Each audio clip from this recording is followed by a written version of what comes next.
speakers, and then separated by a coffee break in between.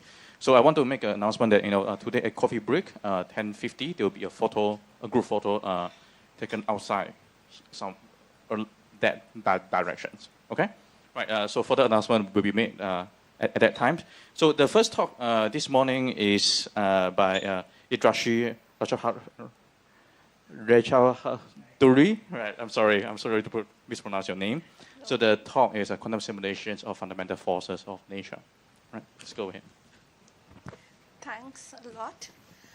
First, I'd like to thank the organizers for organizing this wonderful mini conference and allowing a lot of people to meet and interact and allowing us to give a talk like this, which is not very usual to happen in India so far.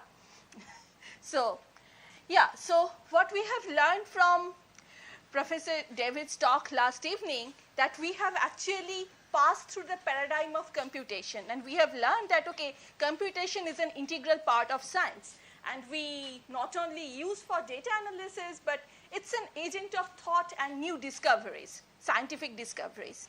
So as we are now witnessing a change of paradigm, maybe we are moving towards the paradigm of quantum computation. So the question at this point is, what is our role as a physicist, as a theoretical physicist, as me?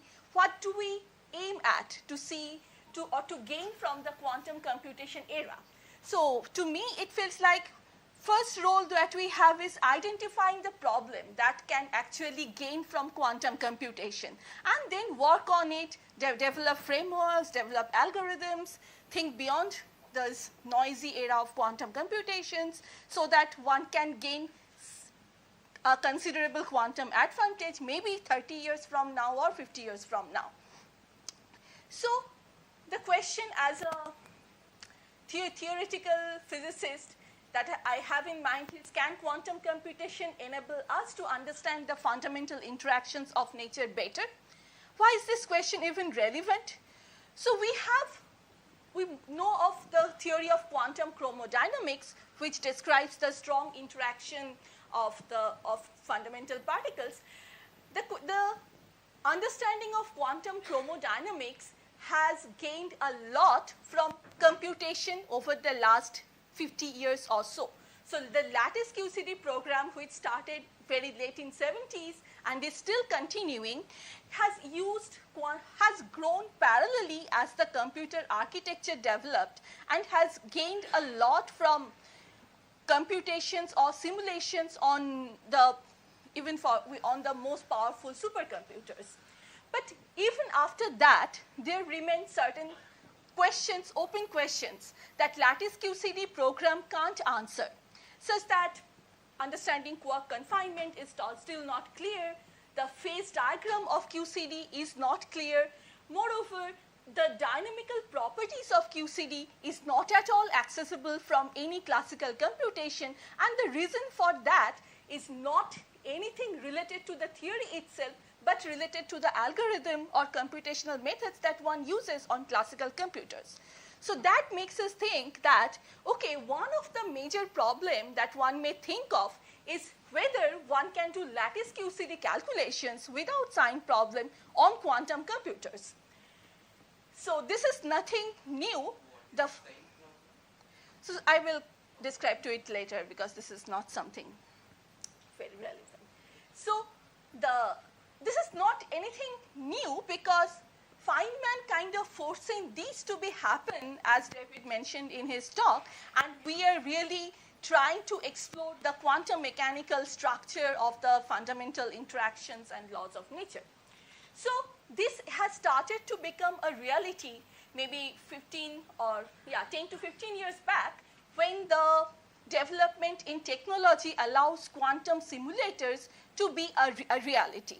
So this is a review article from 2014 where, okay, what is means by quantum simulator, I think that's clear to most of you, but it's just mimicking a quantum system that is very hard to analyze and very hard to know in terms of a tunable quantum system that can be controlled in the laboratory setup. So that acts as a simulating platform, and gives us information of the unknown. For example, here we are talking about QCD. There can be several platforms which are being explored parallelly by several research groups and industries worldwide. Each has their own pros and cons, but the development is going on. And slowly these quantum simulators are further generalized to universal quantum computation. So there comes the question of developing algorithms on these universal quantum computers for the problems of physics that interest us. Okay, so as I mentioned, we have kind of identified that there is something to do. We can aim to do lattice gauge theory calculations on quantum computers. Here's something very important to note, that although this lattice QCD exists for over 50 years now, and a lot of development has been already done, nothing of that can actually be used or imported when it comes to quantum computation. So it's an entirely new game. A new era of computation has to start. So, okay, what to do in this new game? So this started, as I mentioned, roughly around 2012-14, when quantum simulators were accepted to exist. The game started from now. This is the pioneering work from the Bern and Innsbruck collaboration. And yeah, Debashish Banerjee, who is my friend and collaborator as well, was author of both of these papers. So these works started when he was a postdoc with Uwe Jensweis's group in Bern. And I happened to be visiting their group at the same moment when this discussion started about this work. So these are two pioneering works or proposals for quantum simulations of fundamental fields or dynamical gauge fields coupled with fermions or pure gauge fields.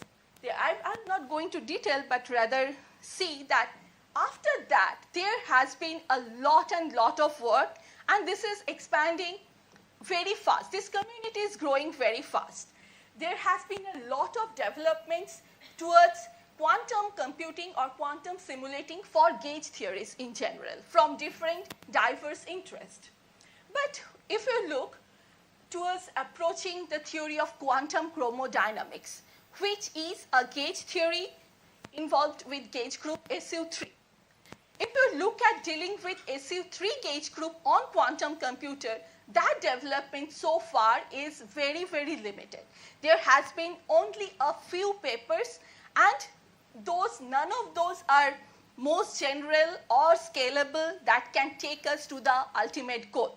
So this is limited progress. Why? The answer is clear, because this is a very difficult problem, both theoretically and both in terms of technology.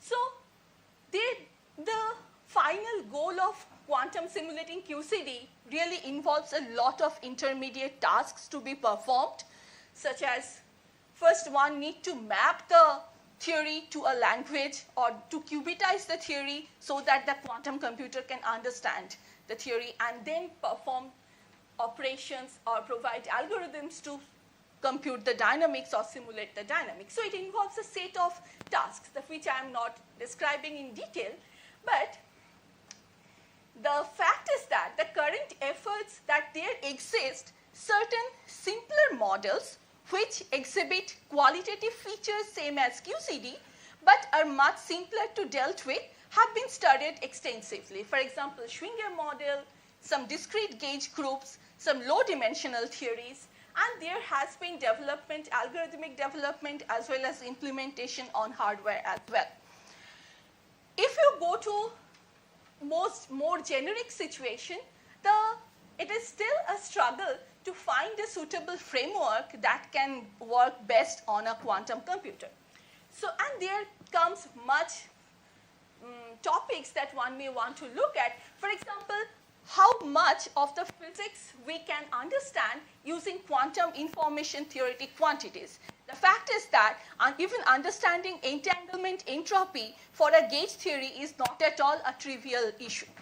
So and then only one can think that, okay, understanding using quantum information, what advantage or what new physics we are actually gaining. We may call that as a quantum advantage for this topic.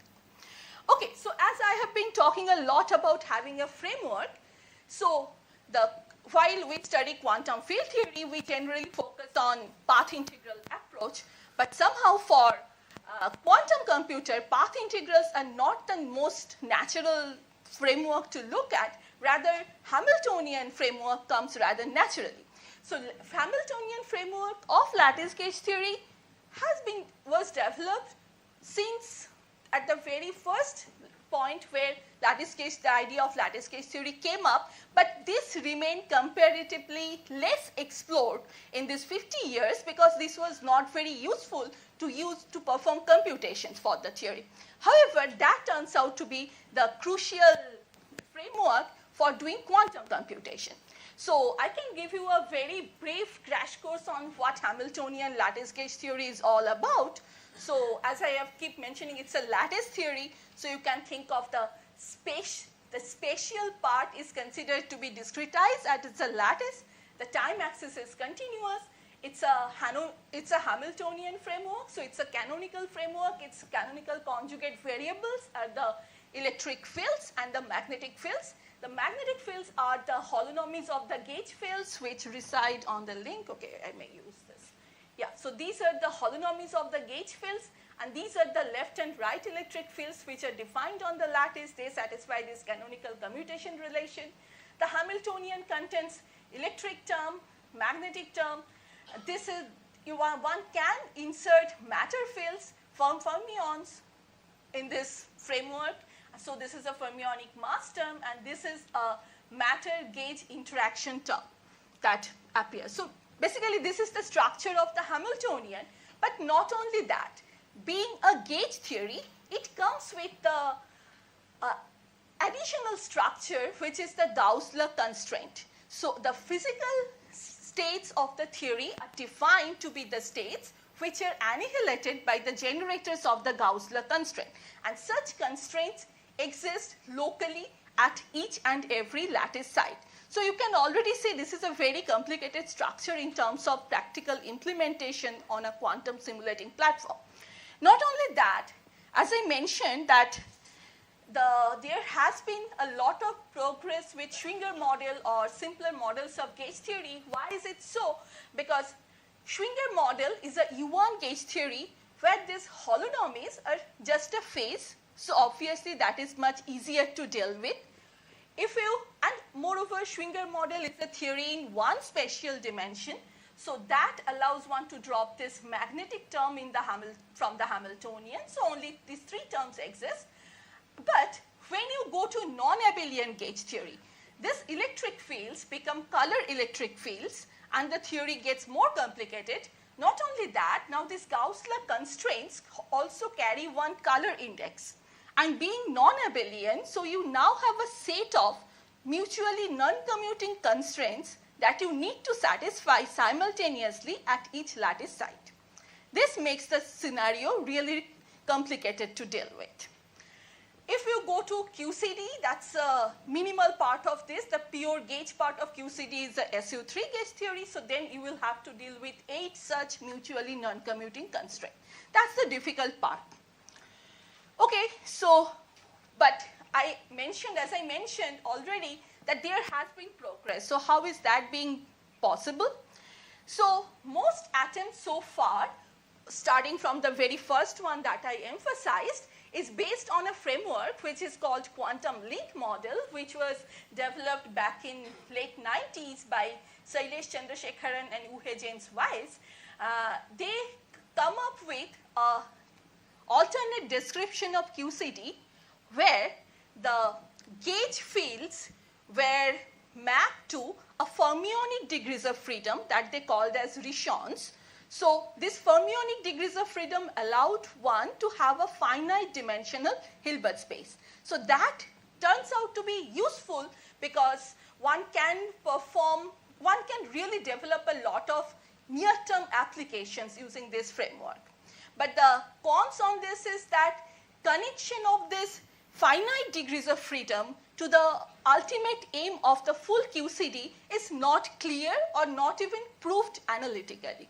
So one can't demonstrate a lot of interesting physics using quantum link model, which a lot of progress has been made in this, but whether that actually is leading us to the final goal is not very clear. One may aim to think of doing the same game, playing the same game with the original framework. This happens to be really, really difficult, and only people can make very small progress on this. That's why till now, most of the progress really relies on the quantum link model framework. So where do we lie? We attempt to enter the same game by developing another novel framework which we call as loop string hadron framework. I'll describe it soon. So what it allows is, this framework is exactly equivalent to the original Kogut-Susskind framework, but the issue of imposing gauge invariance, imposing those mutually non-local constraints is dealt with analytically and exactly. So that's a huge advantage that we have. But being most general, the requirement from technology side is, of course, a bit more than quantum link model approach. So that's why we are till now, we are lagging in terms of practical implementation from the quantum link model community. So these are the set of papers on loop string hadron. This work, these are all done with PhD students and postdocs in my group and in US. Okay, so just to advertise what one can do with loop string hadron. So these are a set of papers, like for example, these ones are applications of loop string hadron model to develop digital algorithms on universal quantum computers. This one is a very generic algorithm which gives cubic cost even for the far-term devices and give the circuits as well. And this one is an analog simulation work. I will describe it a bit in more detail soon. Of course, as I'm saying that it is all about simulating a gauge theory, and symmetry plays an important role. So to get an efficient simulation, protecting the symmetries in the noisy or these faulty devices is very crucial. So these works are directed in this. And as long as we don't have a very powerful quantum computer available with us, we can still work with classical computers using tensor networks. So this is a very recent work from my group. Emil is giving a poster on this. So tensor network can be really used to probe the physics of this framework. Okay, and there are many other ongoing projects going on. I will describe a few in detail. Oh, but the interesting thing is, this origin of this loop string hadron framework lies in the work done in my PhD, as well as before that by my supervisor Manu Mathur at SN Bose and Ramesh Anishetty and IMSC as well. So the foundation of loop string hadron really lies in Chennai in math science. So I will not go into detail, but the prepotential formulation of gauge theories has been developed since 2005, and my entire PhD, my first postdoc at IMSC is on this part. Then combining that with staggered fermionic matter leads to a more complete structure of the theory, a framework, which is currently being used for quantum simulation. So what is this formulation all about? What's the magic in it? So, we are talking of gauge theories, and as a gauge theory, all the gauge theories must know that the physical variables of the gauge theories are Wilson loops. So if you have a lattice, the Wilson loops are just a closed flux lines. You can have strings, which are like you have a particle and an antiparticle connected by a flux line. That can be thought of as string. Or there can be hadrons, which are singlets, which are just purely fermionic content and sits at the lattice sides. Those are basically the physical variables of the theory. Starting from all those electric fields and magnetic fields and matter contents, one need to combine them in a gauge invariant way to arrive at these quantities. These are the physical degrees of freedom. But what we do in loop string hadron is, Okay, the same thing, if you think of it is a theory on a one spatial dimension lattice, it is even easier to understand. Okay, the flux lines can only flow along one direction. They can start from a matter, they can end at an antimatter site, and that's all. So what we do in loop string hadron, it's intuitively, it is analogous to taking on-site snapshot of any of these states and describe that in terms of certain quantum numbers that describes the states in the physical Hilbert space. As an example, if you are in one dimension, you can think of only these to be possible at one particular lattice site. Either a flux can just pass through, or it can end, or it can originate from that point. So these excitations we assign with a set of quantum numbers which are integer valued quantum numbers. But this is a very local picture. The original variables of a gauge theory is always non-local. So where does the connection lie? So if you have such configurations present, let's say at neighboring lattice site, the flux lines that come out of this side must be continuous to the next site. So this is described by an additional abelian constraint which guarantees the continuity of flux lines and connects the local description of loop string hadron to the standard notion of Wilson loop states and string states of the gauge theory. Okay, so with these being our, or rather here, new degrees of freedom are integer quantum numbers. They don't satisfy any they don't need to satisfy any non-abelian constraint. So for example, this NL is an integer that can vary from 0 to infinity. It's a bosonic degree of freedom you can think of. Ni and NO is associated with existence of a fermion. So they can take values only 0 and 1. What is the symmetry U1? The symmetry is U1. There is no symmetry as such here. On site, there is no symmetry you need to think of. There is no symmetry you need to think of. When you glue them together, you need to have an abelian constraint. U1 constraint. This is U1 constraint. This is always U1. This is a description of a non-abelian theory, but the constraint structure you have is abelian. And it is always in one dimension. That's the most important, interesting feature of this theory. So, yeah, I will not describe this term in detail, but the thing is that now that you have a basis, for example, this NL, Ni, NO, these three quantum numbers form a basis, and you write the Hamiltonian as a combination of the number operators and ladder operators of that basis. So this Hamiltonian looks very different from the original Kogut-Susskind Hamiltonian, but the spectrum is identical. So this is the same theory, just the same Hamiltonian written in an alternate basis. And we have seen in one of our work that we compared calculations, classical calculations using this our framework and with all other frameworks available in the literature. We have seen considerable advantage and generalizability for LSH framework that allowed us to move forward with this. So as I mentioned, now that we have a framework, it leads to several new research directions one can play with. One can explore some of the interesting physics, the symmetry structures, study the entanglement entropy, study the thermalization dynamics. Of course, what I discussed briefly is for SU2, but QCD involves a lot more structure. First job is going to SU3, then going to higher dimension, then add more field content. That's another vertical. And a parallel vertical, which is interest to this conference, is develop quantum algorithms for this framework. It can be a tensor network algorithm. It can be analog quantum simulation algorithm as well as digital algorithms. So let me briefly tell you. Okay, so I guess I have 11 minutes left. Let me try to finish.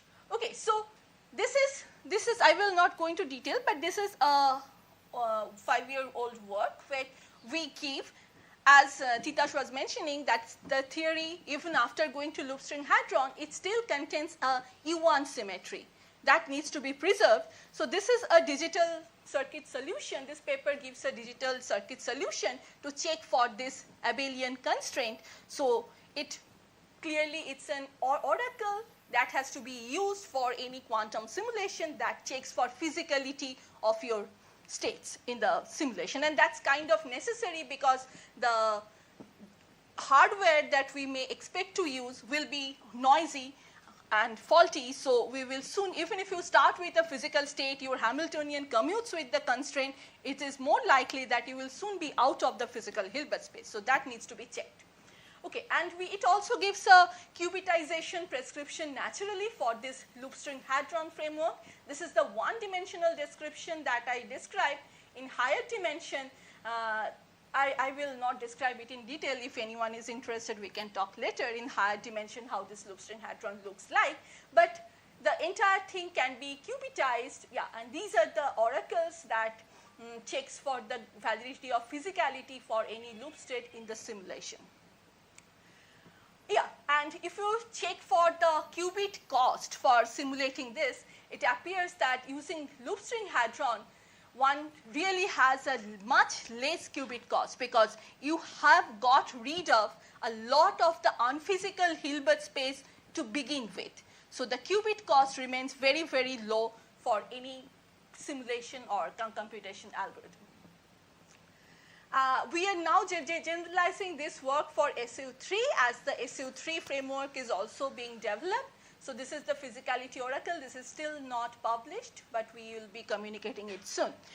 Another work is in progress with the team of IBM Quantum, where we want to see the Hamiltonian simulation of this loop string hadron system on their devices.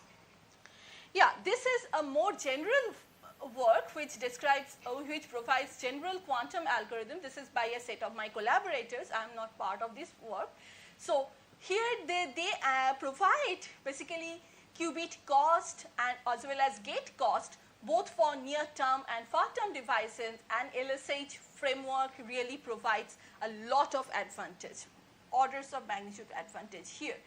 And yeah, this quote maybe if you can read, this is quoted from their paper. It's really true that this framework itself acts as a design decision for while simulating quantum gauge theories, and that provides all the advantages.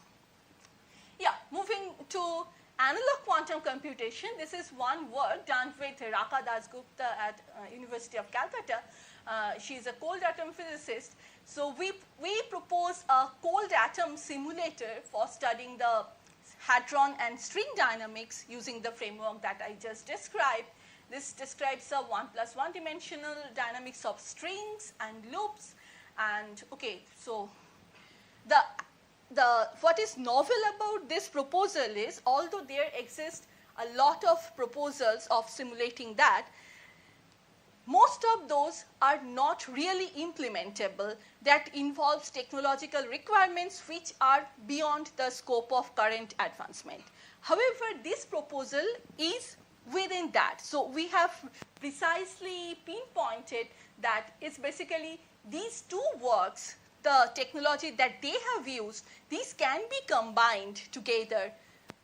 Something from there and something from there, these to be combined together to give a simulation. What do you mean by simulation like this? For example, this is the cartoon diagram.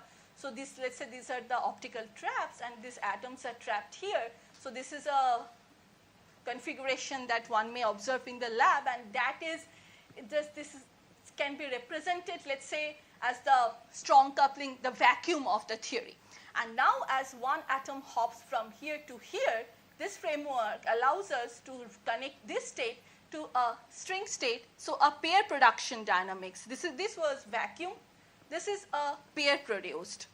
And similarly, this is a state which is a string state, a longer string, and the string breaks here. Everything happens by moving one atom from here to here induced by laser. And how reliable that matching it? This is a preliminary study of their spectrum. The spectrum really matches. This is studied for a wide range of couplings. So for a wide range of couplings, they really match and they give reliable. expectation is to get a reliable simulation possible with this proposal. Yeah, this is the dynamics actually simulated. Right now, we are working on generalizing that for SO3. Our preliminary calculation shows a considerable good match, at least in the low energy sector, for both the simulating theory and the simulated theory. So we look forward to make this concrete and implement it eventually. Okay, so now changing the track and going to the tensor network, I will not go into detail, but what we have done is we have obtained a matrix product state ansatz for loop string hadron, which is in one spatial dimension. So it's a 1+1 dimensional theory, and the on-site tensor here contains one bosonic and two fermionic indices that characterizes the physical degrees of freedom of the system. So please see the poster by Emil. The details can be found there. Just to highlight what this tensor network calculation is giving us, this is a time evolution of a string state for the theory. So initially it's a 128 site lattice. The string was placed here. The electric field density was very high here. Everywhere else it was 0. Then as time evolves, how the dynamics proceeds. Here, for example, this is another plot showing the fermion density. So initially you had a fermion and an antifermion here, and how the fermion density changes over time in your simulation. This is a confined state to start with. Yeah, but in the dynamics you don't say confinement. What would you say as confinement? For example, here you can see the notion of small strings appearing. Yeah, but you have perfect dipole. Yeah, that's what we get. And this is somehow very much similar to what people earlier predicted in what to expect in say, jet physics. You see these light cones emerging as the dynamics happen. This is exactly what we are seeing here. That qualitatively, the features are the same. There is a lot of scattering happening in between the particles produced and how it moves further. Okay, so this is the team of that is working on the matrix product states calculations.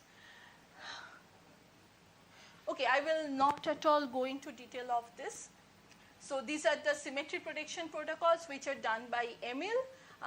So this is done for SO2. This is also done for SO3. The interesting feature is, the interesting story of this is that we have got rid of all the non-abelian symmetries. So the abelian symmetries are much simpler to deal with. So definitely we can provide simpler protection protocol than anyone else who would aim to simulate a non-abelian gauge theory using quantum computer or quantum simulator. Yeah, so this is another ongoing direction of work where we aim to study the symmetry resolved entanglement structure. The global symmetry structure of this loop string hadron becomes really interesting and illuminating, and one can study a lot. Work is going on in this progress.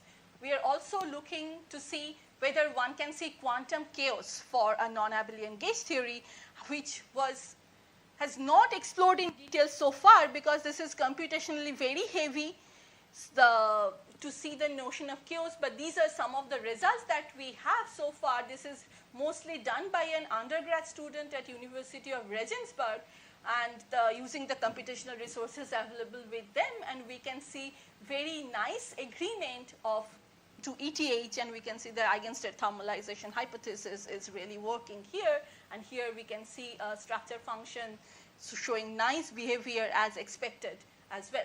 So yes, we can study the notion of quantum chaos and ergodicity in non-abelian lattice gauge theory. This is a calculation done for SU2, but the aim is to perform the same for SU3 as well and move on. Yeah, so the loop string hadron is of interest to a bigger community now, and the team is growing.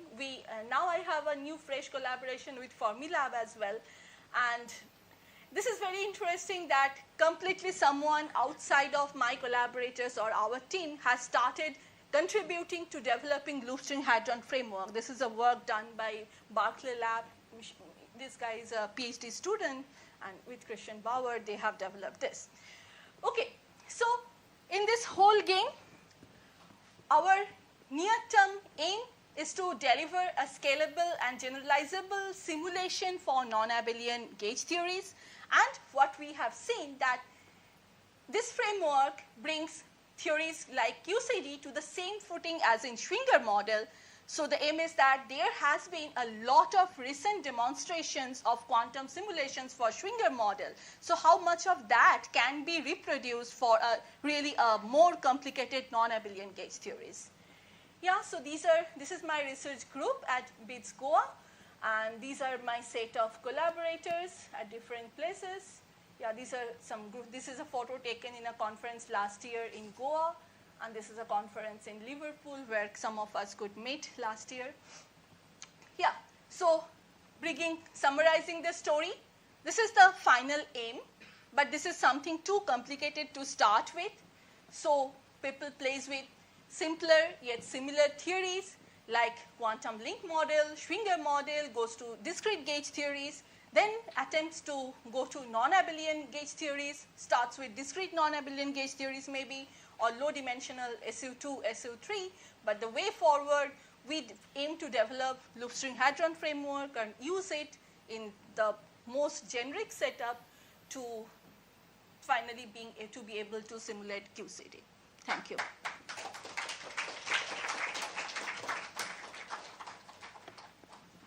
Thank you for the nice talk. Questions? So yes, thank you. Yeah. Okay. You go ahead. Interfering. Yeah. No, please go ahead. Yeah, Thank you. Wonderful question. Wonderful talk. One thing, in general, in the Hamiltonian simulations, there is some complex quantum computational complexity classes saying that some Hamiltonian belongs to BQP or Merlin-Arthur kind of thing. Do you have such studies before actual simulation? That answer is still unknown here. Okay. So the quantum field theories have been studied by Preskill and all to classified into the complexity class. That itself is a hard problem and has not been answered for gauge theories or non-abelian gauge theories so far. So I am working on this computational complexities, specifically using Krylov complexities with one of my collaborators at IIT Gandhinagar on this aspect. So roughly when you're simulating, even in actual simulator, how is it scaling with respect to number of spins, whatever in terms the of system? classical computation, it is of course exponential. No, with quantum? Quantum computation, it's very much limited. So we are not being able to see the full-fledged computation yet, but if you see that,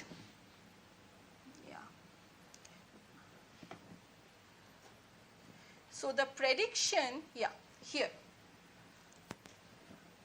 So how it scales in terms of number of qubits and number of gate costs, that has been estimated, but those are also not the most generic extended value or because there are many effects. For example, the bosonic Hilbert space is infinite dimensional. Correct. So it is anyway infinite. You will have to put a cutoff. You will have to see some convergence in that cutoff. No, my question is in terms of number of qubits or number of 2-qubit gates required. These are the answers. Okay. Okay, fine. As per this algorithm, maybe one can come up with a better algorithm in future, and the qubit cost may be reduced. Got it. Thank you. Right, thank you. David? Yes, thank you. I have maybe two questions.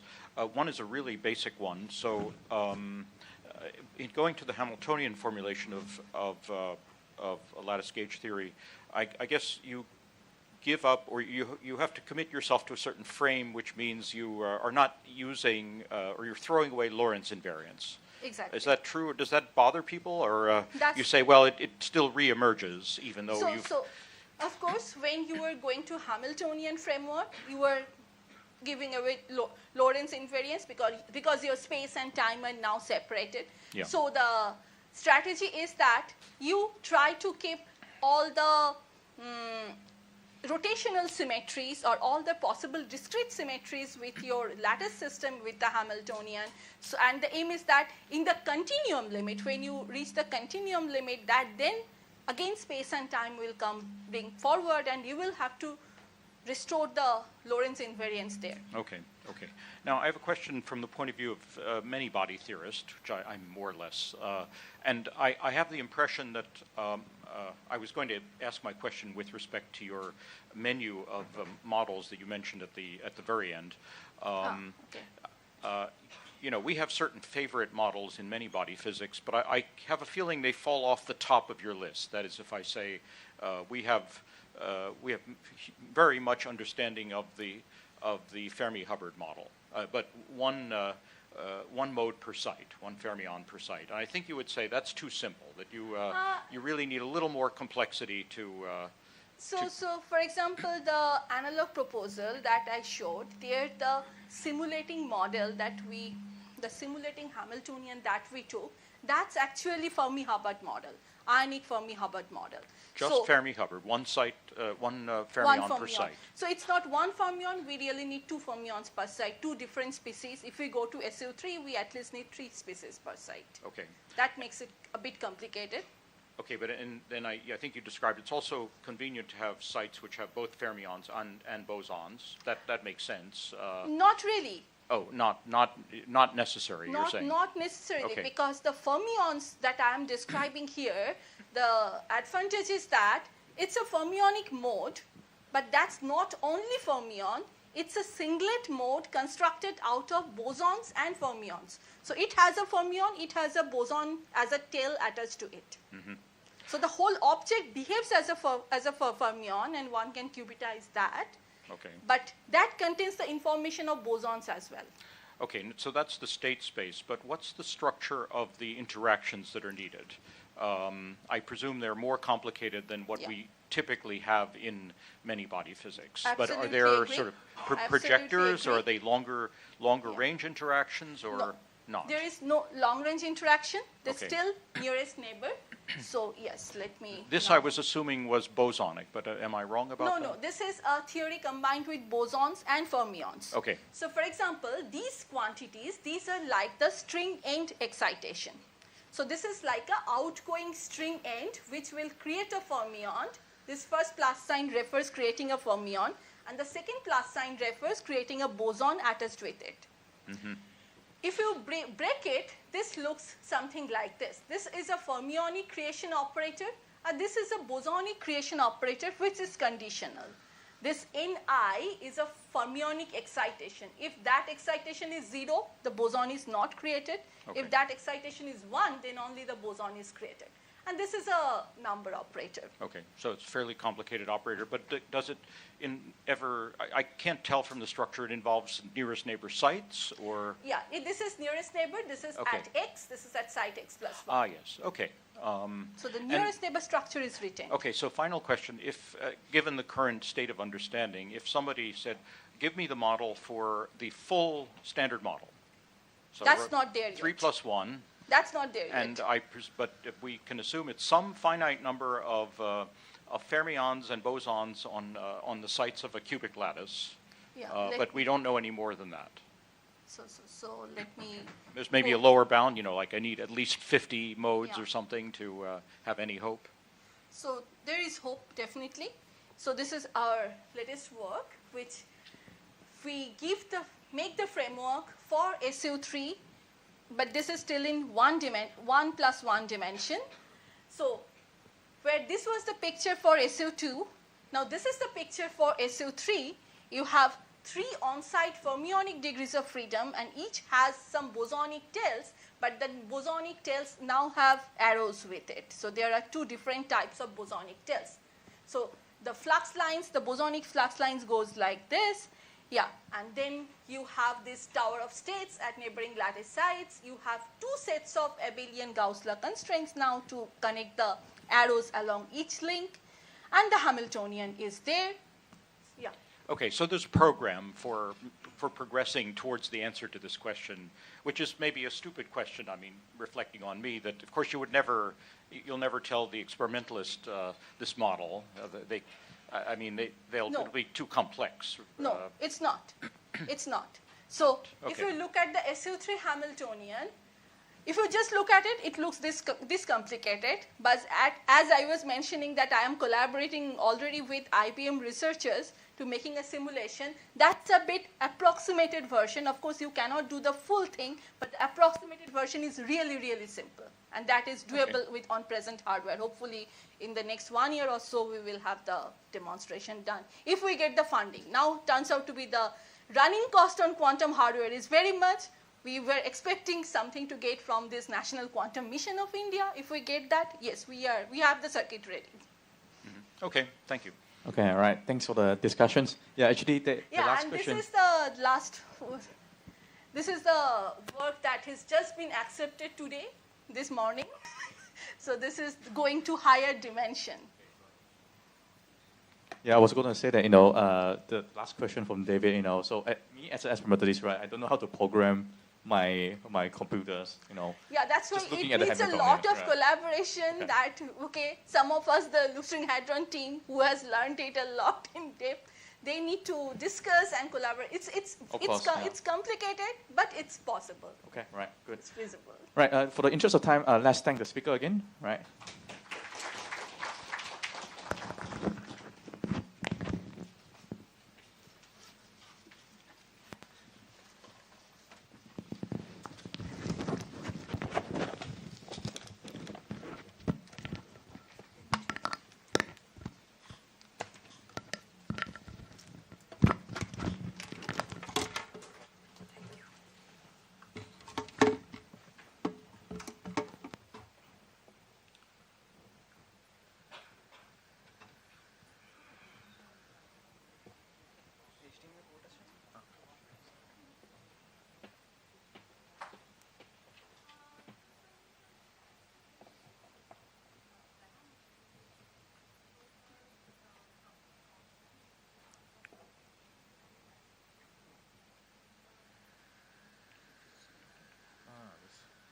USB-C port.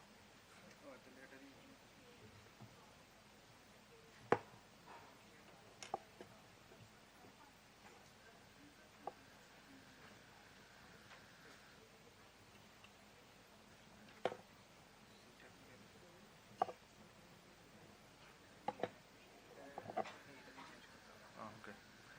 এখানে laser পয়েন্টে কাজ করবে laser point একটা কোনটা আছে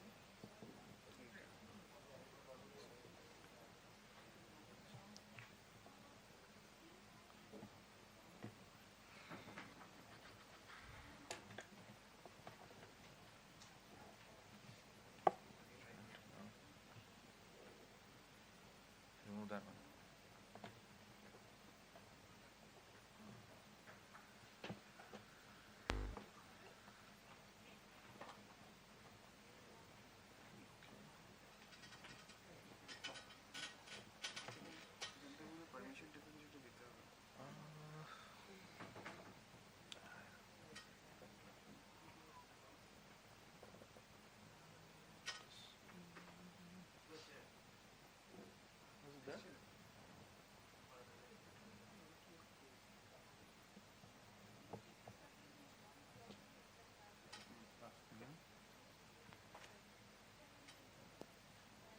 All right, next we have Shovan Datta.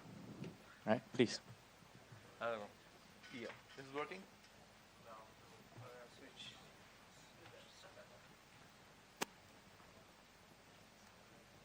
Hello. Yeah.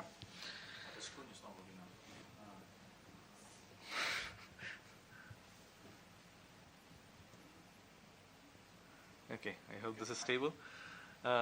Yeah, thanks a lot to the organizers, first of all, for inviting me first time here. And I had a chance to walk through the beautiful campus. I'd love to come back again. So this, because this is a young investigators meet, and we are supposed to talk about what are the themes that we plan to explore in the next few years, I thought I'd talk about this particular topic. So I generally work on a lot of open quantum systems. My background is cold atom physics. Do a lot of quantum dynamics. Some of it is motivated by classical mechanics and so on. But this is a sort of a different thread that we have started thinking about in the last few years, and that is generally quantum many-body physics outside of regular lattices. So really the broadest motivation here is that can you get new collective quantum behaviors by going outside of regular lattices? If you have a more general network structure, is it possible to tune the properties much more than you can on a regular lattice, or get some new physics which is not present on a regular lattice? Of course, this is a very open-ended question, and so you have to make the problem more concrete. And so the first problem we looked at in the last 2 years was frustrated magnetism. So looking at models of magnetism which come from Hubbard models, and asking what new structure you get in terms of the ground states. I'll just talk about the ground state, but on different network structures. So this is a visual representation of the spin-spin correlations in 2 different networks, and the colors have some meaning, but you see that the ordering is very different based on the network structure. So this work was done with really enthusiastic undergraduate student Preeti from ISAT-TVM, who has now since gone to a PhD in Luxembourg, and also with a really great postdoc, Revati, on a different thread of this work. So I'll mainly talk about the work with Preeti. With Revati, we're still writing up the paper, and she has a poster, so I highly encourage you to go to that poster. So I'll mainly talk about the work in this paper here. Okay, so as I said, why networks? Well, primarily because there's no fundamental reason to limit yourself to regular lattices. And you can get new physics potentially by going to more general connectivities. And part of it is motivated by really the advances that have happened in the last 20 years in network science, where a lot of classical phenomena have been found to strongly depend on the network structures. If you think of disease propagation and things like that, the network structure actually plays a very strong role. And you can also get new phenomena, which are sort of these discontinuous transitions for percolation, synchronization, and so on, which don't happen on a regular lattice. But nothing much has been done in the quantum side, so we want to explore that side as much as possible. And also there's the potential to realize, potentially for a small number of qubits, to realize more general connectivities in these controllable platforms. For example, trapped ions, there are some advances of realizing SZ type couplings on a general connectivity, transverse fieldizing models, and so on. So it may be in the near future it'll be possible to explore this physics on platforms. And so this is the broader motivation for studying networks and why magnetism on networks. So I'm thinking of a collective phenomena that will be strongly affected by the underlying topology. And magnetism is, of course, an iconic example of collective quantum order. The order will generally strongly depends on the underlying lattice structure. So that's the motivation for going to more general structures. As you'll be familiar with the magnetism, so one sort of iconic model which gives rise to magnetic ordering is the Hubbard model. So it's just the normal Fermi-Hubbard model with fermions with 2 spin components, either up or down, hopping on a lattice. This is the hopping with amplitude T between neighboring sites. So by neighboring sites, I just mean sites which have a bond between them, which will depend on the network. You have some on-site interaction, some repulsive interaction between an upspin and a downspin if they occupy the same site. So you must be familiar with this model. This model can be defined on arbitrary networks, although it's more studied on regular lattices. And if you focus on the limit where U is much bigger than T, then there's a huge energy cost of putting one up and one down at the same site. So you want to suppress those double occupancies. And then you can write down a perturbative model, which then includes this hopping in this projected subspace without any doublons, without any double occupancies. And another part you get from second-order perturbation theory, which gives effective spin-spin Heisenberg antiferromagnetic coupling between the connected sites on the lattice. Right, so this the perturbation appears here. So actually, if you focus on both these parts, exactly at half filling, when you have one particle sitting at each side, there's no hopping, so this part is suppressed, and you just get exchange magnetism from this term, which promotes antiferromagnetism in general. And that has also been seen in experimental platforms in recent years. But if you turn on, if you have some holes or some dopants away from half filling, then this term also becomes active, and then you have to minimize the kinetic energy. So if J is negligible compared to T, you have to minimize the kinetic energy of that hole or that extra electron. And that will depend on the background magnetic configuration, right? So that will promote certain types of ordering depending on, again, the lattice structure. And in particular, these problems are not known what the ordering is for a general lattice. But what is known is that if you have a bipartite lattice, then, of course, this will give rise to some nail-type antiferromagnetic ordering, up, down type. And this is not obvious, but this was shown a long time ago by Nagaoka, that the kinetic energy will be minimized by having a ferromagnetic background. So this promotes what's called Nagaoka ferromagnetism. So these exact results are for bipartite lattices. Not much general is known outside of bipartite lattices. So it is known that if you include odd loops, or for example triangles or pentagons and so on, in your lattice, then you cannot satisfy, in this case, you cannot satisfy all the bonds. You cannot make the spins anti-aligned across all the bonds. And so you get what's called frustration, which frustrates these orderings. These are no longer the ground states. And instead, you get some other types of phases, and for example, depending on the lattice structure, you can get some phase which is composed of fluctuating singlets called spin liquids and so on. And anyway, the physics is dictated by the network topology, and we only know exact results for only a small set of regular lattices. Right? Yeah. So bipartite lattices where you can group your sites into one group A and another group B, and you only have bonds connecting A and B. There's no bond between A or B. Thanks for the question.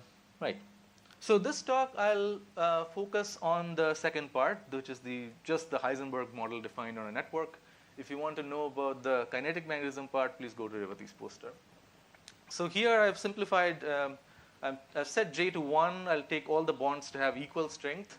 Each bond has an isotropic antiferromagnetic coupling, and I'll be asking how the ground state is affected by the network structure. So these are some simple cases. So regular bipartite cases, you get something which is like a classical Neal type thing with some small quantum fluctuations on top.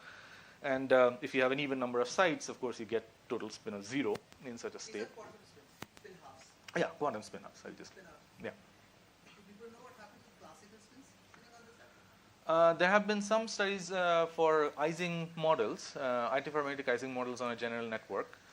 In particular, if you have just a random network, you get spin glass ordering. So there is a review of modern physics on that. But yeah, that's what is known for classical spins. Okay, so this is a regular bipartite lattice, which gives that type of ordering. If you have a regular non-bipartite lattice like a Kagome lattice here, then you would have triangles. So this is what I mean by frustrations. If I put up here, down here, I cannot put anything which is anti-aligned with both this and that. So that gives rise to frustration. For this particular lattice, people have done a lot of work, and it is now, I think there's a general consensus that the ground state is a spin liquid. So spin liquids are these, you break up the pairs of sites into singlets, and you have a bunch of these singlets which can fluctuate. They can form, the bonds can fluctuate. So you have a sort of giant superposition of all possible singlet coverings, which is called a spin liquid. And there are some signatures that the ground state is such. If you have a general bipartite lattice, which means that number of A's and number of B's don't have to be equal. You can have some sublattice imbalance. But still, you only have bonds between A and B. So in this case, it was shown by Liev a long time ago in 1962, exactly, analytically, that the total spin will be exactly equal to the sublattice difference. So the number of A sites minus the number of B sites divided by 2, they're qubits. So you can have some non-zero total spin in this case, but it's sort of trivial because I'm putting the ups here and down here, roughly speaking. But in the general non-bipartite case, is again not much general things are known, especially for the quantum model that I'm talking about here.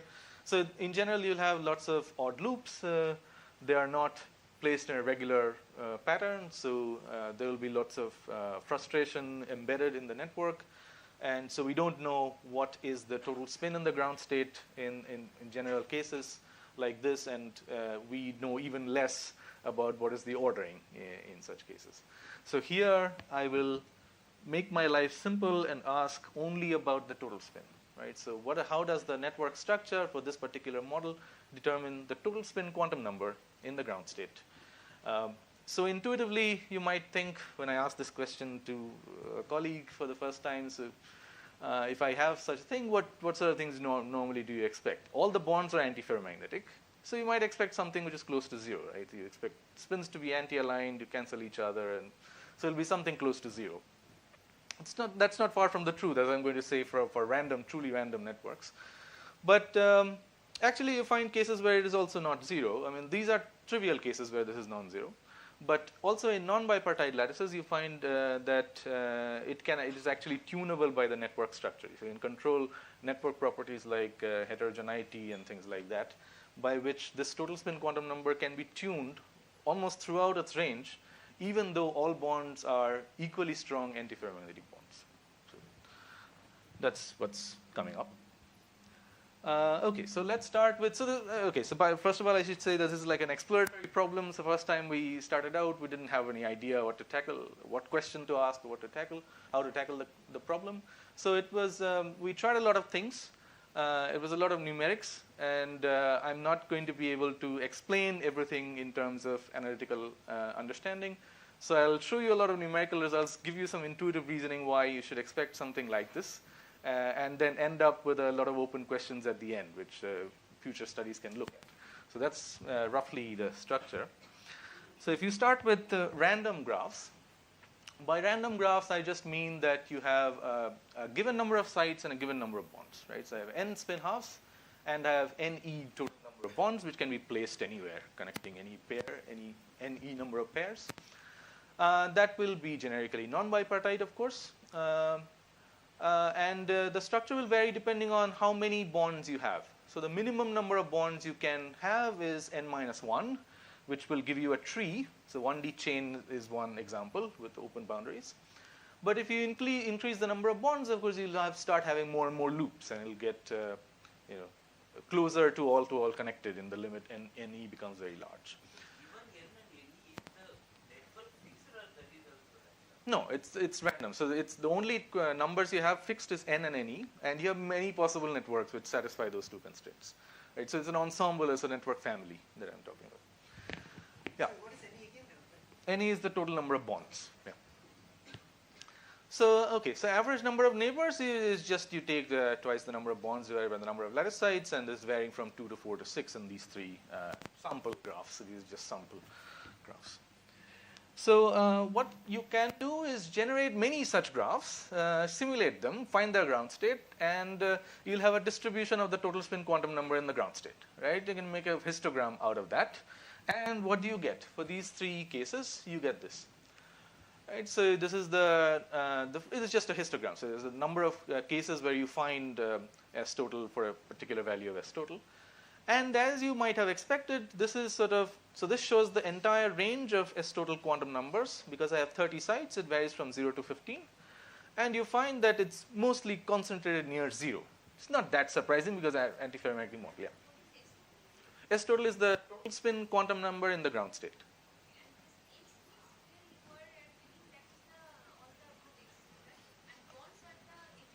Yeah, bonds are the edges which have interactions, and and the vertices. Yeah. Okay, so you see this kind of thing, clumped near 0, and it also, I mean, it's already small. The average S total is already quite small here, but as you increase the number of bonds, it becomes even smaller, right? So it decreases with increasing number of neighbors per site. These are based on exact diagonalization of 1,000. That's a good question. I don't know off the top of my head. So there might be some exact results on graph theory and so on, but as soon as you increase NE beyond n-1, it soon becomes very, large number. So here we could only simulate up to 1,000 graphs and get some statistics. Okay, so that is the thing. So here from these three, I guess the message is that as you increase the average degree or the average number of neighbors per site, this goes down.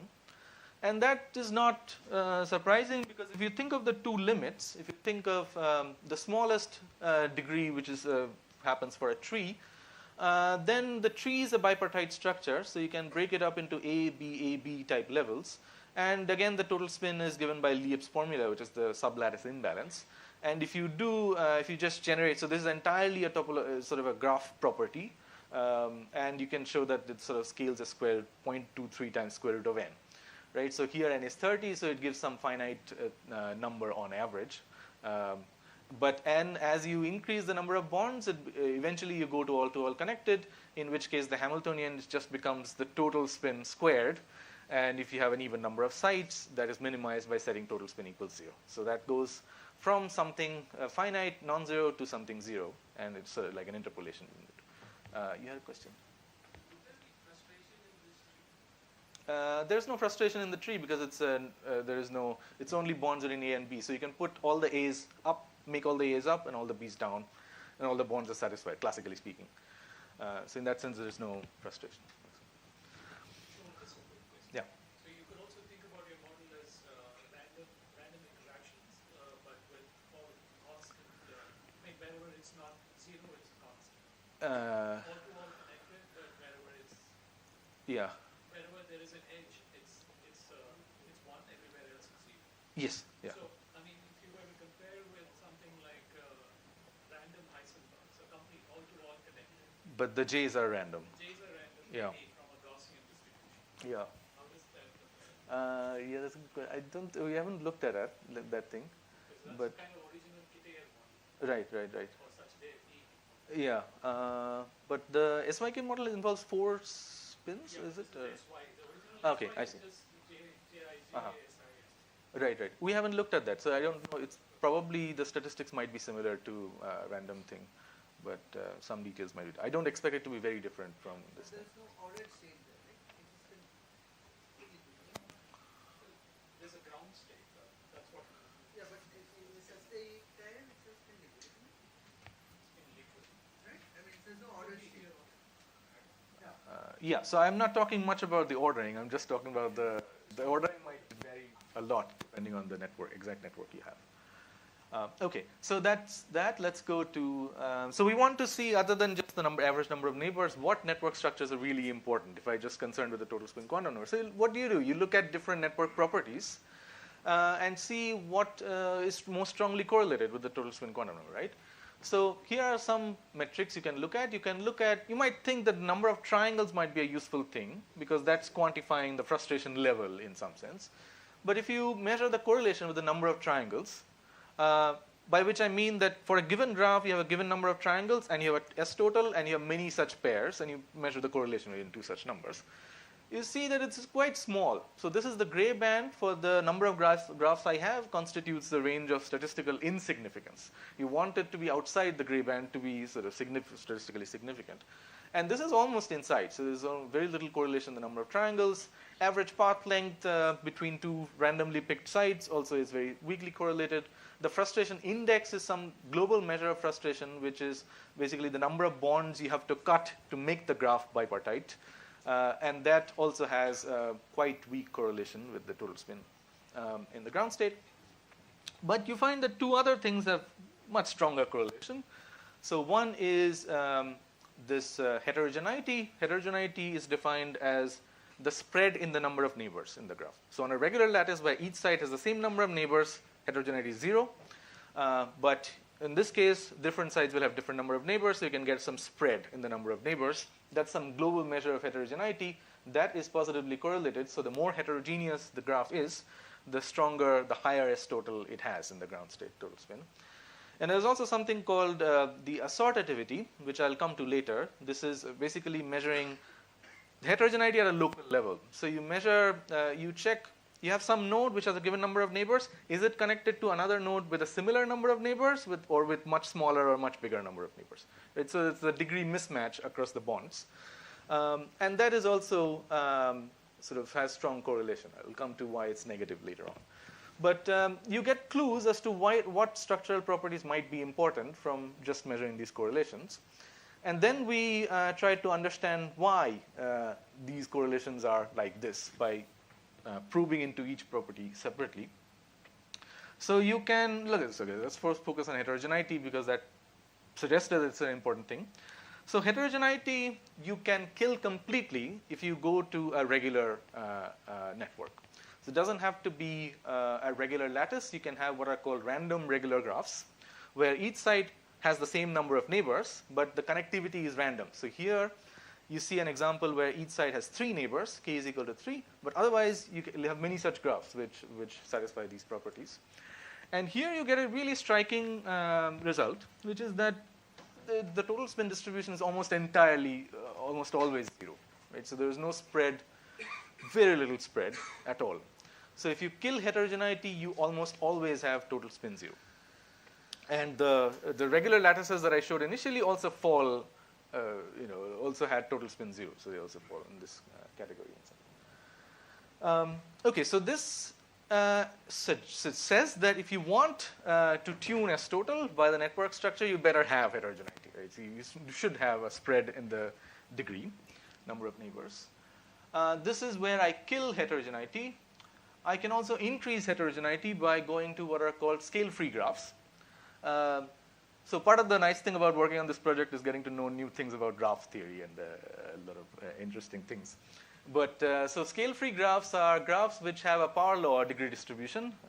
So degree is again the number of neighbors. So instead of having a single delta peak, as with the random regular graphs would have, here you have a power law. And this can be generated by some particular model, which is now very famous. But the main one main feature of this is that because you have a power law tail, it's a fat tail, so there will be a few sites with very large number of neighbors. Right? So here are the examples of such sites. These have many more neighbors than an average site on this graph. And so because of that reason, they're called hubs. Right? So it's like a hub and spoke model for airport travel and airline connections and so on. So if you have such graphs, what you can get are, well, these are like local star structures like this. And if you had just this alone without any other connection, you can convince yourself that this will have a large total spin, right? Because if you want to make this up and want to put all of these down, because they're unequal in number, this will have a large total spin. But now the important thing is now these structures are now connected embedded in a wider network, but still they seem to have quite a strong impact on pushing the total spin distribution to the right. So it's increasing the average total spin. So if I were to summarize the heterogeneity dependence, I saw these 3 cases where it becomes more and more, the degree becomes wider and wider, has more variance, and accordingly you find the total spin distribution is also getting shifted to the right, so average increasing. Okay, what about frustration level?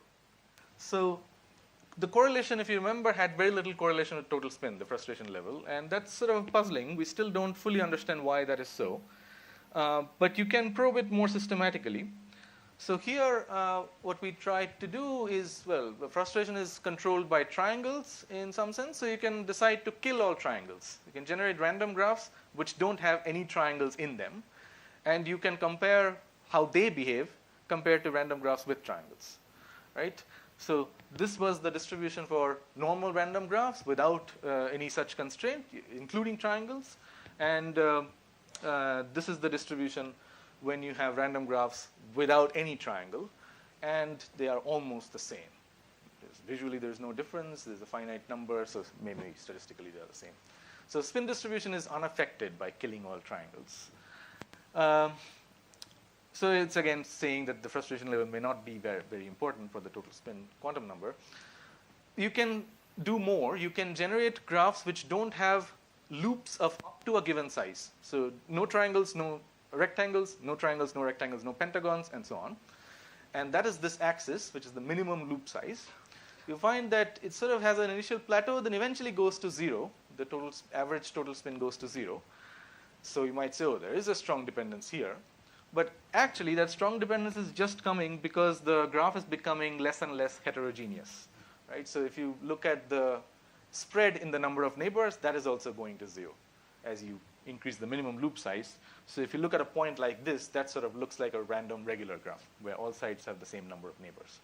So here the one sort of unsatisfying thing is that as I change this minimum loop size, I also happen to change the degree distribution. So these are not uncoupled things. But there are models where you can uncouple the two. You can tune the number of triangles without changing the degree distribution at all for some of these scale-free graphs. And okay, so there's a procedure for doing that, and you get two graphs which have the same number of neighbors distribution, but this will have more triangles than that. More triangles, I mean by a factor of 2 or something like that. And here you see that as I increase the clustering, which is again a measure of triangles, it's sort of the average total spin has a weak, slow decay. It's not a very prominent decay. So these again point to the conclusion that frustration level, if anything, has a very weak impact on the total spin. Intuitively, I would have expected it to be very important, but although on regular lattices, the example I showed, the total spin was 0, both with or without frustration. So at the moment, I don't really have a very good reason why this is not sensitive to this metric, but maybe there is a nice explanation in the future. Okay, so assortativity is something I also showed in the correlation.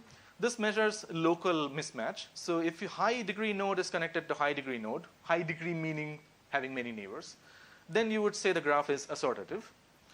Whereas if a high degree node has a low degree node connected to it, you would say this is disassortative. So this is motivated again by social media networks and so on, where some popular people have friends who are not so popular, and some of us can relate to that.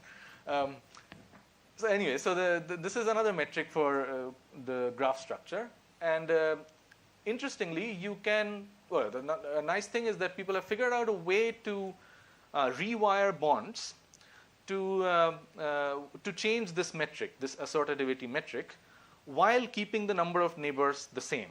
You're not changing the number of neighbors of each side, but rewiring. So here, if I have an initial structure like this, so I have some general network. Let's say I pick 4 sites at random. They have some number of neighbors, and I order them according to the number of neighbors they have. And then I rewire the bonds in 2 ways. I can either connect 1 with 4 and 2 with 3, which will increase the mismatch and make it more disassortative. Or I can connect 1 with 3 and 2 with 4, which will make it more similar nodes connected to each other, so more assortative. So this way, you can start from any arbitrary graph and do these rewirings iteratively and get to a graph which has the same number of neighbors for each site, but which is most assortative or which is most disassortative. Right? So, so you literally just look at the number of mismatch between the number of neighbors. So K1 minus. No, this is a smooth thing. So it varies continuously from -1 to 1. So you can define a assortativity index which varies smoothly. So these two graphs have the exact same number of neighbors for each site. I haven't labeled the site, but there's a 1-to-1 correspondence. But this is disassortative. So you can see that this is a part where high degrees are connected to low degree nodes, and this is sort of mid connected to mid, whereas this is high connected to high and low connected to low. Right? So this is assortative, this is disassortative. Disassortative have negative A, and this has positive A. A I haven't defined, but there's an index. And you find, if you look at the ground state, you find that this has a very large total spin, which is 7, and this has 0 total spin.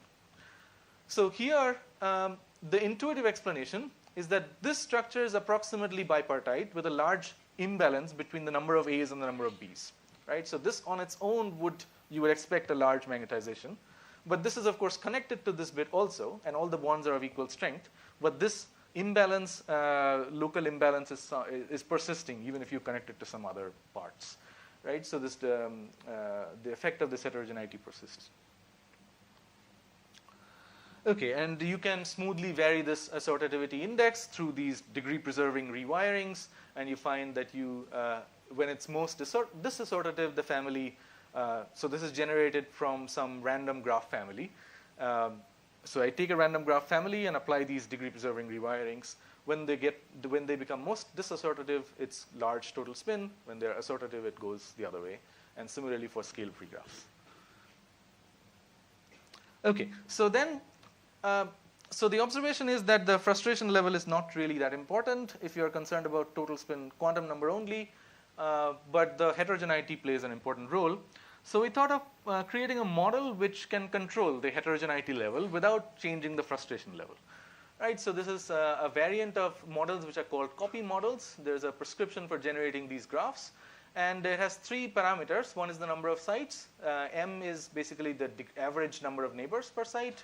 And there is another parameter P, which is controlling how heterogeneous it is. Right, so when P is equal to 0, this constitutes, this looks like many hubs embedded in some network. And when P is equal to 1, this looks more like random graphs.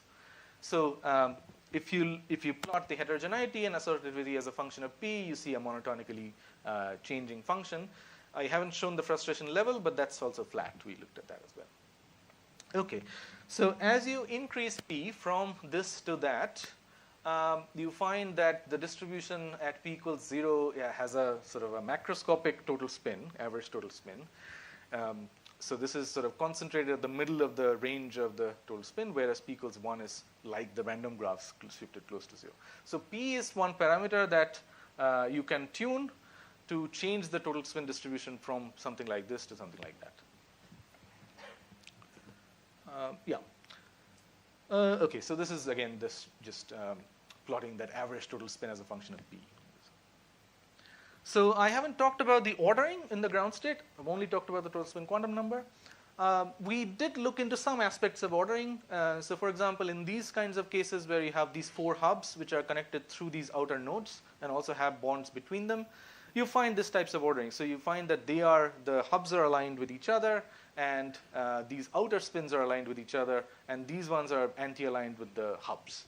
Right? So intuitively, again, that's the sort of thing you expect. If it was a single hub connected to many outer spins, then you'd want to make this up and all these down. And that thing is basically persisting here because there are many more such these bonds, spokes bonds, than the number of bonds between the hubs. Right? So that's the So the leaders are aligned opposite to the laymen in society.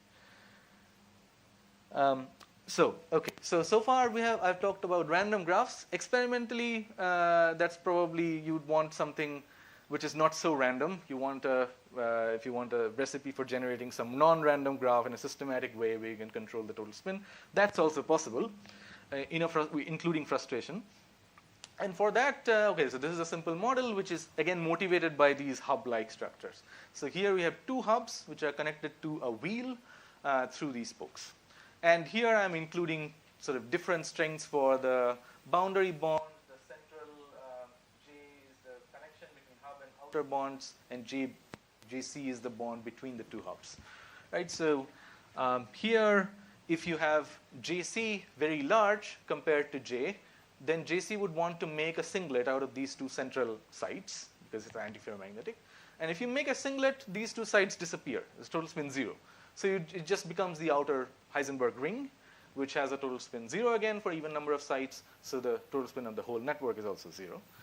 On the other hand, when JC is small, then you want to anti-align all of these outer ones to the central one. So you make SC, you make a triplet out of these 2, and anti-align the outer ones to the triplet. And so that gives a finite sort of S total, which is given by the number of these boundary sites. It goes like that. So it should be tunable if you tune the ratio JC by J and JB by J. And this is also exactly solvable because you can sort of link the energy to ultimately an energy of the outer ring, which you can calculate using beta ansatz. And this is the sort of phase diagram you get. So this is the total spin 0 sector. And when JC is small, you have a transition, a sort of step-by-step transition to some very small total spin to a very large total spin. Right? So this is how it looks like, the steps. In the quantum case, there is a divergence as a power law divergence as you approach this particular point. If you do the same model for a classical spins, you don't get that divergence. So there's one sort of qualitative difference in classical and quantum spins. you can also do the thing for including 3 central sites, and then you also get these steps because it cannot become a singlet anymore. So you also get these steps here. And you get different types of transitions. So you get either discontinuous transitions, the green, or the blue one, which is continuous transitions. Right? So this is one systematic way of tuning the total spin by changing the graph structure.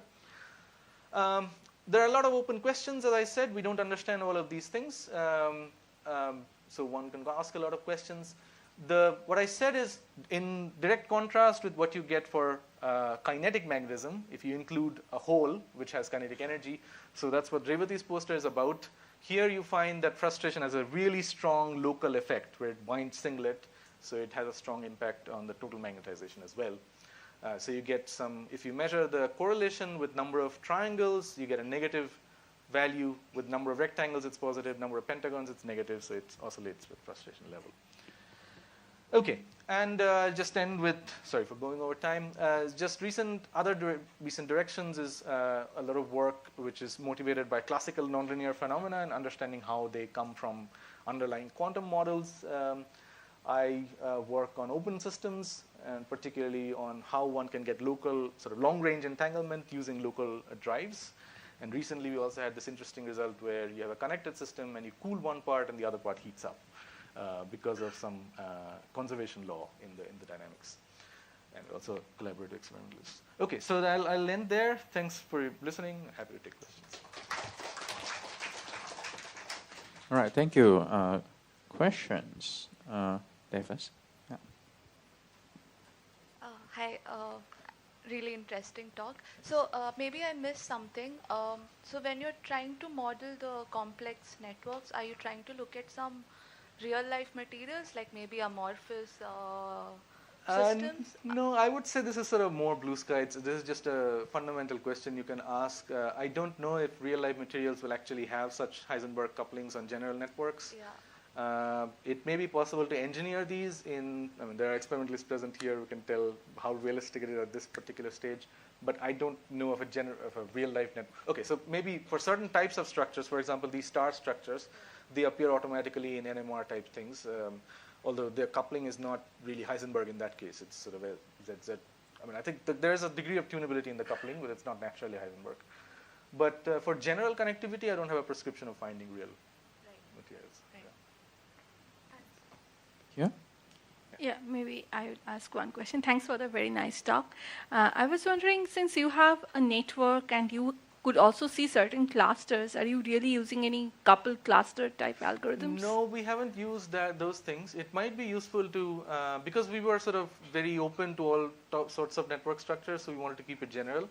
Initially, actually, we had used DMRG, which is not particularly suited for general connectivities, but DMRG gave good results for 30 sites. What kind of DMRG code you use? I mean, at that point of time, I was just using iTensor for. Okay. So normal, you just make a chain out of it, and you have long range points on the chain. Okay. But we haven't used other techniques at the moment. Okay, thanks. Later on, we did some finite size scaling, but that's also with exact analyzation.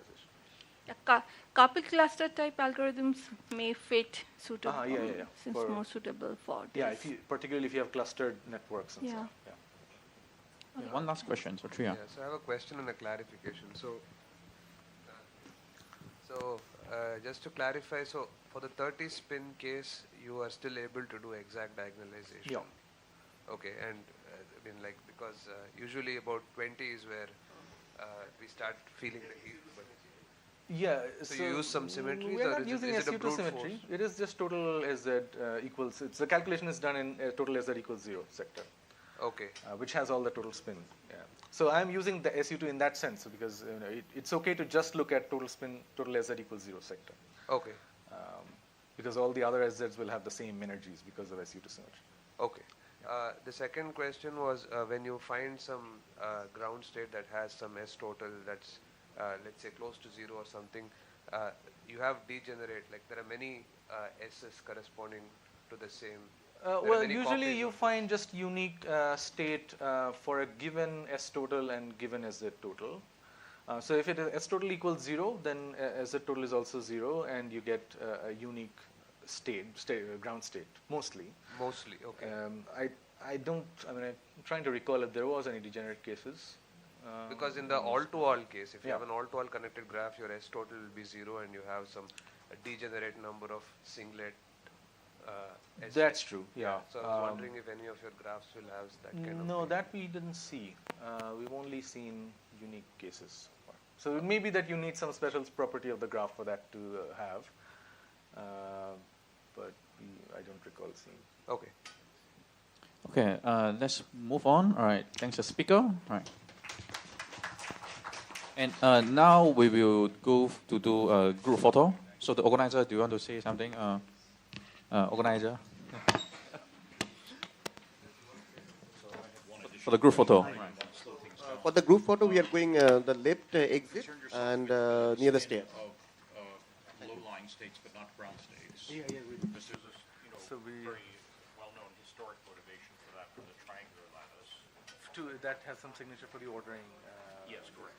Yeah. Yeah, So we the looked at. broken symmetry is, you point to those states. Yeah. The ground state's a singlet, but this three sublattice ordering comes. First excited state and how the gap varies with the total spin quantum number. And we had some, so for example, in this particular case, we had the gap increased with the average total spin. But so for that thing, you probably have to look at the lowest energy as a function of the SZ. Yeah, or I don't something know. like that. I mean, this particular example, which is, as I say, very famous because the ordering is so strange. Yeah. I don't know if it was ever really diagnosed in a detailed way of, exactly what low-lying states are contributing to the broken symmetry state. So, I don't know. I mean, it may be part of the history of that subject. Yeah. Because Anderson thought that was a spin liquid, and then he turned out to be wrong. But, he was almost right. Kagome is really a spin liquid, but the simple triangular is not. So what sort of signatures do you get in the excitations based on which you can say that this should be a spin liquid? Well, I think it must be the gaps should go, so the gap or gaps go to 0 as you go into the thermodynamic limit. But then there has to be more structure, because why this particular broken symmetry has this funny three sublattice structure. And it must be because when you apply a tiny test field, you mix those states. And but what is the features of this ensemble of states? It must be more than two states, in fact, that conspire to make this state width and order parameter. I actually do not know. Okay, that's one case, but a really important one. Triangular Heisenberg is a very real life thing. Okay, anyway, that's all. Yeah. Thank you. Thanks.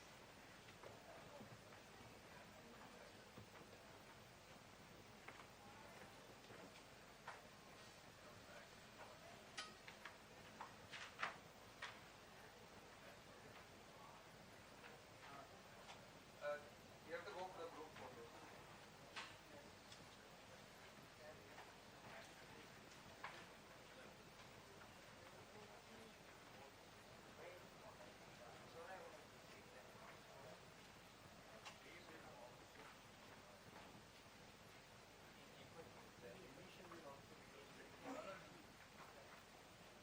Because one of the levels is coupled to singlet, whereas the other level is not. So it will just emit a photon and relax. So one of the spin state is right, the other one is dark.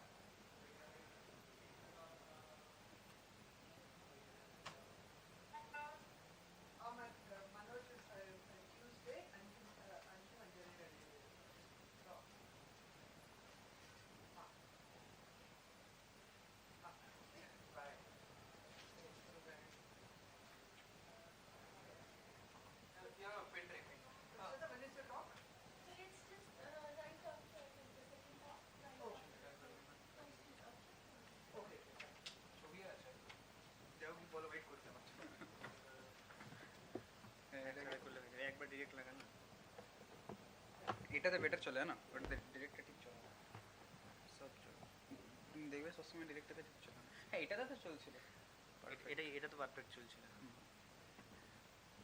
সব চলো সব ready. এটা কি next stock? না, করে দিচ্ছি। জানি আমি সন্ত শর্মা। ওটা এখানেই আছে তারা। আরে খুলে দিয়েছি, চাপ কেন নিচ্ছে? ওই এটার পিছুয়াটা করে। আরে পিছুয়াটা কই? আমি তো রাখলাম এখানে।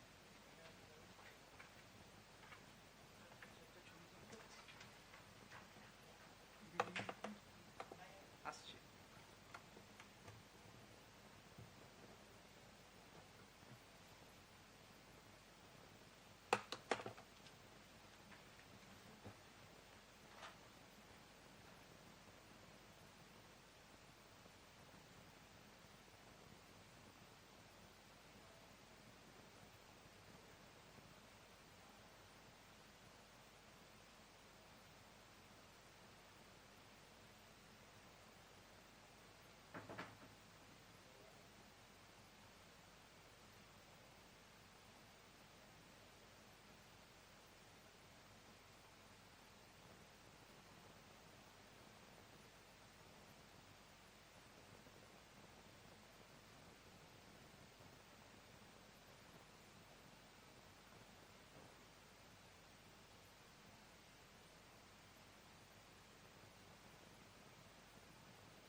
ওটা নয় this is working this is the laser pointer এইটা on করতে Hello.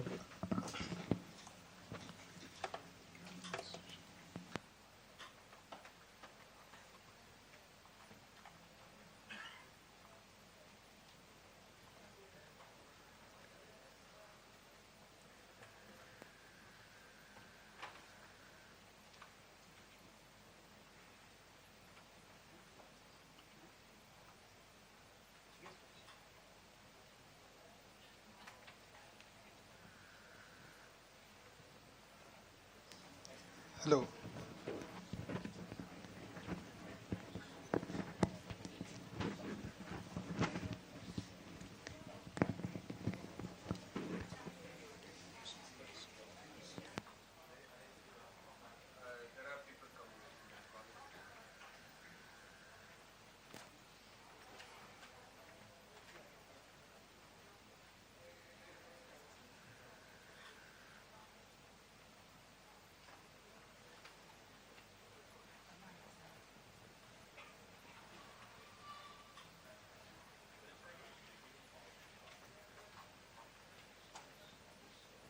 Okay, I think we should get going.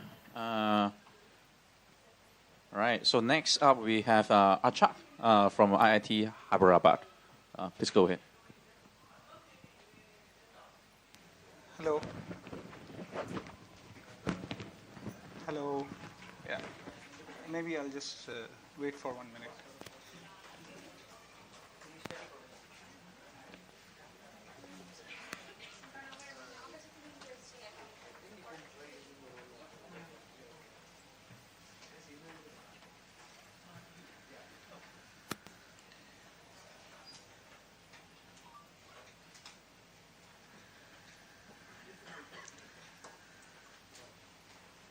Okay.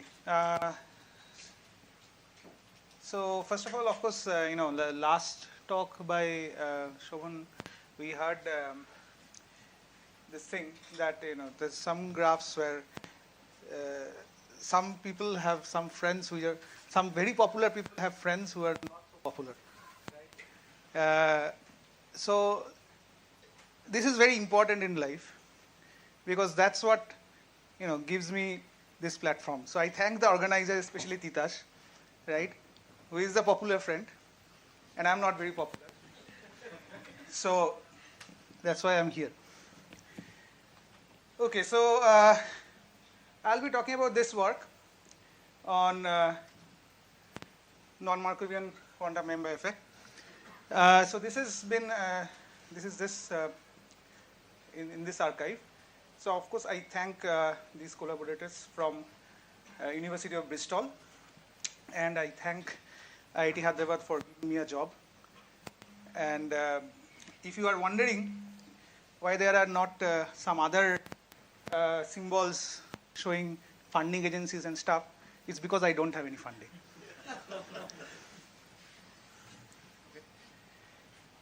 So since I am not very popular, so I'll start with my intro. Okay, so I did my PhD from ICTS TFR with Abhishek Dhar in transport in open quantum systems. Now this is pretty much, it is a cool thing to do. It has pros and cons doing this. Abhishek Dhar is a very famous statistical physicist. Did not know much about quantum mechanics for a long time. It's like he came to me with some problems. Like when I joined him, he once came to me when you have to give this research proposal at some point in your PhD time, and he wrote down some problems on the board, saying, these are very interesting problems. You can choose to do work on any of these things, and they were all classical stochastic systems. And I said, okay, can I do something quantum? And then we started working on transport, which is what he does, but in open quantum systems.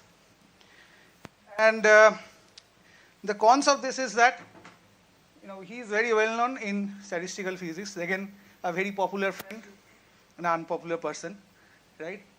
and all the statistical physics people know him.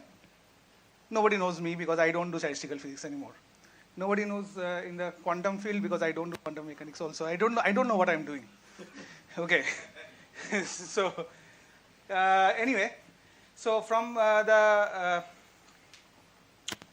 postdoc I did with John Gould from Trinity College Dublin. Again, a very popular friend, an unpopular person, right? A very well-known person. And then I did my, I was a postdoc with Klaus Molmer for a little bit, and then I got my position in IIT Hyderabad. So this is a very new campus. All the buildings are now done, and it looks very fancy. So if you want to come ever, any of you, just write to anyone, including me, and please come and visit, and we'll have a great time discussing stuff. Mainly, I'll be learning stuff from you guys. So what do I do? So I have been working on this driven dissipative quantum systems, but usually beyond Lindblad descriptions. So in my experience, start trying to do things from derived things and so on. So, it's very good. Lindblad descriptions are very useful because they are reasonably simple, but they're actually quite limited, right? I mean, it's actually on very special, with very special assumptions that you end up with such things. So these are some of the works which we have done in this thing. This was so there are some fundamental limitations of Lindblad descriptions, even when systems are weakly coupled to Baths, right? I mean, it's not even when a weakly coupled to Baths is going to give you. So then what do we do? Then we do, of course, non-Markovian open quantum systems, but that becomes very difficult. So then you do numerical techniques. So this is one class of numerical techniques that we developed based on tensor networks.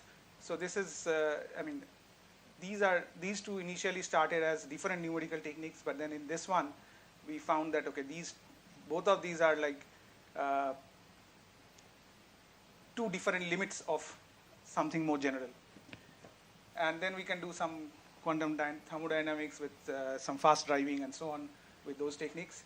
And this is a very recent work, which I'll little bit talk about. It's like, probably stems from all of this combined together. All the ideas kind of combined together and so on, but turns out very different, essentially. So not just now develop numerical techniques. Of course, you do some quantum dynamics and thermodynamics with it. So this is, this was a numerical technique, and then this was some kind of thermodynamics with it. And there are some more papers. So this is the paper I'll be talking about today. And then other thing that I'm interested in is, of course, quantum transport, and a lot of things about non-Hermitian physics. This is one of my current topics of interest. And also there is a lot of connection between quantum transport and non-Hermitian physics in the usual quantum transport things. So one thing I would again like to say that, these set of works, almost all of these, I think, if you could write down, all of these things involve things where you cannot write down a Lindblad equation, okay? All of these things. And this has effects and all which you cannot describe by a Lindblad equation. So today's talk is about this one, but this and this are kind of connected. So this is a numerical technique which we were developing, and then we suddenly found, okay, so this is not just a numerical technique. This also has this numerical technique can give insights into something more fancy in some sense. So what is this Memba effect? So okay, first of all, okay, I should mention that I don't think anybody in Europe, US, Asia, Australia knows how to pronounce this. So some people call it Mpemba, some people call it Memba, some people call it Pemba. So I'll keep calling it Pemba or something. I don't know. Okay. So so this thing started, started with one paper that's really called cool. Okay, so it's the idea was like this person found that warm water freezes faster than cold water. So it's like if you want to he wanted to make ice cream literally. He was a school kid at that time. So and he found that if you slightly heated up the water, it kind of froze faster. But he is not the first person doing this. Some other people much older have also talked about such effects. But this is the first paper as we know it, right? So later on, this idea has been just generalized to much more general statement. This one is given some dynamics which has a unique fixed point. Certain far from fixed point states may relax to fixed point faster than other states which are closer to the fixed point. This is just a much more general statement of warm water might freeze faster than cold water. This is just this statement you do it anywhere, right? It can be physics, can be even finance or whatever, right? But this effect was pretty old, as you can see. But people really started to take it seriously in physics in these works. So this was in dissipative classical stochastic systems, and both are Markovian. So this is the set of works that kind of put it into prominence. And then there was this experiment, which is like, there was previously some experiments also, but there were some issues with whether it clashes with some kind of phase transition and so on. But this was a very unambiguous experiment. Sorry, can I just, yeah. Your blue statement seems a little bit paradoxical. Maybe that's the whole point. Yeah. But if it's far away, it has to come closer at some later time. Therefore, the relaxation from that closer point is going to be shorter than. Yeah, from that closer point, but not from the before point. So we'll come to the plots and you'll see exactly what you said, but that crossing needs to be there. That crossing is basically the signature. So this, and then it started, in quantum systems, people also started exploring this, again, all around the same times, right? This paper was there in 2019, but it's not usually talked about as the first paper in quantum member effect and so on. This paper is what is talked about. And then this one, for some reason, again became very popular. And I'm not sure this is super different from this one, but it's become very popular. And it was like highlighted in many places and so on. So immediately there was like, within 1 year, there were probably more than 100 theory papers. It's like one paper every week coming out, both in open isolated quantum systems, quantum circuits, and everything. And there's already a review on all of these things called quantum member effects, this thing. And there are 2 experiments which are in ion traps. Okay, so this is quantum simulations. This is in basically an open quantum system simulation. Okay, so all of these things, including all of these quantum things, had been kind of limited to Markovian dynamics. So what we generalized it to kind of non-Markovian things and showed effects or kind of defined effects which are only possible in non-Markovian dynamics. So that was our contribution. So let's now go to this more pedagogical statement of like how to think of this. So I like to think of it in terms of a thought experiment, at least, right? And this quantum, I'll always keep in brackets because if you ask me like what is quantum here that you cannot have in a classical system, I don't have an answer. I think everything that we are discussing just carries over to classical also. But we will be discussing density matrices and CPTP maps and so on, so it's quantum. Okay. So the idea is always like this. So we have 2 steps. One is you prepare something and then you relax to the state. So you can prepare in a more general, in a more kind of, let's say in a most general way, you can attach some baths, you can drive the system, do whatever you want. And let's say I'll always kind of split the time into -infinity to 0 where we prepare, and then 0 to infinity where we relax to whatever we wanted to relax. So this part should have a unique steady state. So whatever you start with, you reach the same steady state. And the thing to look at is, let's say, some kind of distance measure between the, or like how this relaxes, right? So some kind of distance measure between some instantaneous state and the steady state. Now you prepare, let's say you do some 2 different protocols, so you prepare with 2 different initial states, and what you find is this is exactly what Arul was saying, that one of them started closer to the steady state, but then at some point there was a switching, and this one took a longer time to reach, whereas this one reaches as a shorter time. So that is, if we find this, then we have member effect, right? So that is the idea. Yeah. Is that a simulation or is that a sketch? No, this is just a sketch. This is just a sketch. So yeah, so this is just a sketch, okay? Now this is, yeah. What happens if you start after the crossing, because then the closer state will still decay faster? No, so the point is, if you can find such a situation, then you say that the system can show member effect.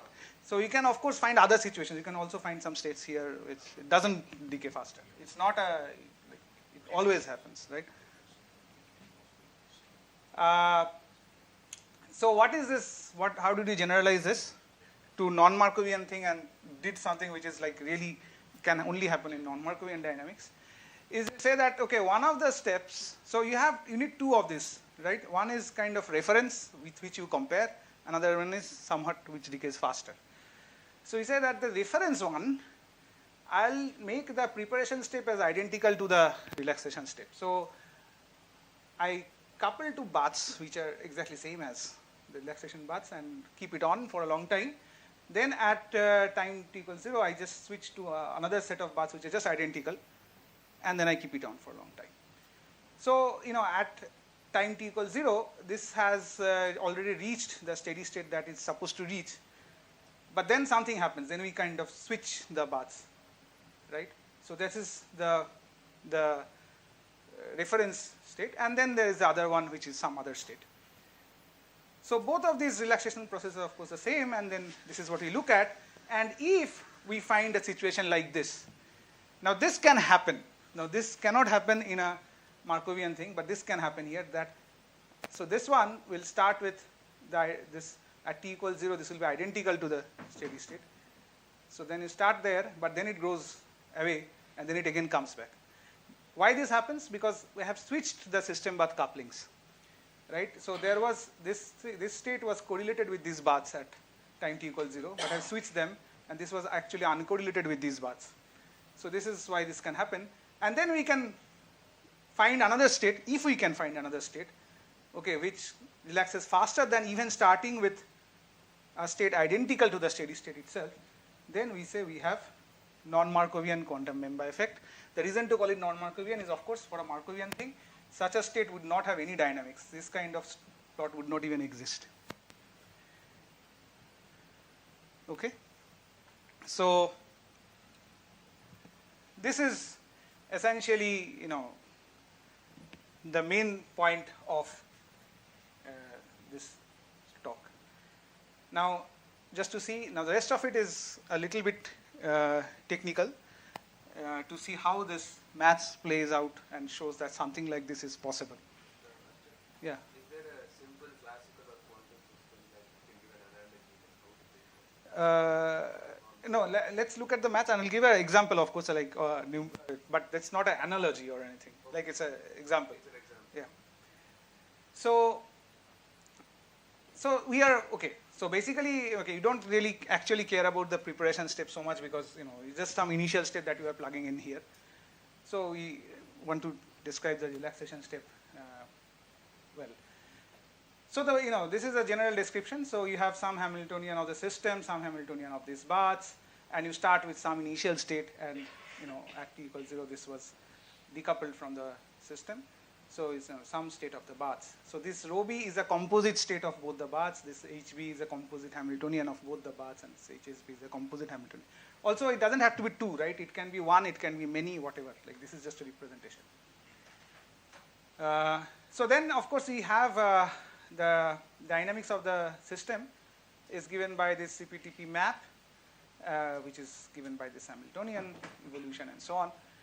But one interesting point is that one can actually write this equation also in this form, where we have this lambda inverse of t sitting here, which might look odd because sometimes that lambda inverse at t might not exist because lambda inverse might have a 0, right? Lambda might have a 0. But what happens is that this only happens at kind of isolated time points.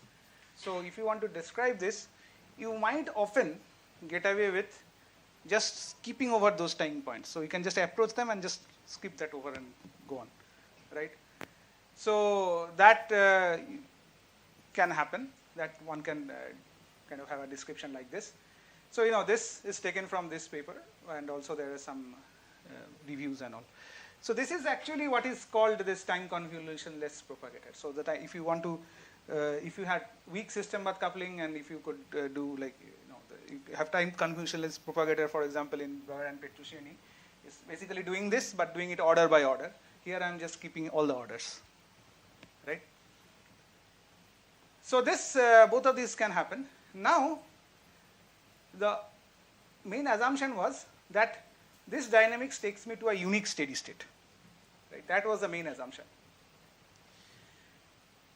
And what is kind of different from Markovian thing is that this L depends on T, right? A Markovian thing will have probably just a L, right? Not a something depends on T. Although there is no explicit time dependence in the Hamiltonian, right? So this is the main difference with, let's say, the Markovian thing.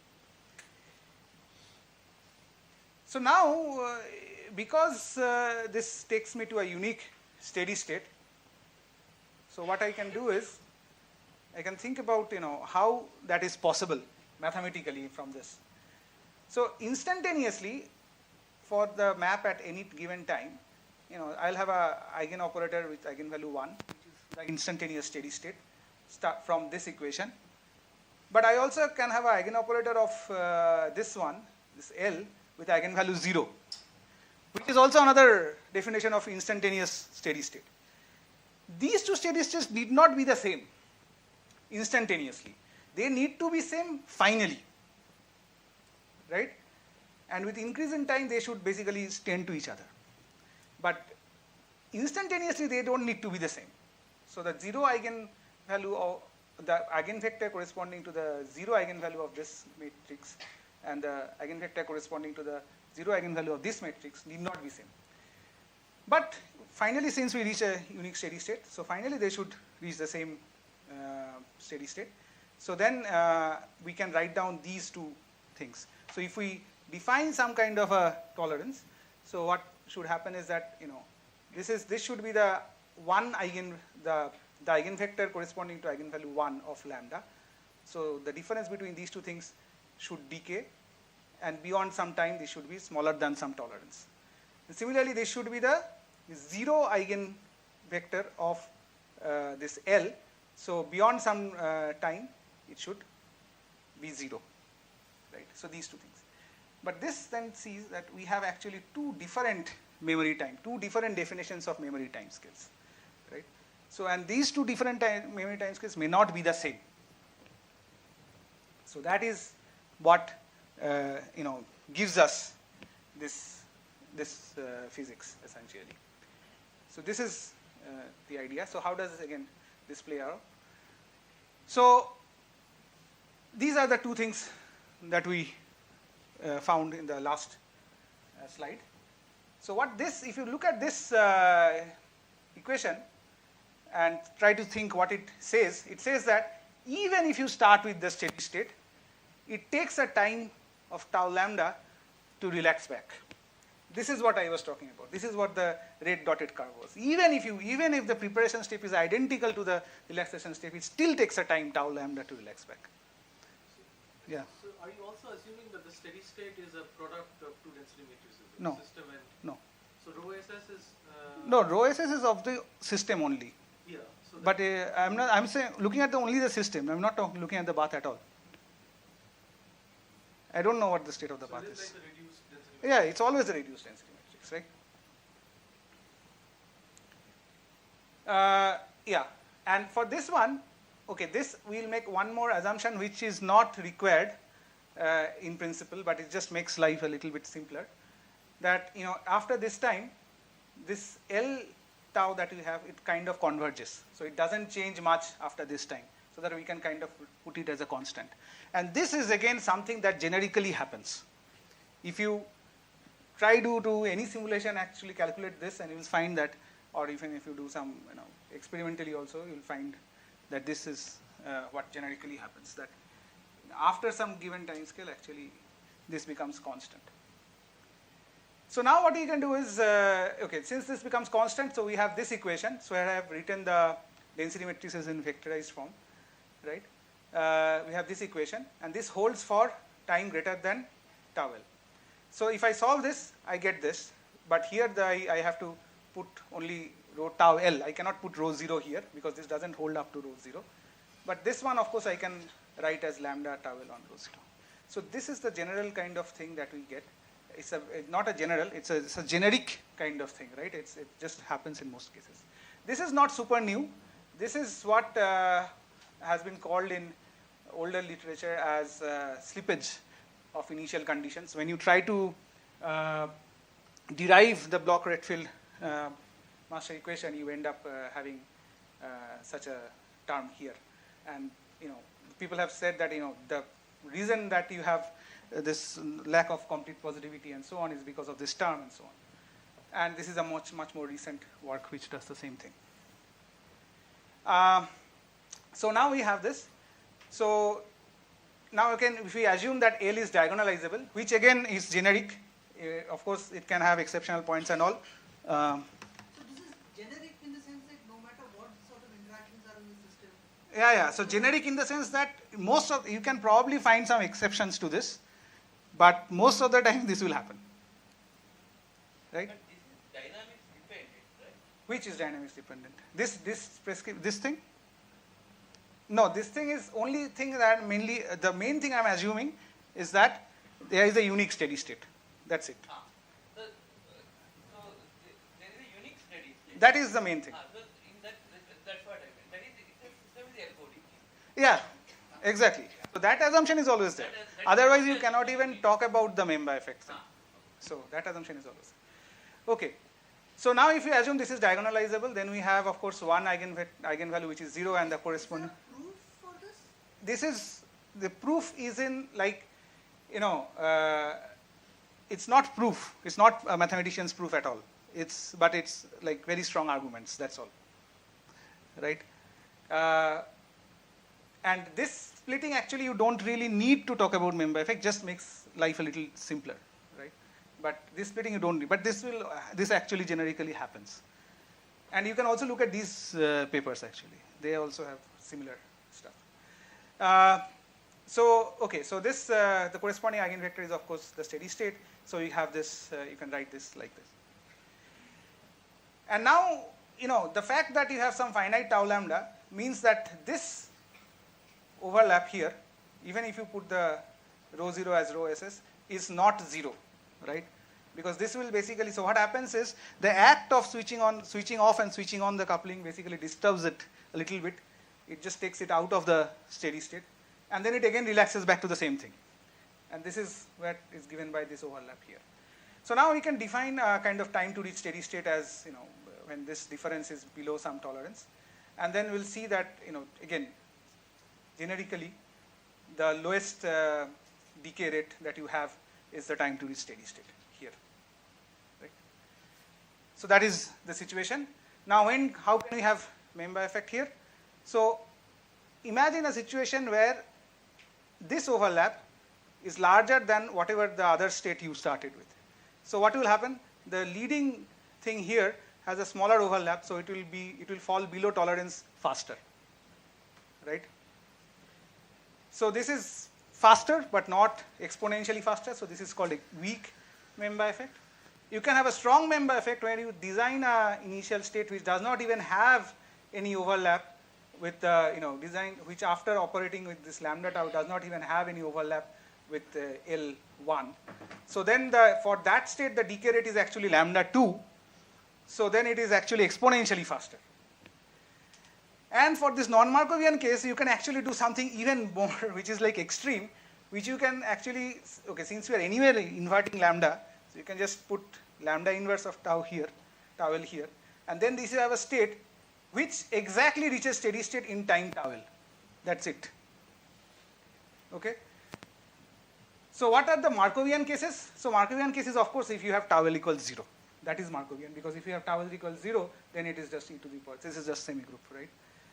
And these two cases are also talked about in the Markovian limit. This one has no Markovian analog. Okay? And this is the fastest decay you can have in a non-Markovian system, because it decays within the memory time. Okay, so this is the whole picture. So let's get to the example. So the example is, the simplest example is a resonant level model. And this is actually a very profound example also. So what is this? This is just a single fermionic site coupled to a fermionic bath, and you can look at all of these things. How to simulate this? Okay, first of all, you can exactly solve this by hand for the steady state, very easy formulas. If you want to do the dynamics, then it's a little bit more non-trivial, because you have to do inverse a Laplace transform and so on. But you can do this trick, which is so the dynamics is governed by this function here, which is coming from this kappa here and this omega here and so on. So you can map anything, any bath like this where you have an infinite number of modes, to a chain, to a tight binding chain, which the first site is attached to a system and the rest of it is just a nearest neighbor tight binding chain, right? Where the on-site energies and the hoppings will encode this spectral function. So now if you have done this, then of course due to like kind of Lieb-Robinson bounds, you don't finally need an infinite chain. If you are evolving up to a finite time, you need some chain which is roughly proportional to time. So this is actually very easy to do numerically. So this is how we do it. And if you want the full map, of course, this audience knows this very well. So you can just do this with two initial conditions, which is the dot is full and the dot is empty. And then you can pluck out the full map here. So one important property here is that this, because of being Fermions and because of number conservation and the full thing, this reduced density matrix can never have a coherence. So it's like this. So it's actually, you can write this lambda L as 2 cross 2 matrices. And if you write this as lambda L as 2 cross 2 matrices, then you have one state which is eigenvalue 0, which is the time dependent fixed point. The other one which has some instantaneous decay rate. And they have only one decay rate. So you cannot actually have the Markovian Memba effect here. Why is this? Just look at this. You need the other decay rate. No, I mean, if this is 0, the next one should be non-zero to see that something is going faster. So this is a situation where you cannot actually have a Markovian Memba effect, but you can have the non-Markovian Memba effect. So how do you see this? So what is being plotted? So this is population corresponding to the time-dependent fixed point. That is, we calculate this L, and then we diagonalize it. We get the 0 eigenvector, and we are plot the population corresponding to it, and we are plotting it. This dashed line is the steady state obtained via this non-equilibrium Green's functions. So you see that it goes and kind of saturates here. If you plot the lambda 2 that is here, you also see that it goes and kind of saturates, let's say, here. Okay. So that's how we can find the estimate for tau L that we were talking about before. Now once we have found tau L, we can find this guy over here, and then we can get the population corresponding to the fastest decaying state. So this is a plot of that. So you see this one is the fastest decaying one, which has started somewhere here and it has quickly relaxed. Whereas this one is actually starting from the steady state population itself, and then it goes away and slowly relaxes back. So this one is actually relaxing much, much, much faster than starting from the steady state itself, or which is a state which is identical to the steady state. Can you always do this? So if you scan the parameters, you see that it's not always possible. This state is not always physical, but it's actually possible over quite a large range of parameters. And this, what is being plotted here is the difference between these two things, because you want this to be reasonably large so that you can make a plot like this. Like, it's good. Otherwise, if it is very, very close here, you can say, okay, I mean, this doesn't make any sense. So this is a resonant level model. We also did it for the double quantum dot, where there are, two sites now, and now you have two baths. So the steady state is not even equilibrium here. Steady state is out of equilibrium. And also many-body interactions here, so and so on. So again, how do you solve this? And this is where that numerical technique comes in. So we have this chain mapping that I discussed before. We do this CJ map where you just double this thing, and then you do a tensor network evolution of the full system and bath and everything. But you only need to do it up to a finite time. So not the full thing is not required, right? So this actually also gives a very powerful numerical way to do, impurity problems and so on. So these are the results. So here the steady state we find actually just by calculating this up to so calculating the L and looking at the convergence of L, and that's how we find the steady state, and then we do all this. This is a trace distance between the some initial state and the steady state, some state at time t and some steady state. And so what you have here is that, so rho 0 equals rho infinity. So those are these plots with u equals 0 and also u not equals 0. And then we have rho 0 equals rho f, right? Yeah, okay, so this is not coming out very well for some reason. But anyway, so this is the fastest decaying state. So you see that those just start from here and this. So this is the trace distance. This is the plot of current between the two dots. So you see that if you start from the state which is identical to the steady state, it just kind of oscillates, and then you again slowly get back to the same value. But the other ones is just little bit moves away and then it just relaxes. This is for another set of parameters just to show that current can also be very, very different. It is like negative here also, but then it just quickly relaxes. This is similar to the last plot in the last figure, last slide, which is scanning over various parameters. Here we did not even find a parameter regime where it is not possible, right? Where the lambda inverse did not give a physical state, right? And another interesting thing is that it's most the difference between this is trace distance between the fast state and the steady state is actually most over here, which is actually low temperature and all close to linear response. So that is where you get the most non-Markovian dynamics anyway. So that is where you get it also this effect the highest, right? So that is those are the examples. So that's essentially the talk, and I'm already over time. So it's counterintuitive but generic, and it gives the fastest possible relaxation. Should be useful for various things like state preparation, resetting, and so on. May have some consequence for readout of a qubit. These results should be possible also in classical non-Markovian systems like harmonic oscillator chains, right? This nobody has done. And in general, I think non-Markovian dynamics is not really special. It's what happens. Markovian dynamics is special. So we have a poster on non-Markovian quantum member effect in superconducting circuits. This is an ongoing work by Subbalakshmi here. And these are some other questions that I'm kind of interested in right now. And thank you for listening.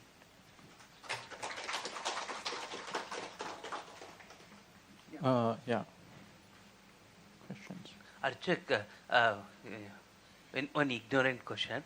In the Calibrace, when he recently coming it up, popularizing this Pemba effect, when in their models they have some kind of symmetries. They start with U1 symmetry and other things. But when we look into open quantum systems, we won't see anything. So can you make comment or anything? So what Calibrace had is basically considering isolated quantum system and restoration of some kind of symmetry and so on. What I feel is, so this is open quantum system thing. But they are also, Calibrace's paper also, they are actually looking at a subsystem. They are not looking at the full thing. Okay. Correct. So I think either of this is true. Either this can be put in that framework or that can be put in this framework. Nobody has done that, but I think it is possible. Yeah, so here somewhere that symmetry of whatever they are doing has to reflect here also. And or yeah, it's not completely clear, but it has I think, to. Yeah, I think this is possible. Okay, thank you. Hi. Hello. Yeah. So in steady state, if you start the steady state, then it will take tau time to reach it back, right? Yeah. So if I do not stop after tau time, then it will take 2 tau time return it again. Yeah. So it's a periodic motion, right? Yeah, if you keep switching on and off the system path couplings in steps of time tau L, then it will tau lambda, it will be like that. Yeah. So if we think of t tends to large time, so it will be a state, all possible state from t equals 0 to tau. So how this steady state is unique in that sense? No, it will be the same state. So if I start with, if we're looking at 0.5 into tau, so it will, after tau time it will again repeat, right? No, then it will not go to the same state. It will go to some other state. So from 0 to tau, it takes different state to reach the steady state. Yeah, so if you are starting with the steady state itself, then it reaches back the steady state in a time which is like tau lambda. But if you start with something else, it doesn't take that time. It takes something else. Okay, so intermediate from these two states, so it will be changed depending upon the tau, right? Yeah. Okay. Okay, any more questions? No? All right, so let's thank the speaker.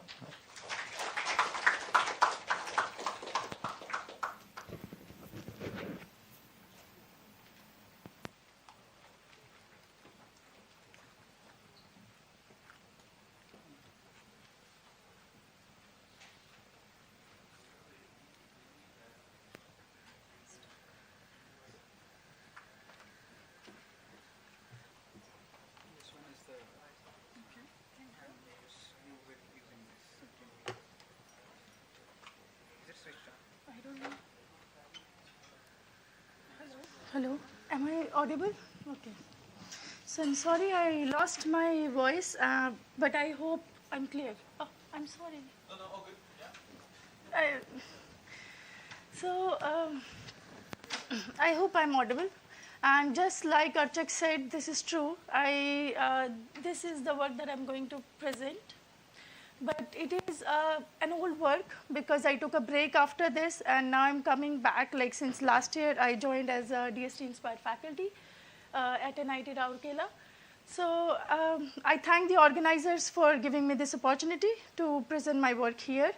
And just because I am also thankfully friends with the people who are well known, I'm here.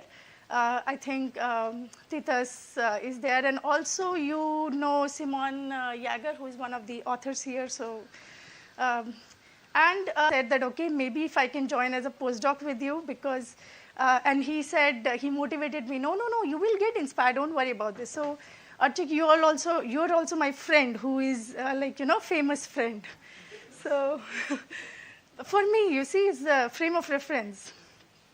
So anyway, I'll talk about entanglement behavior in lattice bosons with long-range interactions, and it is this work. It's very close to me because it gives very beautiful physics. And this was the work done in collaboration with, so I was affiliated to ICTP Italy, but I was also working with a group in the University of Saarland, where I did my first postdoc. This work was funded by DFG, Guided and Aquas, and presently my work is funded by DST Inspire. So why am I doing this is because, see, quantum entanglement doesn't have a classical counterpart. So it's one of the main ingredients, for example, in quantum teleportation. But it seems it's quite difficult in many two-dimensional systems to really study the behavior of entanglement entropy.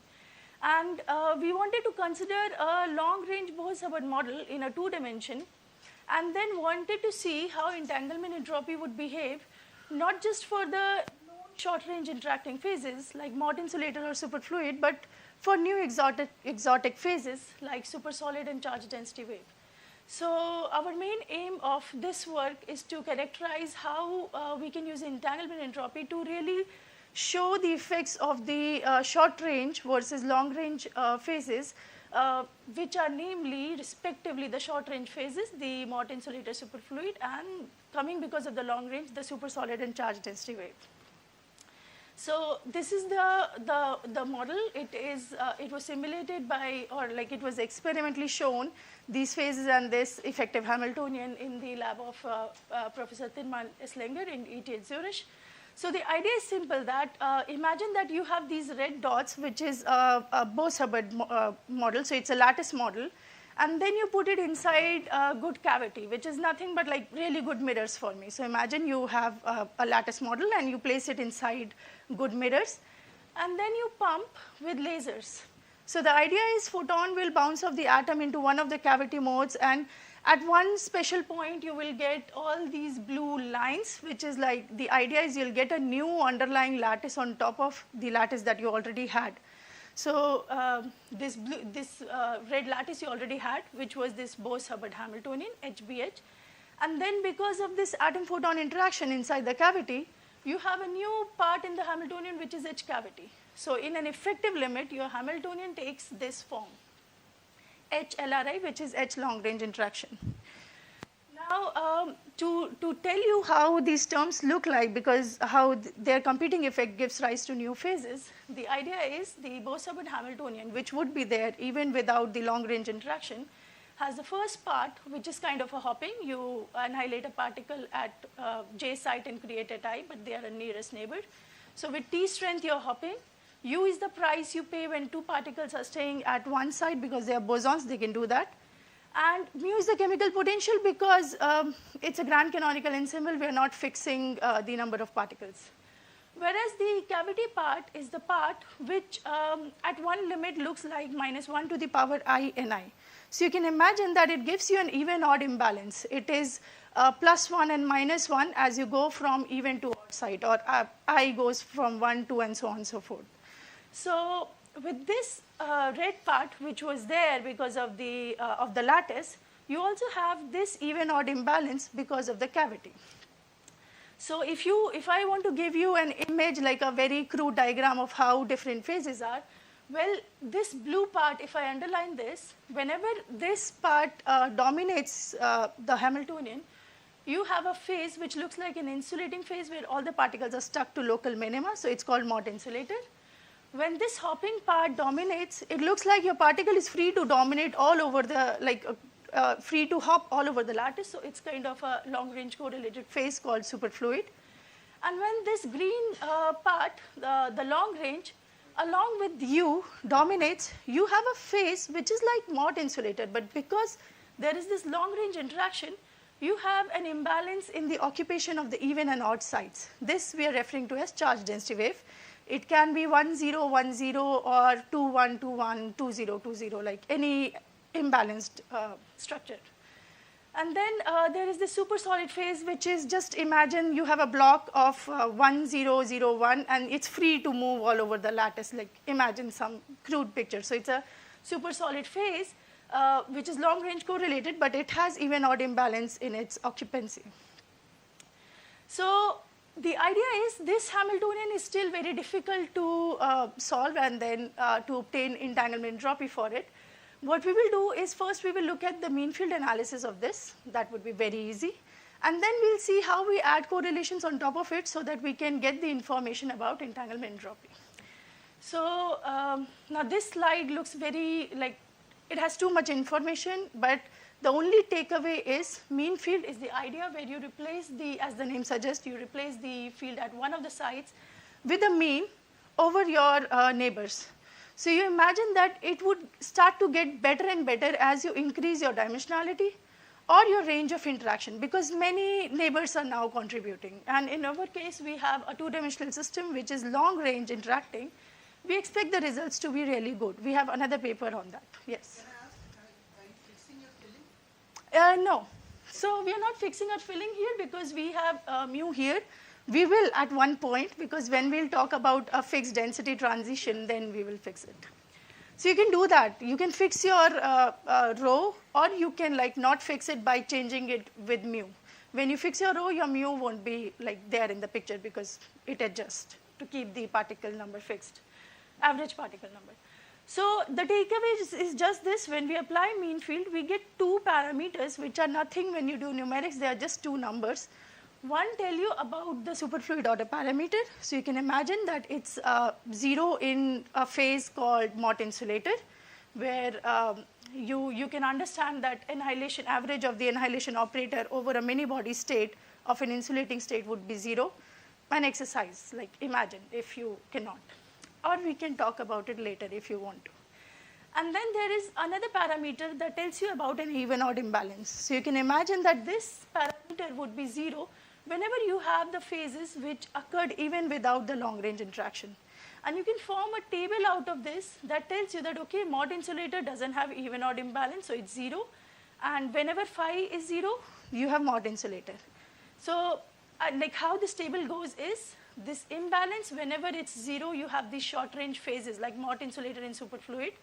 Whereas you know that it could be one of the charge density wave or super solid whenever the imbalance is non-zero. But after that, you can look at phi and say that if this phase is long range correlated or not. In every insulating phase, this phi would be 0, like in Mott insulator or charge density wave. And this phi will be non-zero in a long range correlated phase like super solid and superfluid. So your take home message should be that now out of everything you have just two parameters that you can somehow like explore and see what kind of phase you are in. So you can get a whole phase diagram out of this in a mean field picture. It's not exact, it's a mean field analysis.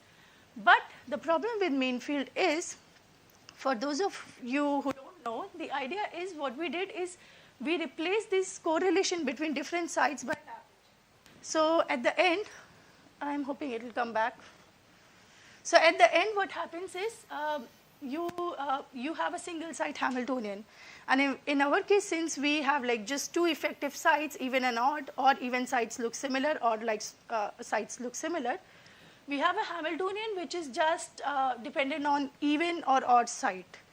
So how do we look at the entanglement here? Because entanglement should be a property that tells you about how one part of the system is connected to another. For this, we use this slave boson approach. I don't like the name, but it has been given by like all these papers beforehand, so it's just a way of, I don't know. Let's not go there. The idea is just that we already have for every site a mean field Hamiltonian and therefore a basis coming out of it, right? And the dimension, like the amount of terms in the basis depends on where you cut off the number of bosons, because you can have like as many bosons as you like, they're bosons. So what you want to do is just rotate or like write the original Hamiltonian in this new basis and then start to expand over the mean field ground state. And the easiest way to imagine this is a Taylor series expansion. You have some fx, you want to expand about x naught. The first term is fx naught. The second term is the first derivative, which should be 0 if you're expanding about the global minima. And the third term again comes out to be the x square term, like the second order term, and we stop there. And as soon as you do that, you get something called a quadratic Hamiltonian. For those of you who don't know, quadratic Hamiltonian is just when operators appear in pair like Ci dagger Cj or Ci Cj dagger and Hermitian conjugate of that. The idea is it's very easy to solve. So we had a very complex system. I don't do hard stuff, you know. I'm sorry, I'm not that smart to do exact things. So we did mean field. We expanded on mean field. We have kept some kind of correlation above the mean field manifold, and we have come to a system which is now has just complexity. It has a complexity of n. So it's like now easy to do, but it still gives you an information about the correlations. And from this, we can calculate the correlation matrix of half of the system that now we want to say is how much it is entangled with the other half of the system. So from this matrix, you can get all the information about the entanglement entropy. And we want to ask how entanglement entropy would behave by a competition between this T and ULR. So T was arising because of the short range interaction. As you can see here, that T is the nearest neighbor hopping. So it just mainly lies close to the boundary. Whereas a long range interaction this is a global range interaction. So it is connecting every part to every part of the system. And now we want to see how entanglement entropy would behave when we have a phase transition happening just because of T or a transition happening because of ULR. Yes. These are the same as the boson operators? Or? No. See, actually, we define C from here. The idea is we have defined now new type of particle, which is which creates different excitation. So imagine psi alpha 0 is like the first excitation, and psi alpha 2 is the second. So we have gone to a basis where we are talking about the excitations above the mean field ground state, and CICJ just create or annihilate that. So like we have rotated our basis to just the mean field basis.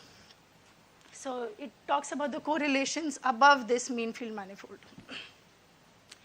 So with this in mind, so what we did, we had originally this Hamiltonian, but now we have a quadratic Hamiltonian. And if we look at this, this matrix and calculate this SA from here and plot it for different variables that we have this. So let me walk you through this. The first figure here, so we have scaled everything with U0. So you can put U0 equal to 1.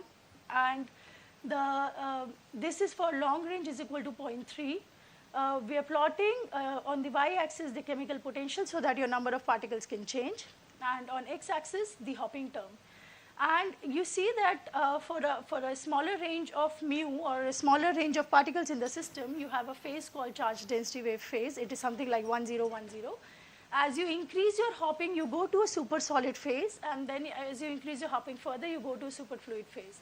Whereas as the number of particles increases, your 1010 configuration goes to 1111, which is like the Mott insulator. As you increase your hopping, you go to a superfluid phase.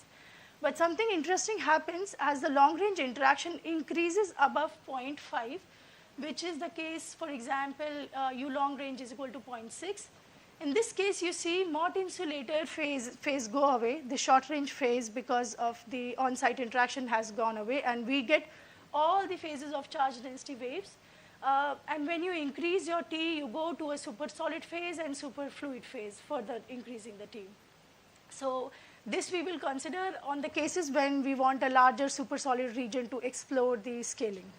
But for now, we'll stick to this kind of a phase diagram where we have two types of transitions that, so I'll tell you the types of transitions that we have here. So you see that it looks very brighten at some points, maybe at these peaks here, like the tips here of these lobes, and then like this brightness fades away as you move away from these tips. Whereas as you can also, like we also observed that just along the super solid superfluid boundary, the whole boundary is highlighted. So which is more clear here. You can see that it's you see an enhancement right close to this boundary.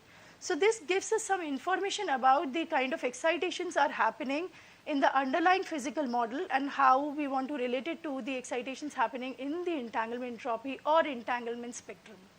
Sorry, this entanglement is between which two parts? So we have divided, like it's equally half in the two system. So it's entanglement between this blue or this pink region. So as I said, so we will pinpoint the types of phase transitions that is happening in the system. There is this type 1 phase transition that is happening right at the tips, which are the fixed densities phase transitions. They are continuous O2 phase transitions. Whereas as you move slightly away from the tips, the region marked 2 or the points marked 2 are a different kind of phase transition. So these transitions are happening at a varying density. And these falls into the category of continuous CI transitions. They have different critical exponents than this continuous O2 transition. And as you explore the super solid superfluid transition, you have a third type of transition in the system, which is the super solid superfluid whole boundary. We don't care now about the density being fixed or not. This is happening over the whole critical boundary here, and this is actually a continuous Z2 phase transition. So for the rest of the talk, we will be only interested in type 1 and type 3 because these are the new phases that we want to explore. Somehow type 1 falls in the same category as this short range transition, so we can compare there, and type 3 is the new transition that we'll be exploring in this work. So if I now draw just one line across this and one line across here for a fixed density, yes? Yes, yes. Yes, there are. We are not talking about them. So there are some regions where there are discontinuous phase transitions happening between the supersolid and superfluid. For example, it's actually right here, you see. But we are not talking about those regions. We are just talking about these regions where you see a bright light, which is the continuous phase transition. Even first order phase transitions are happening from charge density wave to superfluid. You see there are these regions which are directly going, but we are not targeting first order phase transitions at the moment. So the entanglement entropy just jumps across these two? Yeah, so you see, this is how it behaves. Entanglement entropy, if I just look at for a fixed, now we are talking about a fixed density. For example, fixed density rho is equal to 1 means I have some line coming from this Mott insulator to superfluid and shows a jump at the boundary. This region is Mott insulator and this region is superfluid. So it shows like a non-elliptical cusp at this type 1 phase transition. And you see a similar cusp from charge density wave to supersolid, this type 1 phase transition for a fixed density, rho is equal to 0.5. So the filling is like 0, 1, 0, 1. Whereas from supersolid to superfluid, you also see a very small peak here. So at the end, we also want to explore this small peak. So how do we understand the behavior of entanglement entropy? Well, we'll divide it in two parts. One, we will ask why we have peaks and how can we explain these peaks in entanglement entropy at these special transition points. And secondly, we'll talk about the scaling of entanglement entropy, how these different critical points are scaling. So to target this question, what we will do is we will look at just, because we have at the end two matrices, we can diagonalize. One matrix is the matrix of the Hamiltonian, the quadratic matrix we made after we did an expansion over the mean field. The second matrix is the matrix of the correlation matrix that we solved for the entanglement entropy. So the first matrix, which was the physical Hamiltonian, quadratic Hamiltonian, gives us a physical spectrum when we diagonalize it. These are just the eigenvalues of this matrix. And the second matrix, the correlation matrix, gives us the entanglement spectrum, which are related to the eigenvalues of the correlation matrix that we formed. So now this looks pretty difficult to digest, but just stay with me. There is so much information here that it's easy to get lost. But we start from here that first of all, we are just targeting type 1 transition. So we can target it either here at fixed density rho is equal to 1, which is Mott insulated to superfluid, or here fixed density rho is equal to 0.5, which is charge density wave to supersolid. So we'll stay here at the charge density wave to supersolid. And this figure just in very crude way tells you that if you diagonalize your quadratic Hamiltonian, the idea is that your ground and the first excited state both are linearly going to 0. So what happens in such system that you have an order parameter which has an amplitude and a phase. The amplitude fluctuation leads to something called a Higgs mode, whereas the phase fluctuation leads to something called Goldstone mode. Don't go further than this. The idea is both these fluctuations soften. So the idea simply is this: the ground and the first excited state both linearly goes to 0 here, which is a very special critical point. And this happens only at the tip of this fixed density transition. As soon as you move away from this density, you change your mu and you go to 0.501 or 0.2, you will this will shift to some smooth curve. You won't get this analyticity. You'll go to another universality class. So this is a very special point. And why in entanglement spectrum, why in entanglement entropy we see the same thing is because similar thing transpires there. If we look at the correlation matrix and diagonalize it, we'll see that its eigenvalues, which are related to something called entanglement spectrum also shows this feature that there are modes that are linearly going to 0, and the higher modes also are contributing and directly going to 0 here. So this leads to an enhancement right at this critical point. So the type 1 transition, the peak is, the appearance of the peak is just in the entanglement entropy, is similar to the softening of the Higgs mode in the entanglement spectrum. That simply means the higher excitation modes or energies are linearly going to 0 at this special point. This is because this falls in the category of this O2 phase transition. Whereas if we talk about the type 3 phase transition, which is this small, this small tiny peak as you go from super solid to super fluid, here nothing like this is happening, that the whole ground state or first excited state goes to 0. But if you look at this picture where we are moving from super solid to the boundary of super solid, super fluid, and then super fluid, that means we are, after this cusp region, we are moving from here, then this peak comes, and then further away in super fluid. What is happening is, there was this Goldstone mode which was 0. But with this in mind, there was another mode, just one single mode, this cross that you see, just one single mode at k is equal to 0, that thought, oh, something special is happening at this transition, and let me just go to 0.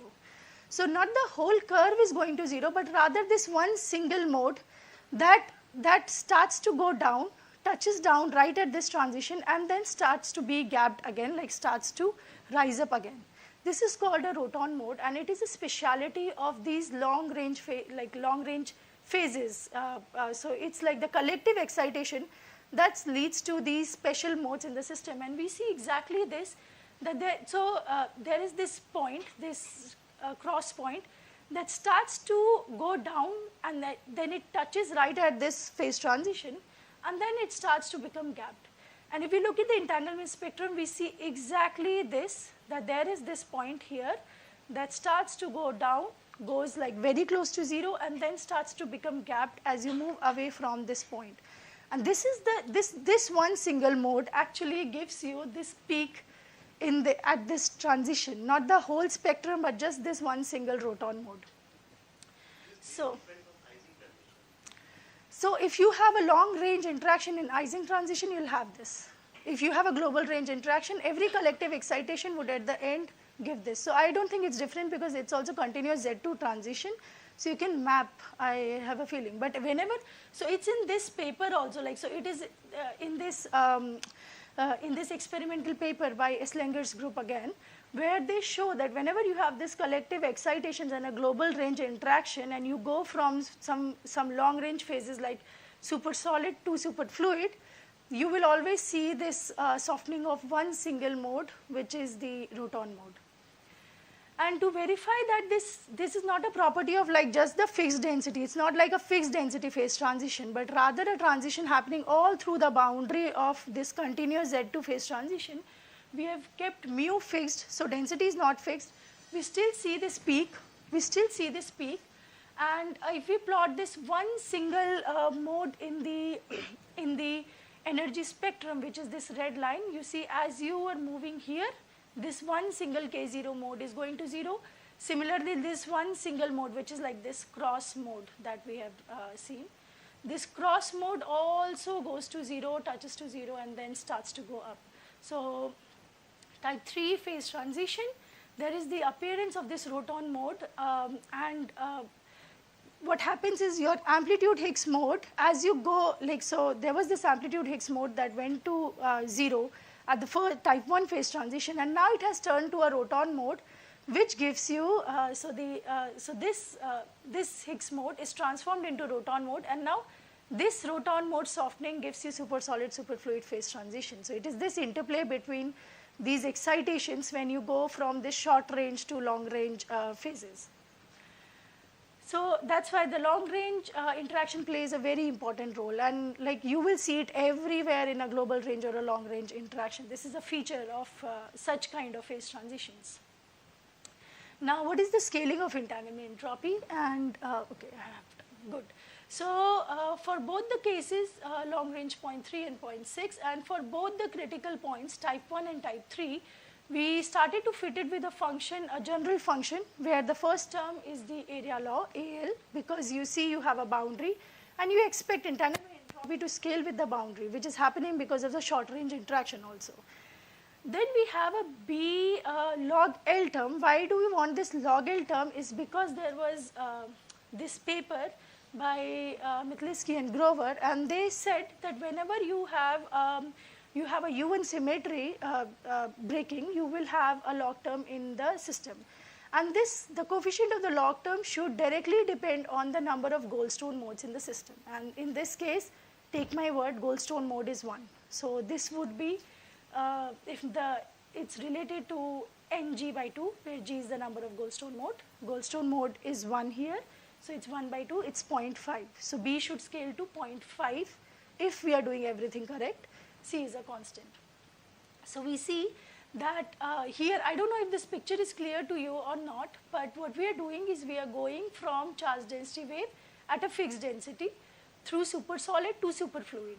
So if we trace back here, we see that the A that we have scaled with different system sizes starts to go up, shows a cusp singularity, just like entanglement entropy, right at the charge density wave supersolid transition, and then it goes down and then it saturates. Whereas B is the quantity that should depend on the log term that depends on the special Goldstone mode or the Rutan modes in the system.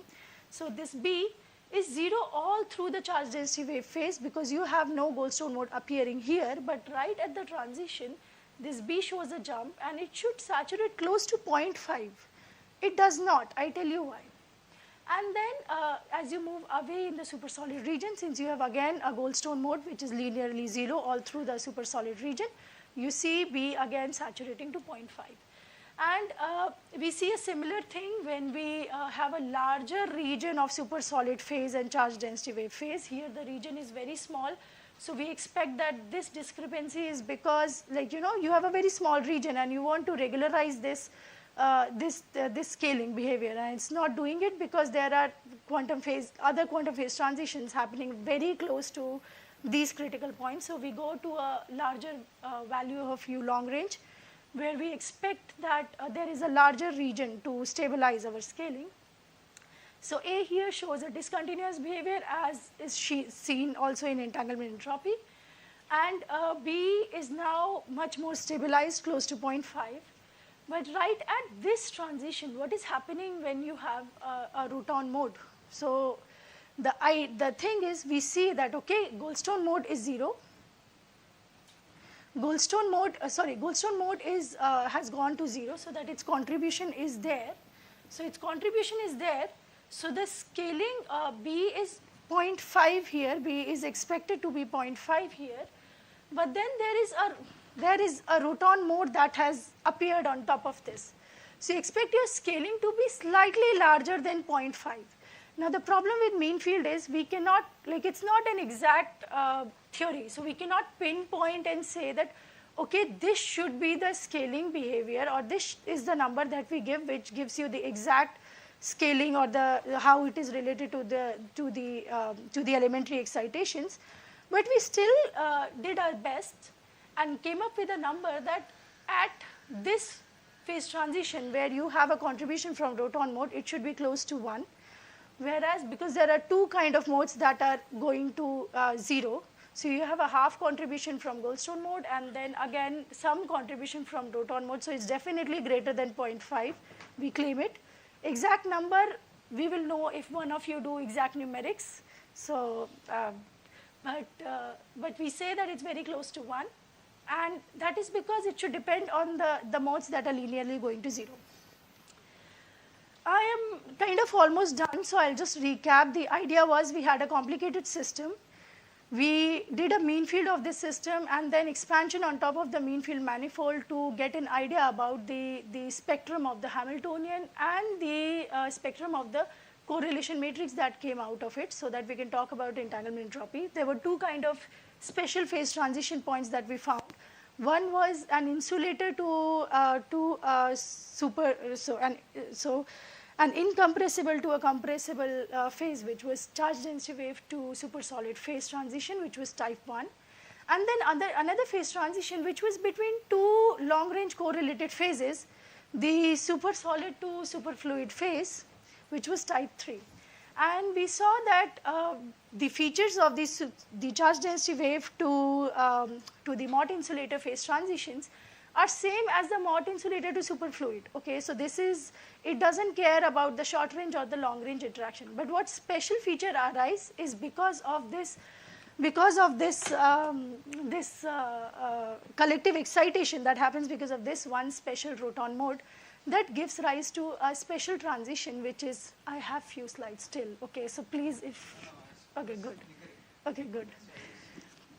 So what special thing is happening here, which is a new, a new result. Of course, the charge density wave to supersolid is also a new result because no one verified it, and we verified.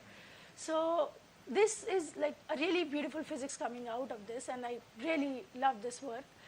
So I already said my conclusion. My outlook would be you have this model where you have super solid and and charge density wave, but you can also have like kind of a correlated disorder in the system, and you can make it again with the same laser interplay with the different lambdas that you have in the system. The one lambda coming from the Bose-Hubbard model, the other lambda coming from the optical the pumping that you have in the system. So interplay between that can give rise to new phase called a Bose-Glass phase or a super-glass phase. And how would a Roton mode behave there, or how would the excitation spectrum look like there? So that is our next work that we will do. So this was my group. So everyone on this side, like the right side of the picture, contributed to this work, and Tommaso Rochilde is our collaborator for this work.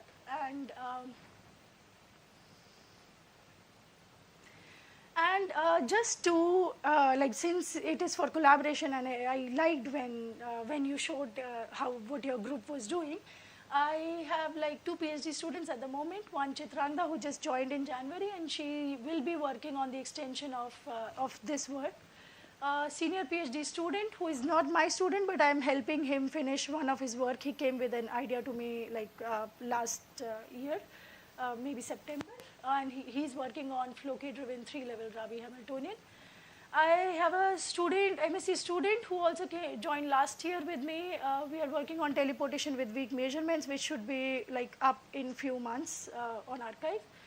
Then I have integrated MSc students. All 3 of them are working on different things. Rinal is working on VQE of XXZ to begin with.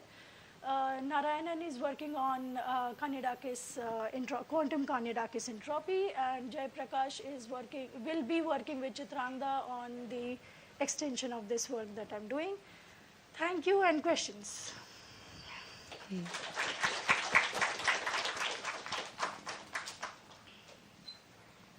So Shraddha, very beautiful talk. Thank you. So I have a couple of questions. So how much of your results are actually based on this quadratic approximation you're doing? Everything is based on that. But, so this is a good point, because you see, I also keep this work by Lucas Himbert. So the idea is he did the mean field of this, and then we verified the result of the mean field with existing quantum Monte Carlo results from the other group. And he could find qualitatively very good matching between the so for example here. So we have our mean field result here, and this is the result from the group of Batruni.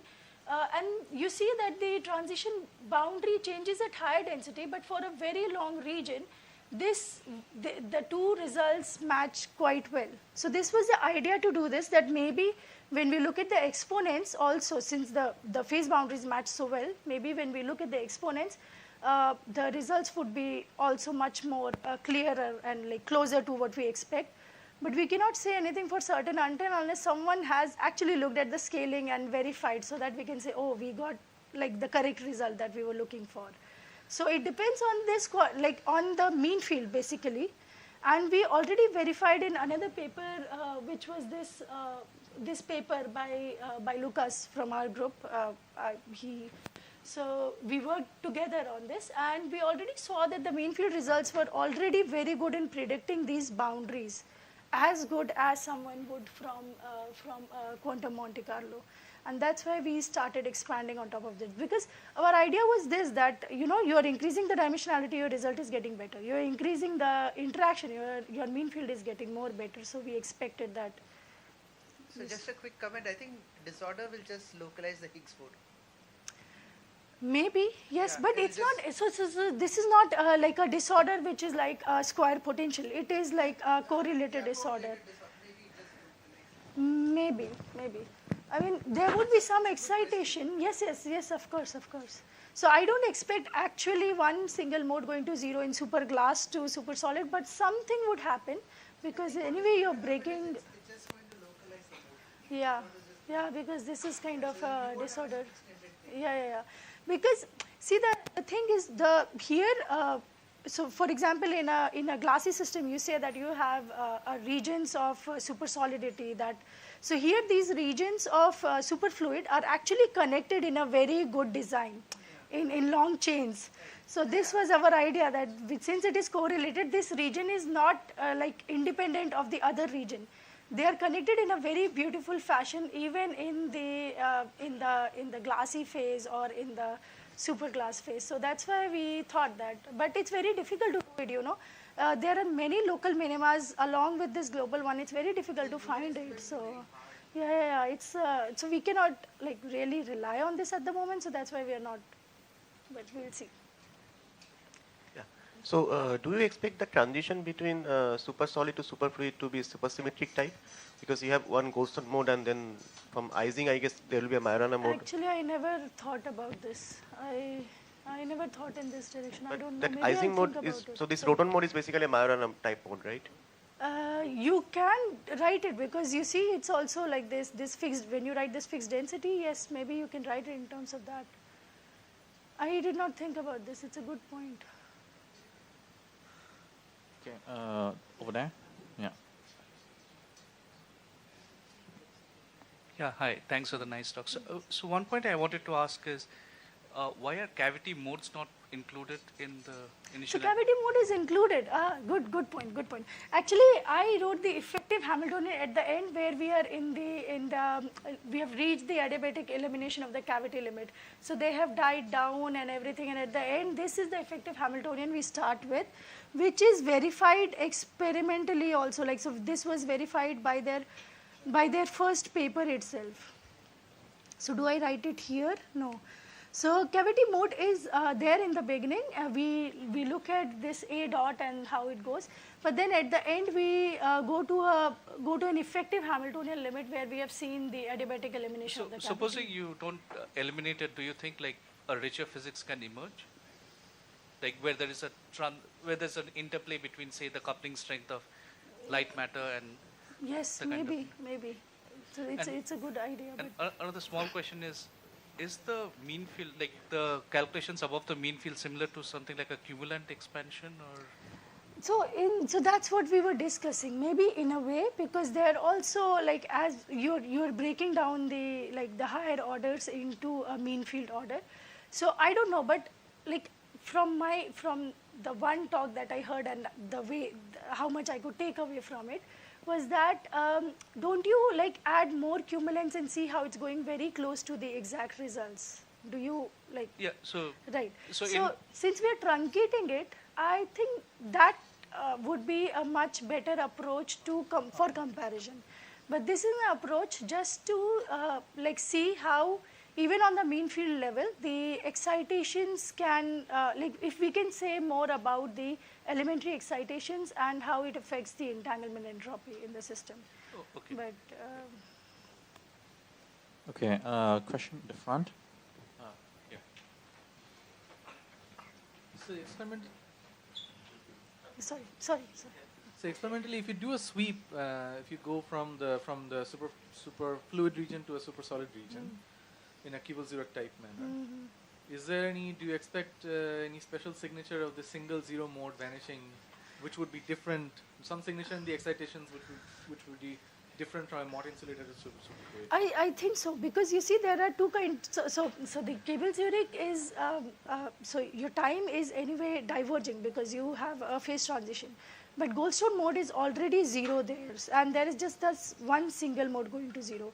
So it's a very good point, because anyway there is kind of a gap closing, but this gap closing is just for one mode and your time is frozen for this one mode. So how it affects rest of the modes is a very good point. I think the result would definitely be different, because you're breaking one kind of symmetry, and you already have a continuous symmetry. On top of this you're breaking Z2. So But they have not done such experiments. No. Experiment is not done. Even like we can do theory about this. It's a good point. So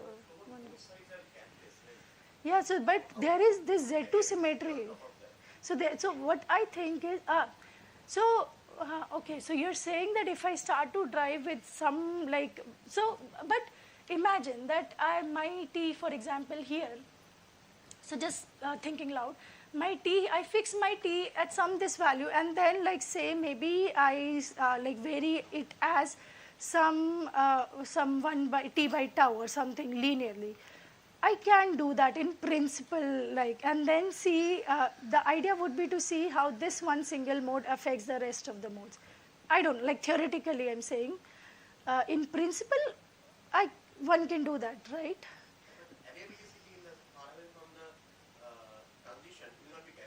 No. Yeah, you're right, because that's what I said. You already have a Goldstone mode that is, so it's already gapless but you're breaking one kind of symmetry. Maybe I start far from here and then do it, but it's already,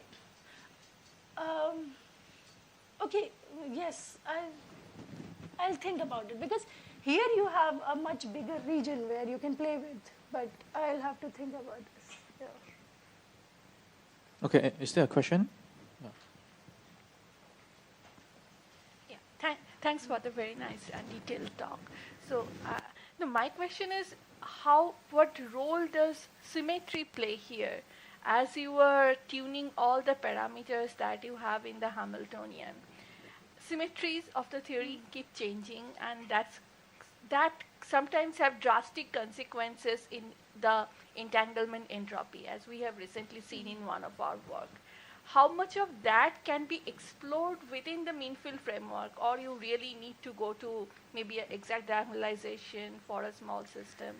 So if I understand correctly, we already explored this, that whenever this Z2 symmetry breaks, so on top of this continuous symmetry, you will see one mode that goes to 0, and then this gives excitation. I am not very good expert with the underlying other excitations, or I don't have a profound picture of the other symmetries that will be breaking. But this is the idea, that as you move from here to here, you are you're already breaking this symmetry where you have a Goldstone mode that softens, a Higgs mode that softens, and then this mode turns into a Roton mode, which again softens, and then it becomes capped. So you're already breaking so there is this continuous symmetry breaking, and then there is this Z2 symmetry breaking, and these are leading to these excitations in the system, like the peaks in the entanglement entropy. And you can also see that as you move away from the tip, your kind of symmetry changes. So this is like a Gaussian fixed point where you see this cusp. Whereas this is more like a generic XY phase transition, so in a different universality class, where you lose this cusp altogether, because there just one mode becomes gapless and not the next. Like the Higgs mode is still gapped here. So that's why you see, so you see a different feature also. So I think underlying symmetry plays an important role, but maybe I'm not really. Yeah, might be just studying those entanglement entropy structure in the symmetry resolved way. Basically, studying the symmetry resolved entanglement entropy may give more insight. Yes, you're right. I never actually, we never explored this, but it's good. That's why it's nice to have questions, because you get ideas to. Okay, all right. Thanks for all the very nice discussion. So let's thank the speaker again, right, and all the speakers from the morning. Right. Okay, lunchtime, we will be back here at 2 p.m.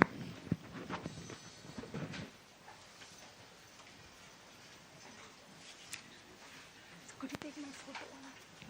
So I'll just take one photo. I wanted to do it and I forgot to give you the photo. Ah, okay. Thank you so much. Oh, you can send that to me then. So you can just click here. So I'll just act I'm working.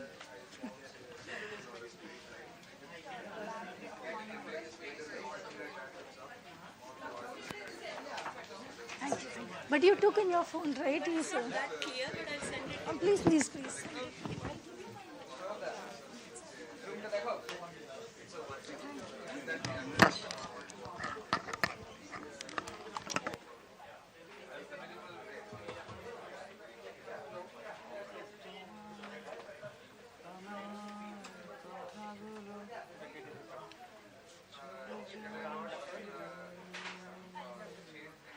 এটা কার laptop ল্যাপটপটা লাগবে হ্যাঁ আমি দেখলাম একটা message আছে হ্যাঁ তুমি দেখো নি না একটা হোয়াটসঅ্যাপ মেসেজ আসলে কোনো মিটিং আছে নাকি একটা 3টে দেখে দেখো দেখে বলে দাও বললাম টেলিগ্রামে মেসেজ করে এই টেলিগ্রামে এখানে চলে হ্যাঁ হ্যাঁ এটা কার ল্যাপটপ কি বেশিক্ষণ ছিল কিছুক্ষণ ছিল তুমি দেখলে না হ্যাঁ কয়েক সেকেন্ড ছিল ওটা না 2 সেকেন্ড 3 সেকেন্ড ছিল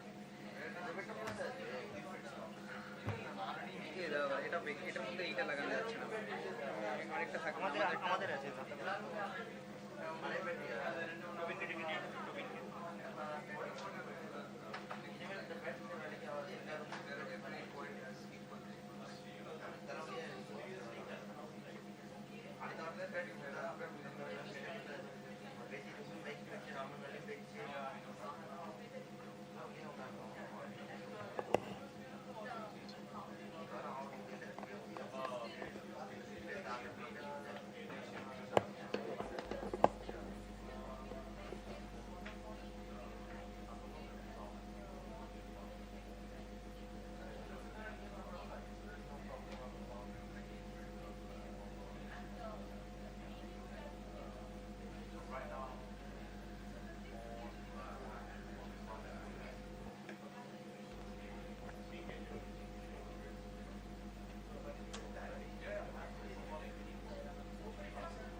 just touch the just touch your sensor just a minute. Yeah, for installation you need something, right? Password. No. You have to give a password. Sign in. No, cancel. Click get install.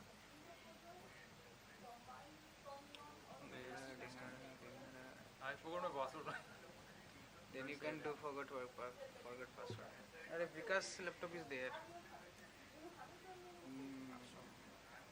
Go to Zoom website. No, I don't know if you can download it that way. This is like very shitty thing. No, you'll open the store. You'll open the correct app store. No, this is the correct app store. This is Zoom. Oh, Are you have to give? You have to sign in. Can you try your Robin 1 2 3 4? Praveen, the Godfather. Wait, can I change the mail ID? Oh, no, right? Or you can do one thing. You can't do anything. Just code. No. Or give it to Ramdas, he'll code and crack your computer. In order to connect the HDMI with this, Ramdas is writing code on his computer. Then only he could connect to the HDMI. Never seen these too long past people, right? You never seen you writing code. I have used Linux, but You have logged in your mobile, so it's mobile. I have never used Linux like this.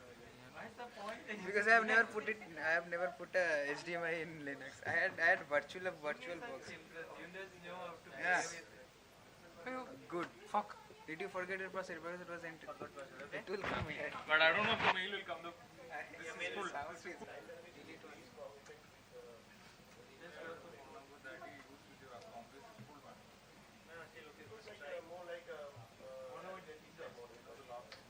Last time I got a mail was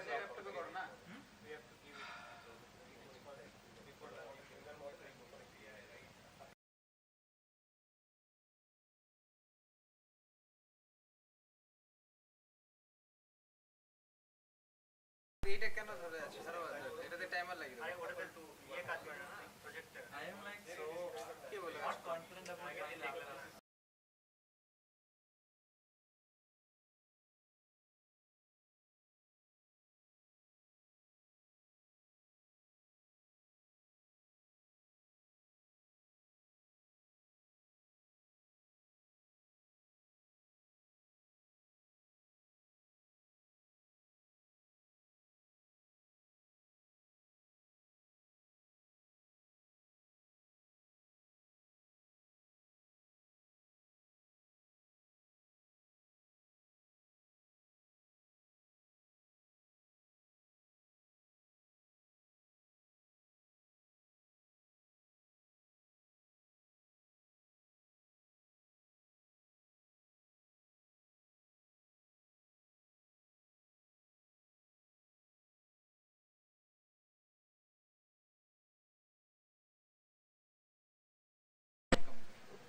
I think Google Meet would be easier to do.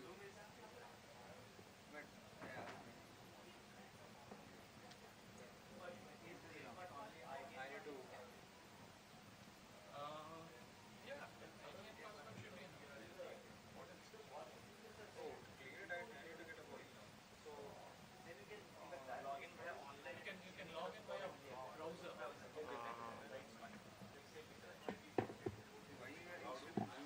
Just write Zoom.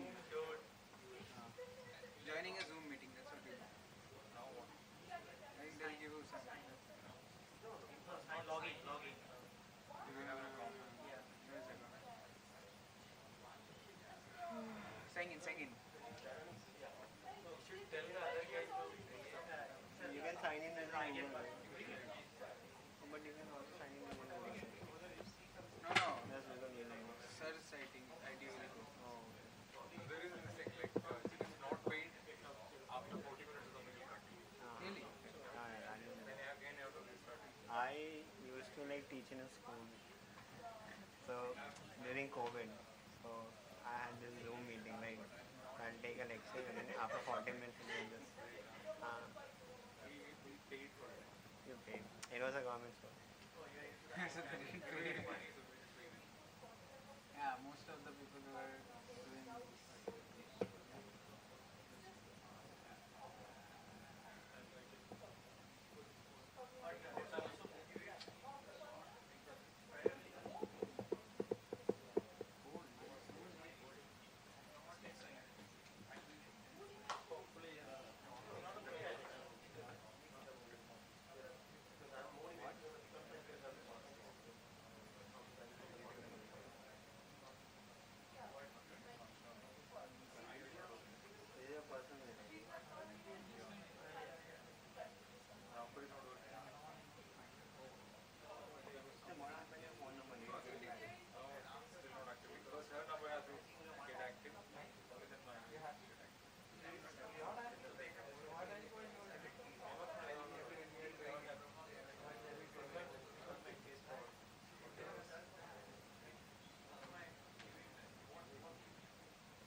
sound device I can't see. Is it speaker on?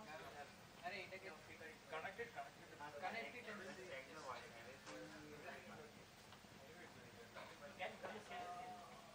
it's very there. Yeah, microphone is working. Yes. Go outside.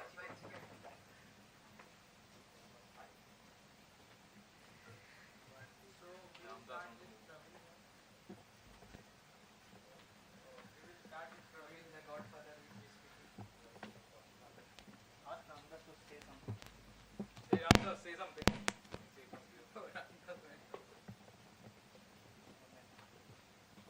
How did you make it full screen? Oh no. Say something. Let's present now, right? Say something. Let's see the whole thing. Wait. Let me. hello, hello. Let me present.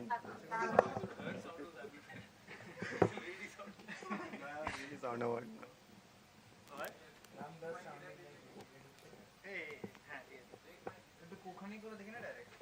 Hello. Yes, yes.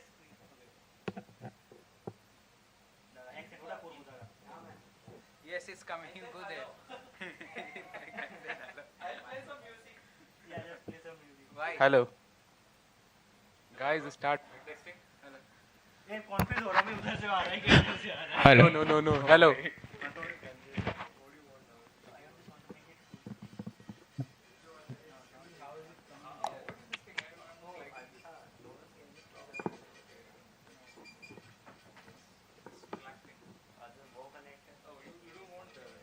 Hello.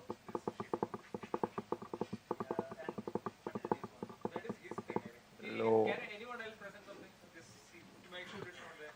So did you receive the mail? Can you forward the mail? No. You don't have access. I have. He has the mail.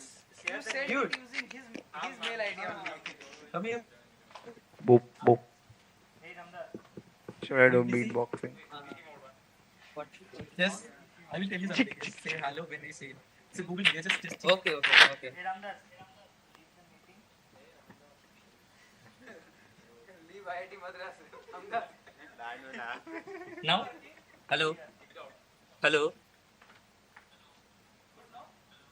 Hello. Hello. Someone else. Someone else is speaking. Share. I'll share. Just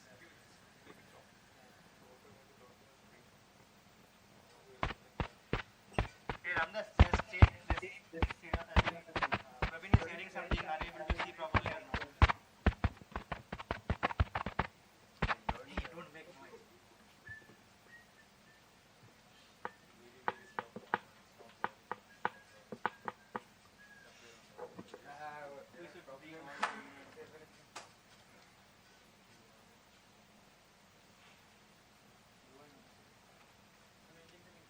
No, just wait. Just. आम्ही आम्ही tap करू. did anything come? Yeah. Tap करू. Tap करू. Yeah, it's and then rotate. No, I don't think it'll come like No, you rotate it. It's not holding the screen. There is a lag of front screen won't rotate. Yeah, it will open something. Yeah, I just played video. So next talk is online. Not next. Then? Hey, microphone. Hey, battery.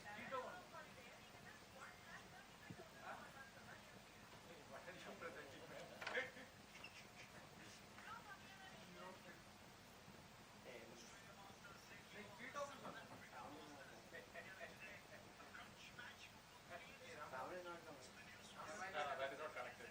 So I have to say something. Wait. Yeah. Can you hear me? Next free talk is online. Hello? On the At 3 o'clock. 3 o'clock online. Not 3 Hello?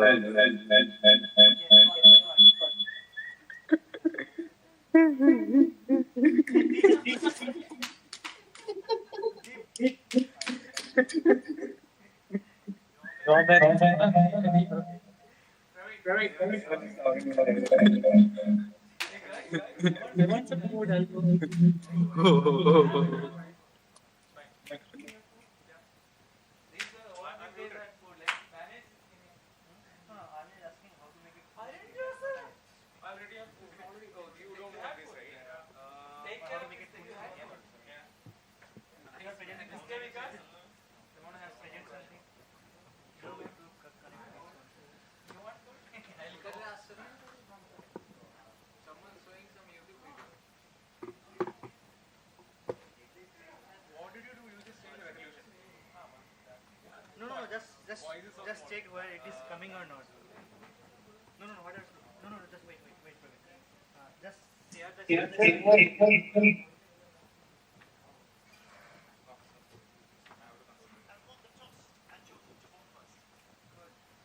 It's not coming here. This is Celebrity Premier League. Oh no, this is Australia Masters. It's not appearing here. Man, it's not appearing here. What? I'm able to see. No, man. It's not coming in the projector. Oh, Is this sorry. connected? Projector I will do.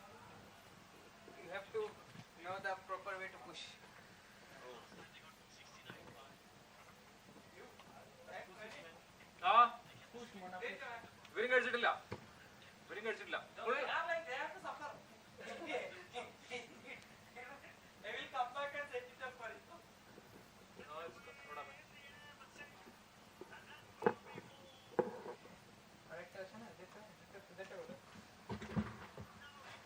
আরেকটা আছে না, ওটা দাও তো, ওই যে ওটা দাও, ওটা দাও, ওটা দাও।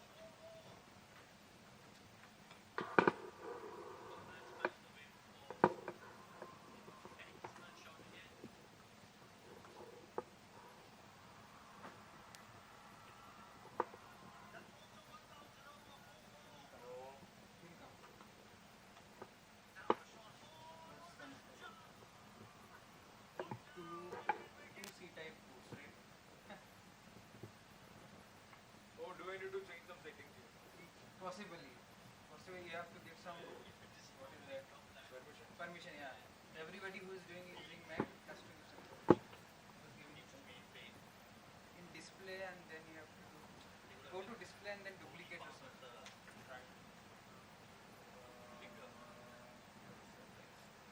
Duplicate a mirror. Wait.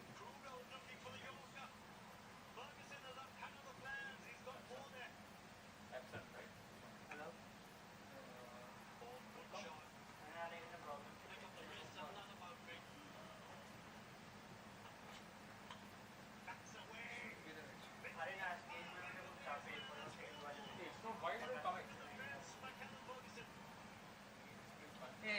তোমার এটা একটা পারমিশন দিতে হয় না, ওটা কি করে আছে?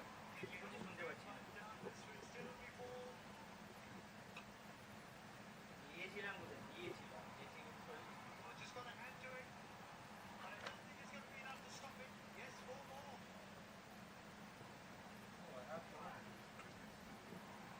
হ্যাঁ বল।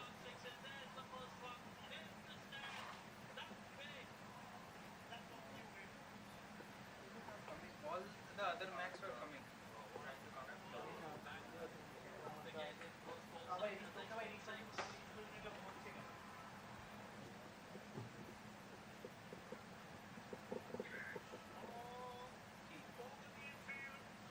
তাই ভাবলাম আগে লাগলো।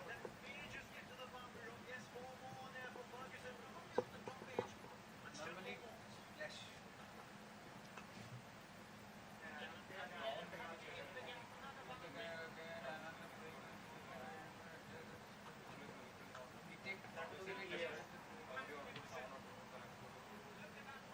তুই কখন যাবি বলে দিবি, আমি তখন তার আগে টাইম করে দিয়ে যাবো। একটু রাখ, খাওয়া হয়। খাওয়ার আগে না হলে তো দিয়ে আসবি। ঠিক আছে, চাপ নিস না। না না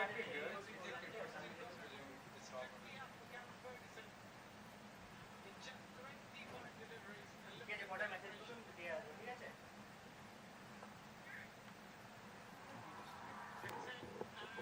ঠিক আছে, তাহলে যদি দেরি হয় তাহলে চলে যাবি, রাখবি, আমি দিয়ে আসবো তোকে, ঠিক আছে?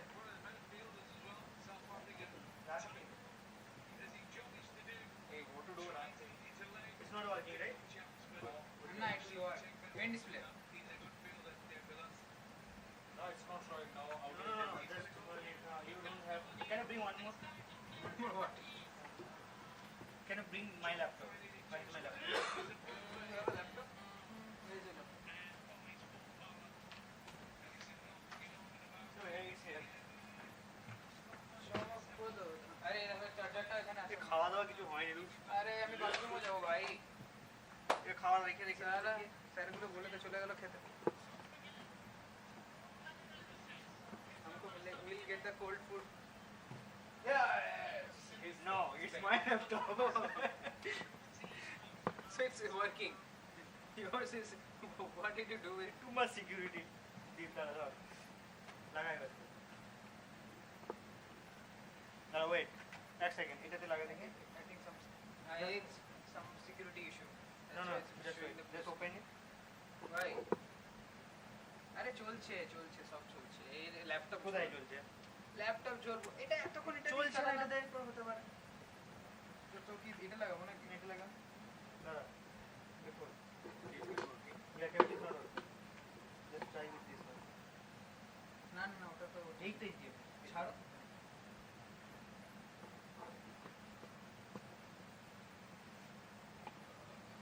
That shows, right? We changed. This was actually working. This We was have one also more. We have one more. Let me check with that one. Just for me. all of these were working. What happened?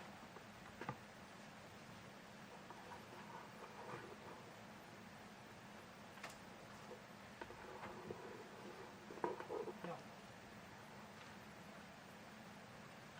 Just plug it there. ये cable का problem है जो भाई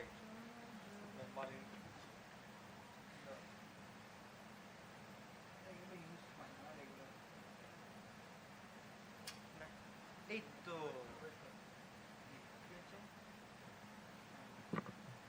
এটাও কি Mac না না open কর তো মানে ডাইরেক্ট এইচডিএমআই থেকে শুনছি ডিরেক্ট কাজ করছে বিকাশেরটা ইউজ করবো নাকি হ্যাঁ আবার কে নিয়ে চাপ নেই So directly when you're connecting, it's happening. Yeah, it's coming. So can you bring timer? What we use for timer? Let's create one mess. Or maybe this আমার ট্যাবটা this sheet is not working. আমার ট্যাবটা করে দেখো ট্যাবে দরকার নেই laptop নেই Then we have to log in again, right? I will do that. Yeah, No, we can make him enter, right? And then we can present using his laptop. Yeah, we can we can share the screen here.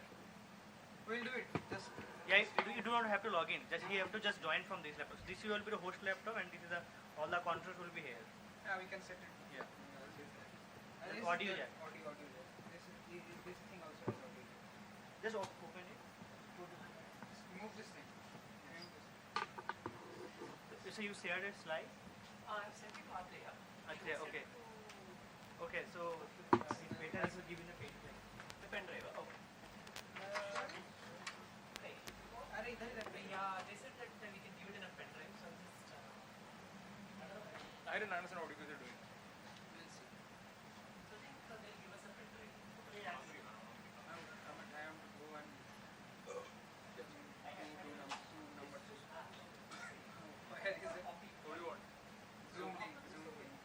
Mail. We didn't mail him. This is what? Who's Vikas? Is it what? Just play with it. I'm leaving, okay, I'm leaving this. Leaving what? Yeah, leave the meeting. Yeah, that's Leaving this all. You can't leave till we leave. What is the plan now? I don't understand what is the plan. Everything went off. We just want to share the screen. That's it. That's easy. Just see if this is presenting or not. So that is the host. From here you will remove the laptop from okay, I get it. They still know what? Do they have some access or something? No, just copy the file. So this is the file. Whose laptop is this? Because So I should maybe I leave it explicitly. Open this up. Remove this.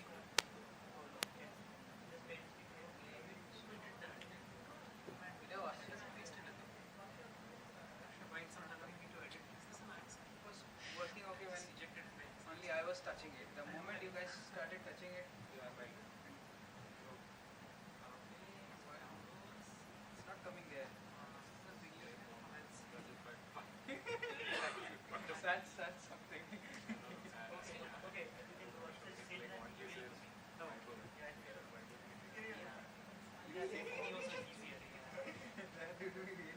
Email is the yeah, I guess so. What's your email address? Just You can tell it.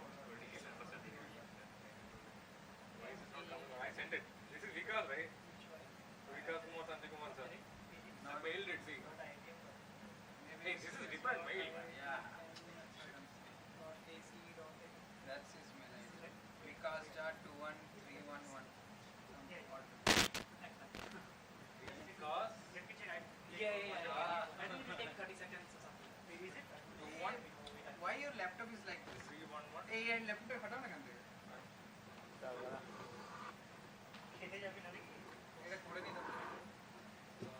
এটা আসছে না এখানে। এই ল্যাপটপে ওটা HDMI এর কোনো কাজ করছে না। Mailed it. Coming. Okay, we will have get food, right? We'll make them make our food again if the food is finished. What is happening with the laptop? I will go to the place and ask him to do it really. Yeah, just tell him to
No, no, it's not the issue. Where is the projector? Where is the projector?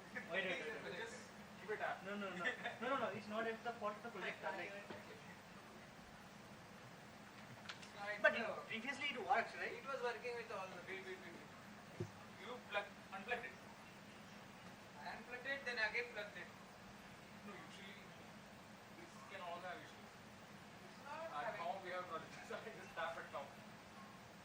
I don't know. I mean, this issue was resolved by this. Might be this where is not in the right position. Then it's not our problem. It should be in a good. It was coming actually. Oh man, wait, don't remove. It's coming. So what is gone? What is coming? Nothing is coming. No, it was coming. Look. It's connection issue. It's just connection. No. How is it blue? It's the same screen coming. Look. Don't tell. This is there is the issue. How many boards you have? So next time I'll not stay in the stage management. That I have learned. Then who's the guy in charge of this thing, projector and all this? He's supposed to be. No, the actual guy who's in charge of this projector. Is inside, I think. Call him. Ask him. Sir, can I fix it like it's not connecting here? The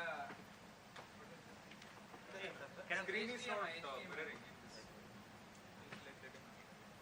I'm just installing. This thing is like this is not coming. This screen is not coming. Do you have laptop? No, it's not about the laptop. It's about this. Yeah, it's about. Connection. You have different wire. It is flickering. It's going off in between the meeting. It's coming. It came. Wait. No, it's came. Oh, it's gone again. No, it's coming here now. That's what I said. Yeah, It's not. it's a problem with this cable. C-type connector is. Yeah. Connected.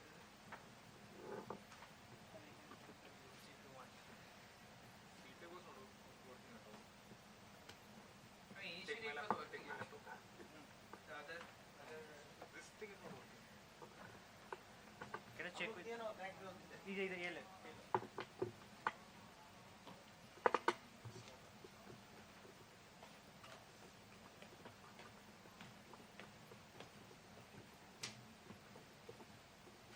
What are you doing? Huh? Try this. Try this one. No. Every laptop is the same issue. इस laptop से किया है जब चल रहा था. You have to join. No, I just end the invite you to join the meeting.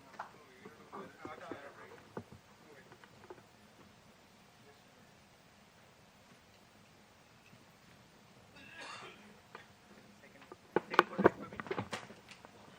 Any port will do. No, we are stuck here. Let me show. I was done the meeting. No, it's fine. You have to go to washroom. It's not working anyway. What? The HDMI cord is unstable. Yeah. It was unstable when the last talk was there. Now it's not even connecting. It's okay. It came. It's the issue with It's this not one. reliable. Yeah, that's what. Just bring another. This is the problem. Can you bring one more cable? दूसरा cable लेकर. Cable का बात नहीं वो laptop का resolution होता है ना What सपोर्ट cable होता do you है want? HDMI to? No, now this is supported, right? But it's suddenly shut down. So bring one cable. So you want HDMI? Hey, Praveen, at the display. क्या खुला हुआ है? I have one cable in my home. Do you want it? I can bring it. No, it will be very far. I have No, one no, no, cable. I have one But cable. is that cable this big, this Yeah. long? What a Not battery that change long. for it? Not Battery that change long. for it? Same, I also Battery change for it? What? I think so. Hey, you should inform her. Something. Sita sir told me something. I forgot what he told me. Yeah, Praveen, where is the display setting? Hello. You have to look there and trace it. hello We can mirror the screen. hello Yes, near the. Move.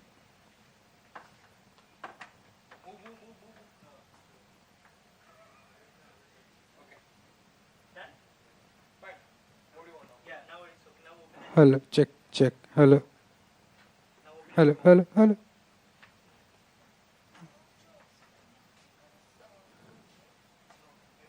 Hello, hello, hello. Hello.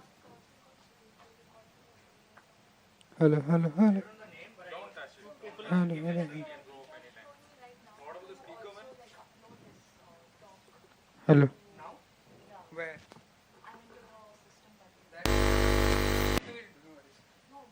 Hello, hello. We have to fix a Zoom meeting because it will take time during the Zoom meeting. So we got the PDF, we'll upload it. We'll just mail, then we'll download.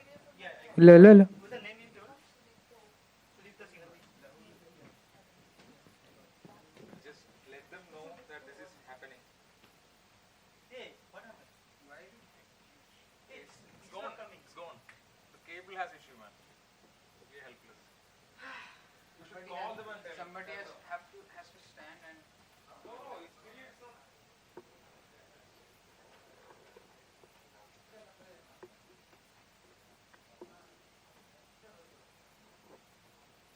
Can you find the right angles? This is the spot. This is the sweet spot. Wait, so you can like this is a mic. This is a mic, right? This is the mic. We could. That would be very unstable. Again, I have to run every time this thing breaks. Yeah. Just check this. It was fine in the morning. Suddenly something happened. And the issue is this cord is too long.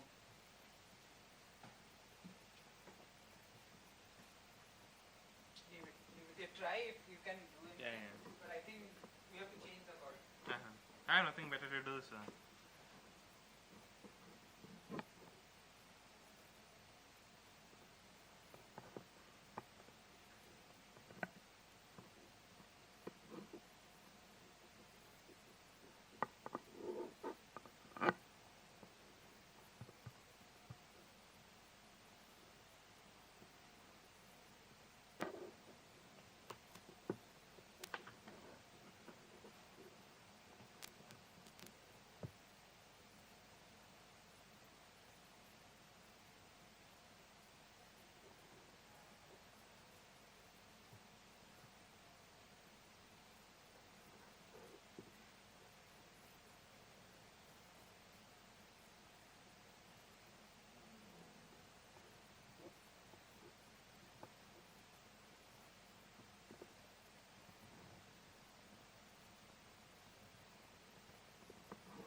The connection is good. They are coming in. She thought it was Kali.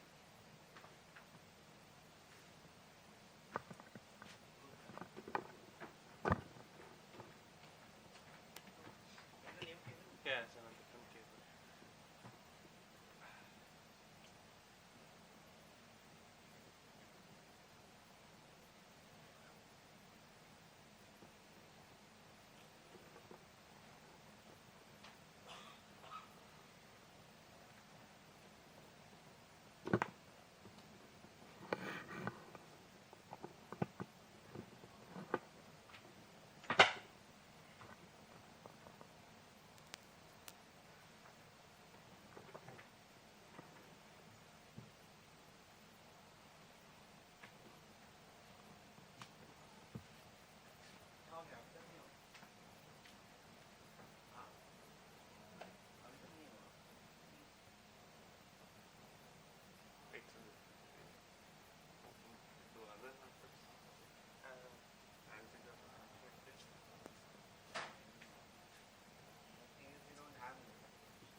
charger for this is not this is I think it's full charge.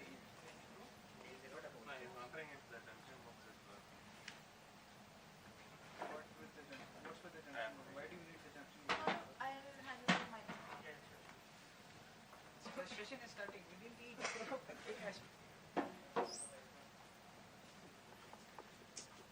think he's going to put up the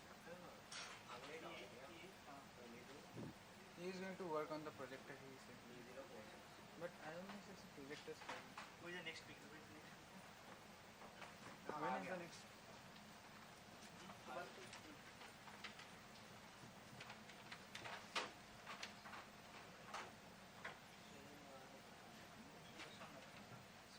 তোমার phone number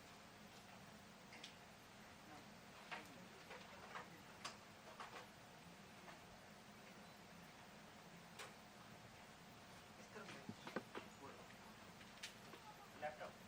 Phone.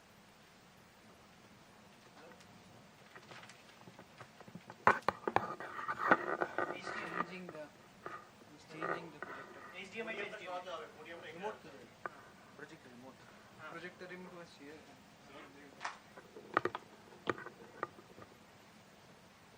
You want to remove the podium. Yeah, because it's there. इसको हटाना है क्या?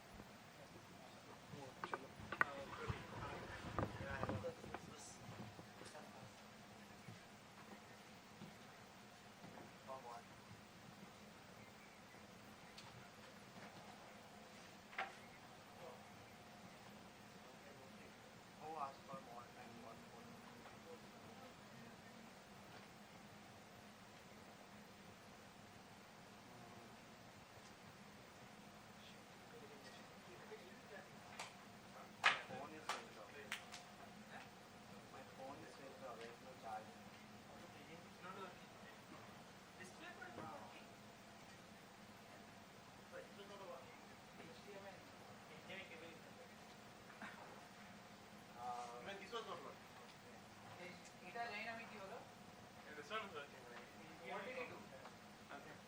Why did you bring it and then No, he is checking the cable. if the cable is wrong, why did you change?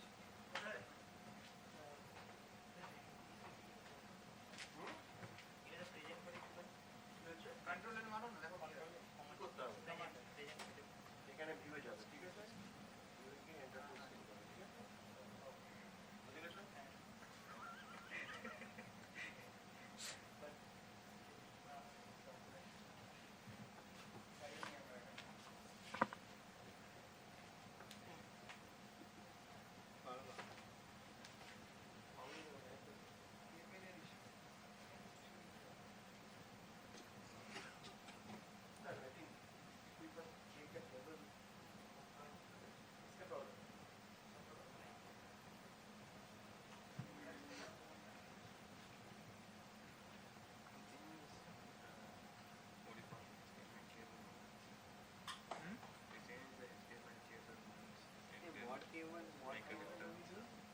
HDMI to HDMI. Why do you HDMI to HDMI?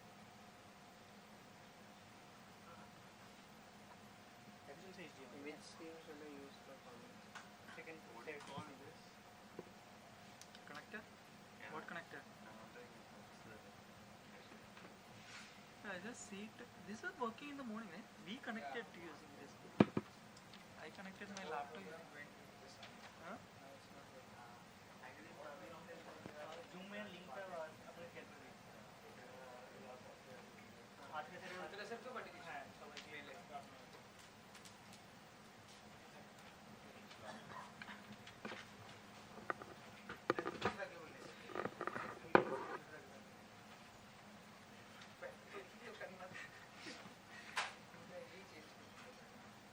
So okay, decent.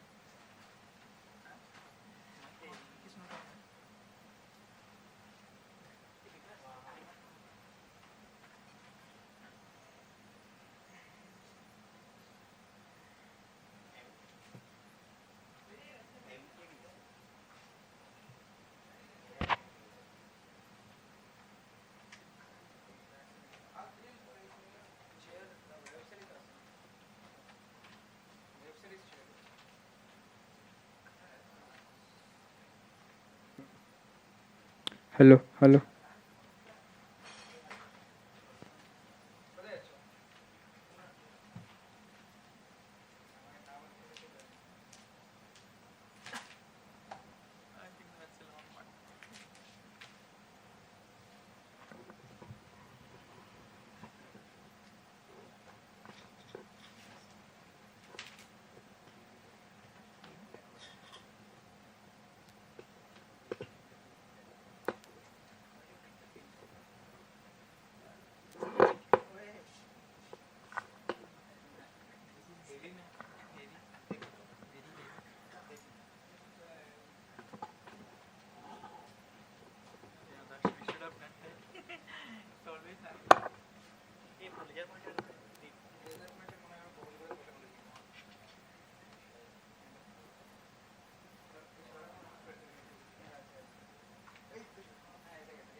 आप थोड़ा यहाँ पे रुको ना, थोड़ा दिक्कत होगा तो अंदर ही है वो तो कैसे रख सकते हैं?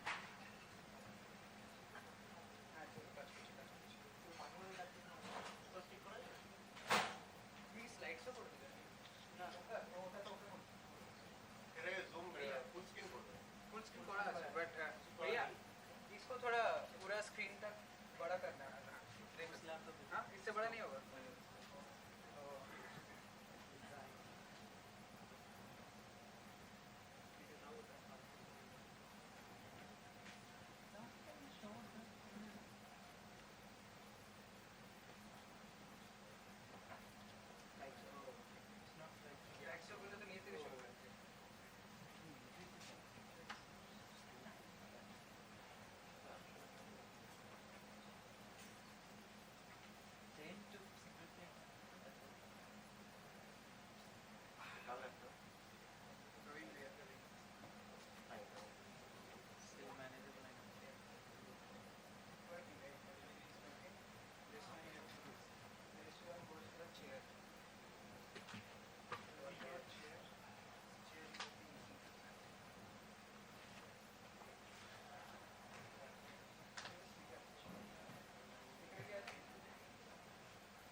Okay, so welcome to the last session of this conference.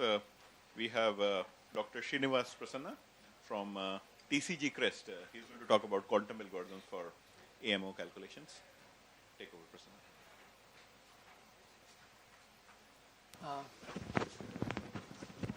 Okay, so is everyone able to hear me clearly?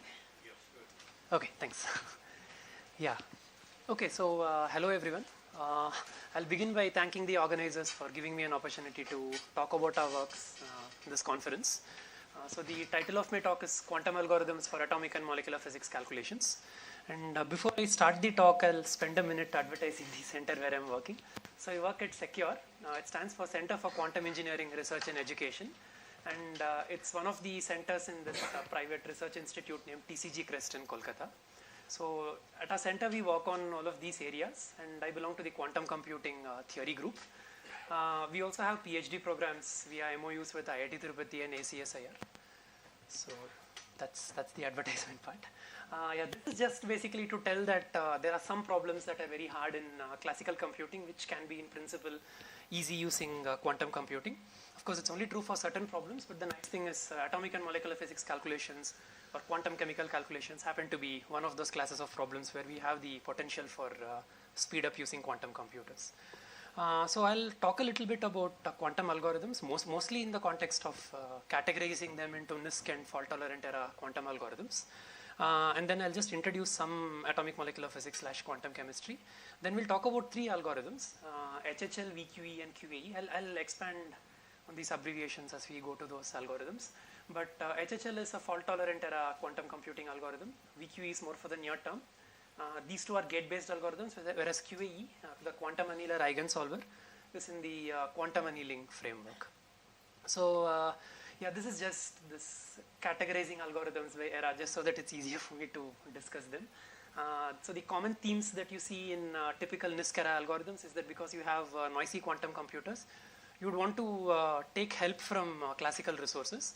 So the algorithm itself, by construction, would have both classical and quantum parts in it. So that's what I've called classical quantum or quantum classical hybrid. And typically, we don't bother too much with complexity because you anyway have a lot of reliance on classical resources. And this becomes even more acute when you actually try to do these proof of principle calculations on current day quantum computers, because then the gate fidelities are just not sufficient for you to even do say a 10 or a 12 qubit VQE calculation for some typical molecule in some basis. And then you have to expend a lot of classical resources to be able to reduce the circuit depth, to reduce the number of measurements you expend, and so on. Yeah, the two algorithms that we'll be talking about in this context, one would be VQE, where you basically just want to find ground state energy given the Schrodinger equation. And the other is QAE. This is basically going to involve minimizing an energy functional such that the wave function is written this way. It's called configuration interaction wave function, but what you really do is just take the wave function and write it as a linear combination of the basis functions in that space. And then you want to find these coefficients finally. And then using those coefficients, you can of course reconstruct the wave function in principle, and therefore you can calculate any atomic molecular property of interest. On the other hand, you have these fault-tolerant era quantum computing algorithms. They're supposed to be fully quantum. And by fully quantum, what I really mean here is that not the classical pre or post-processing steps that you would incur here, but rather the algorithm on its own is almost completely quantum, unlike the case of the NISQ era algorithms. And here, of course, complexity becomes a major determining factor in deciding upon the usefulness of an algorithm. So more often than not, when we take these algorithms and apply it to different applications, there would be a lot of things that we have to resolve before taking it. Say even if I give you a fault-tolerant era quantum computer, you still need to resolve quite a few algorithmic caveats. And when you do those things, when you devise variants of these kind of algorithms, it's good to always keep in mind the complexity. And the two examples here that I've just mentioned are Harrow-Hasidim-Lloyd or the HHL algorithm. This is basically a quantum algorithm to solve for a system of linear equations. And I've just mentioned the quantum phase estimation algorithm. I won't be talking about the algorithm today, but it's an important primitive in many other algorithms, including the HHL algorithm. And in QP, you're basically given this eigenvalue equation, and a good approximation to the eigenstate of interest is given to you. And you assume that control unitaries can be constructed efficiently, and then you can find eigenphase exponentially faster using quantum computing than the best known classical algorithms. The HHL algorithm also enjoys this exponential advantage over the best known classical approaches that solve for a system of linear equations. So with this brief introduction, I'll now move to atomic and molecular physics / quantum chemistry. The premise is, of course, to just solve the Schrodinger equation. The Hamiltonian typically looks like this. So n is the number of electrons. We just write the kinetic energy of all these electrons, then the electron-nucleus interaction and the electron-electron interactions. That's all this Hamiltonian is. But of course, it's very hard to solve the Schrodinger equation because of this electron-electron term. On the right-hand side, I've just written, on the right-hand side, I think, right-hand side, I've written the same Hamiltonian in the second quantized form. So the first term basically contains in it the kinetic energy term and the electron-nucleus interaction term. This form and this form are different because this is a two-body interaction. You have indices ij for the where I denotes an electron index, and here you have only one index. So that's why the one and two body terms they look different in the second quantized notation. Also, please note that the summation is over d, which is the number of basis functions you pick for your calculation and not the number of electrons. And if we can somehow now solve the Schrodinger equation given a Hamiltonian like this for whichever molecule you want to solve for, you can calculate any property of interest through, say, for example, an expectation value calculation. So you find the wave function and therefore you can find the expectation value. And this means that any property of for whatever application of interest it can be determined. But of course, exact solutions don't exist for atomic molecular systems beyond the simplest hydrogen atom or the H2 plus molecule. So people often resort to approximate methods. We saw this thing configuration interaction or CI earlier, where you basically write the wave function psi in terms of as a linear combination of suitably chosen basis states, and then you just plug it back into the Schrodinger equation, you get an eigenvalue problem. So then you diagonalize the Hamiltonian that you have thus constructed in the n particle basis and get your results. But of course this is hard because the number of basis functions grow exponentially with system size. People often work with truncated basis, and then the next question becomes, okay, given that you can't handle these basis functions in all their glory, whatever finite basis functions you pick, you still have to truncate them to a great extent. Is there any other way to do quantum many-body theory wherein you can capture the physical effects that you're looking for better? And the answer happens to be yes, where you don't write the wave function this way in this linear form, but you rather use this exponential function to rewrite the wave function. So this phi naught is a reference state typically chosen to be the mean field state, so it's assumed that it's easy to prepare the mean field state. And E par T is an operator. It's not unitary, and it's expressed as T1 plus T2 up to Tn for an n electron system, where T1 and T2, for example, have this kind of a form. So what this tells is that if you use the indices ijk for occupied spin orbitals, ABC, etc. for the unoccupied ones, you're basically enumerating all the one hole one particle excitations, two hole two particle excitations, and all the way up to n hole n particle excitations. But since you're exciting different orbitals to different orbitals, there's a weight factor associated with each choice of orbitals that you're involving in the excitation, and together, when you take all of them into account and then account for overcounting, you will see that it naturally results in an exponential structure that looks like this. And when you plug this into the Schrodinger equation, then you get an equation that looks like A as a function of x times x equals b.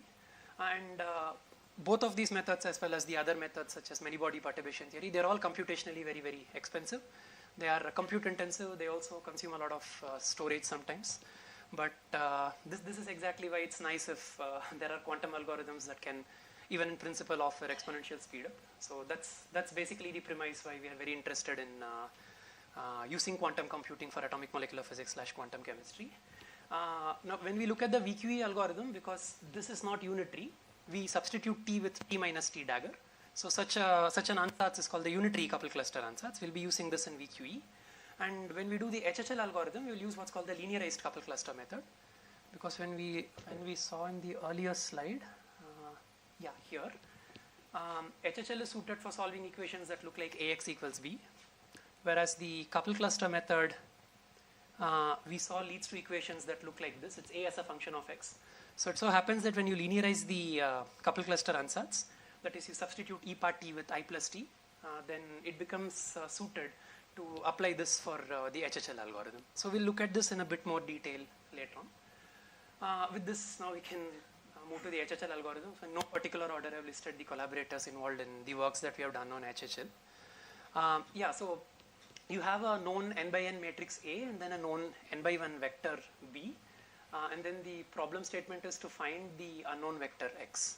And we do this through A inverse B.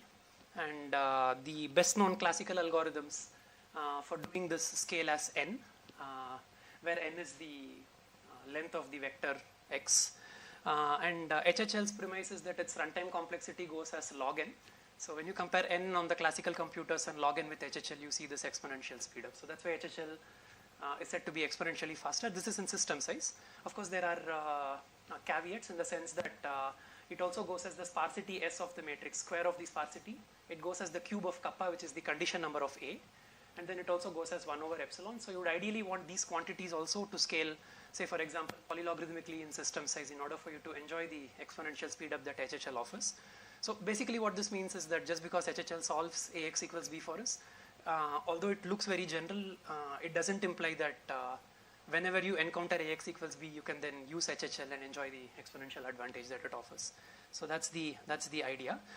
The other thing that we see here is that when we say that you can solve for X in the HHL algorithm in a time that goes as log n, what you're essentially claiming is that you're solving for a system of equations in a time that is exponentially less than that taken to even write down the solution vector, because the solution vector has n entries in it.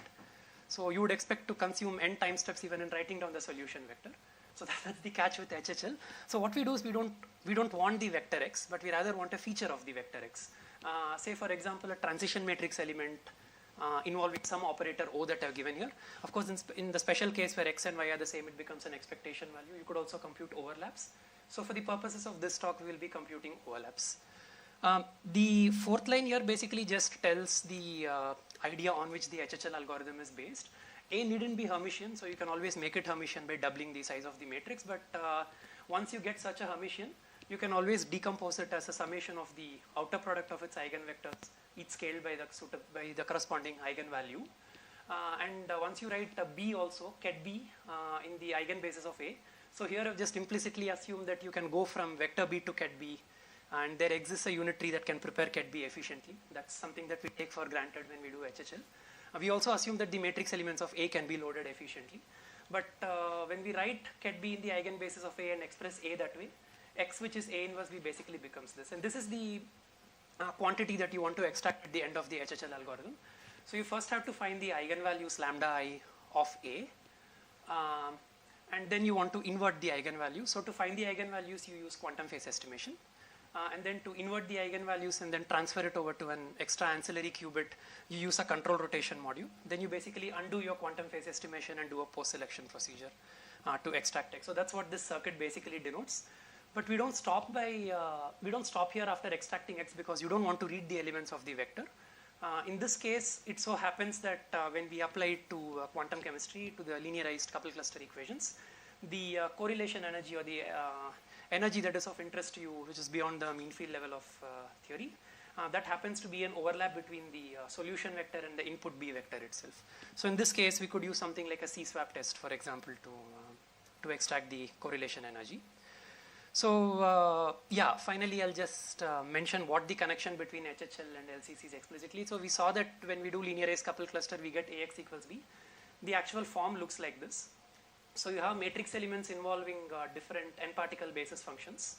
And these T amplitudes, the so-called T amplitudes, are the weight factors that you associate with each particle hole excitation that we had enumerated for couple cluster. And these are the unknowns that we determine. So this is the first thing that we did. I mean, there's nothing deep about this. It's just that we were in the right place in the right time. So we just made this connection. This is known in quantum many-body theory, basically. So this was the first thing we did in this work that was published in 2023, end of 2023. Before I go to the other things that we did in the work, I'll just briefly comment on this thing where it appears that you have two QPE modules involved in HHL. Whereas if you were to just do a QPE, you can always do a configuration interaction calculation. The thing is that we do amplitude encoding when we take B vector to ket B. And therefore, the number of qubits that you have in the bottom register, this one, this happens to be a log of the number of rows or columns of this matrix. That's a square matrix. So because it's a log, and log of what? The number of particle hole excitations. Because if you actually, maybe even if you just look at this row, it would actually have IA and then IJAP. So it would have all one hole, one particle excitations like this, and then all the two hole, two particle excitations next. So what you're essentially having for the size of your B register, which is the number of qubits that you require for the B register, is actually a log of the number of particle hole excitations that you enumerate. And when you just plot it and compare it with what VQE or QPE does, then you see that as you go to larger and larger system sizes, you expend far fewer qubits, exponentially fewer qubits. This is of course not for free. The LCC method is limited because you have linearized an exponential function, but this is the trade-off. So, but the nice thing is that it's still much better than mean field level of theory, because of which you could actually use this for larger and larger molecular systems. Our results would all be with diatomic molecules, but the strength of HHL would actually show up when you deal with really large systems, because the number of qubits you need to expend for the state register are much fewer. So we found two problems when we were starting this work. I've not spoken about a parameter C, but this control rotation module actually involves a parameter C, and it is often said to be the minimum eigenvalue of A. That's what I've denoted as lambda min here. And this is a problem because at the end of the day you want to efficiently solve for a system of linear equations. But if you have to know lambda min in advance, that means you have to already diagonalize A, and then you're going to use an order of n cubed classical overhead for this. So we had to find a way out of this before we proceeded any further. So it turned out that this was somehow not solved, and we were lucky enough to come up with a scaling procedure that actually did this job for us. So we called the variant of HHL that got rid of this exponentially classical overhead as adapt HHL. So this was sort of the central feature of the work. The second problem was more practical in nature, because we wanted to execute these tasks on a quantum computer. We had a grant, and we had time to IonQ hardware through the grant, but the circuits were just extremely deep. So what we did is we did what's called pipeline optimization. This is just a fancy word that we used for putting together several circuit optimization routines in a particular order. It's classically expensive, but that's the trade-off we have if we were to run any algorithm on a disk device. And then we did something called multi-qubit fixing over and above the pipeline optimization routine, where we basically did a QPE beforehand, before we did HHL, and then we set a probability threshold, a cutoff, so that the control unitaries that occur in the quantum phase estimation routine either become just unitaries or identities. And this had a huge effect in reducing the number of gates in our algorithm, in our calculations. And we even achieved a maximum compression. By compression, I mean the reduction in the total number of gates of 85%. Of course, we lost some precision in the process because you cut off a probability you set a probability threshold and take out some information from the solution that you seek. So we lost about 5%. This is just a quick plot showing the results that we got on the IonQ hardware. We also used error mitigation schemes in order to get here. And what we saw is that we could predict energies quite well. So we basically benchmark our results with results obtained classically. So yeah, sorry, the font looks bad, but this is LCC done on a classical computer. This is simulation and this is hardware. In the panel up here, we see how close these two are to each other. The error bars were decided by the maximum and minimum values we got for the energies when we repeated the experiment many times. And this is just the Hartree-Fock value for reference. So that means we have calculated the correlation effects to a good degree of accuracy on quantum hardware. That's basically what the plot tells us. Okay, the largest we had was only a 4x4 matrix. yeah, because even with VQE, when I go to the next set of problems, we'll see that the record is 12 qubits with the physically or chemically motivated ansatz. So okay. So if it's a 4x4, I think the number of qubits in the state register would be 2. Okay, maybe I'll just go back to the circuit and tell this. Yeah, so this would have 2 qubits, but then because you want to do an overlap calculation, you add 2 more qubits, so 4 qubits. This is the 5th qubit. And if I remember, we only used 4 clock register qubits for QPE because We couldn't afford to use more. So the more the number of clock register qubits, the more the control unitaries that we have. And then because this is a controlled U 4x4, the decomposition still leads to way too many 2-qubit gates. Like we would ideally want the circuit to have, say, 22 qubit gates or 25 2-qubit gates, assuming that the 2-qubit gate fidelity is, say, 99 or something. Yeah, maybe for 99 you wouldn't want more than 25 2-qubit gates. And then you have to do mitigation on top of it to get good results. So yeah, the system sizes are not much, and it turns out that 4x4 is the largest that people have done to date on hardware also. So yeah. Okay, so I'll just briefly talk about another work on HHL. It's on archive and it's under review currently. This is the poster that Peniel presented. So here we basically went back to the question of whether we could reduce this kappa cubed scaling. It turned out that there are works that told that you could go up to kappa but not below that. And the best achieved to date was kappa log cube kappa. That would be somewhere between linear and quadratic. And this was in 2012. So this was an open problem that was around for quite some time. And the reason why this becomes important, I'm just showing with some qualitative numbers. Usually the larger the kappa, the larger the condition number of the matrix, the more time you would expect your algorithm to run because it's not well conditioned. And this reflects in the number of shots that you need to supply to the HHL algorithm. So if you pick a kappa of about 1 million, which is not much at all actually, if you compare kappa cubed, which is what HHL originally incurs, with kappa square, which is HHL with amplitude amplification, versus the work by Ambinus, which is kappa log cube kappa, and then what we got, which is kappa the theoretical best, you see that the number of shots goes from 10 power 18 to 10 power 6. So in practice, it's a huge reduction in the number of shots if you're able to achieve optimality in kappa. And the other two methods which achieved kappa square and kappa log cube kappa, they required a lot of extra gates. For example, amplitude amplification would require you to have several versions of a circuit, each having a lot of 2-qubit gates.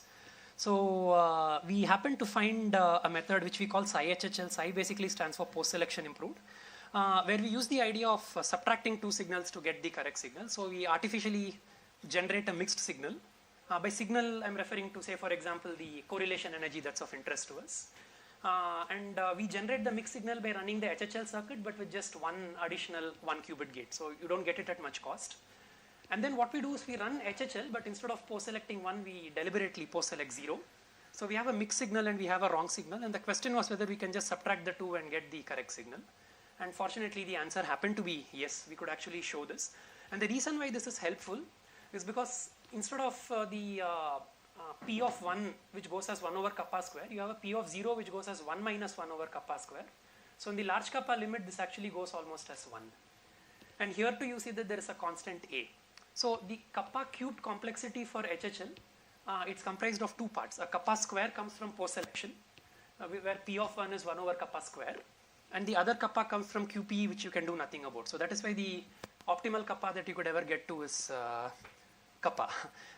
And in this case, because this is how what we call P prime of 1 and P of 0 happen to be when we generate this wrong signal and mixed signal, we actually no longer have kappa square coming from here, but just order of 1. So the net complexity of HHL in kappa, or the condition number, is just linear. So we of course proved this in our work. It's on archive. But we also carried out simulations, and this time we went up to 26-qubit computations, both on toy matrices and chemistry problems, but this is not on quantum hardware. This was just done on simulation. So with this, I'll stop the discussion on HHL. I'll just mention the ongoing works in our group. So we have been focusing a lot on this algorithm of late. So I come from a molecular physics background. So when I switched to quantum computing about 5 years back, I of course started with VQE. But of late, I've been more and more interested in the fault-tolerant algorithms. So we are doing a lot more on HHL. So we are working on 2 fronts. One is applications and other is algorithms. On the application front, we are just going to look for more molecules, more properties, find other many-body techniques that we could integrate into HHL and so on. So that's broadly the first 2. The multi-reference formalism basically has to do with being able to handle strong correlation effects using the HHL algorithm in the LCC framework. So instead of LCC, linearized couple cluster, we do a multi-reference version of linearized couple cluster. We are also interested in real-world problems using HHL because it's just AX equals B we were of course curious about whether we could use a real world application, but then we had to first do a feasibility analysis. So we are currently in the process of doing that. But this is a work that I'm very excited about, and my group members are also very excited about trying out. So this is on the application side. On the algorithm side, we are trying to do a resource estimation for HHL LCC problem. And we are also asking ourselves whether we can go beyond the linearized couple cluster approximation. That is, incorporate more sophisticated quantum many-body theory methods, but still in the HHL or the QSBT framework. So Ashna is involved in the last 2 works in algorithms. So she's also here, and she's presenting a poster on her first work on quantum annealing. So with this, I'll stop my discussion on HHL. So these are the collaborators, again in no particular order, in the VQE algorithm. It's a Niskara algorithm. So you basically start with an energy functional, and you parameterize the wave function psi that's involved in this energy functional. And upon a suitable choice for your psi of theta, if you're going to optimize the energy functional with respect to theta, then the energy that you thus obtain would be an upper bound to the true ground state energy. This is just the Rayleigh-Ritz variational principle. So I've just drawn this as a plot where we have plotted E of theta and theta. And this is the true ground state energy, and this is basically a reflection of the statement that I just made on the Rayleigh-Ritz variational principle. It's an iterative procedure, so you would want to begin with a guess theta value. Theta here, of course, refers to a set of parameters.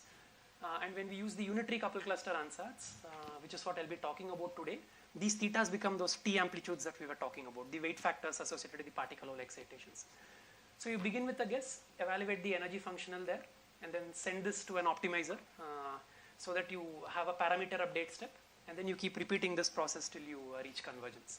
What VQE does is the parameter update step is done on a classical computer using some suitable optimizer, and the functional evaluation is done on a quantum computer, because you can always write Hamiltonian and psi of theta in the second quantized form, so you can use some transformation like Jordan-Wigner or any other such stuff to rewrite it in terms of tensor products of Pauli strings.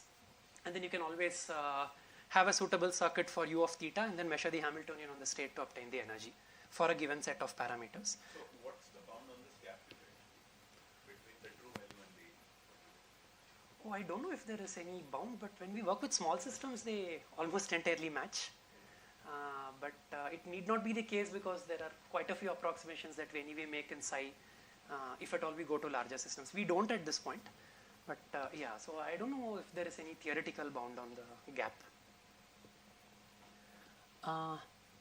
Yeah, so I just thought I'll make one quick remark. The nice thing about this circuit is that because we saw that the couple cluster ansatz is exponential, so classically if you want to evaluate a matrix exponential head-on, it's a pain. But in this case, you have a nice gadget that can do this for you. So we typically make use of that in the circuits for UCC ansatz. I've just mentioned hardware efficient ansatz because I thought I could tell it in the ongoing works in our group. There the idea is that you don't use the physics inspired unitary couple cluster way of designing your circuits, but rather tell, okay, if you're a quantum hardware person and then you have a quantum computer with, say, these 3 1-qubit gates and that 2-qubit gate, then can I just design a circuit based on general considerations and then just repeat the module over and over many times and then just do VQE with that and get good results. So that's the broad philosophy that, yeah, but oversimplified philosophy that goes into design of hardware efficient ansatz. This is good because you get very low circuit depths, unlike the unitary couple cluster ansatz, which is very, very deep. I will get to that in a moment. But the trade-off is that because you don't have any solid physics starting point, you're going to get very bad answers.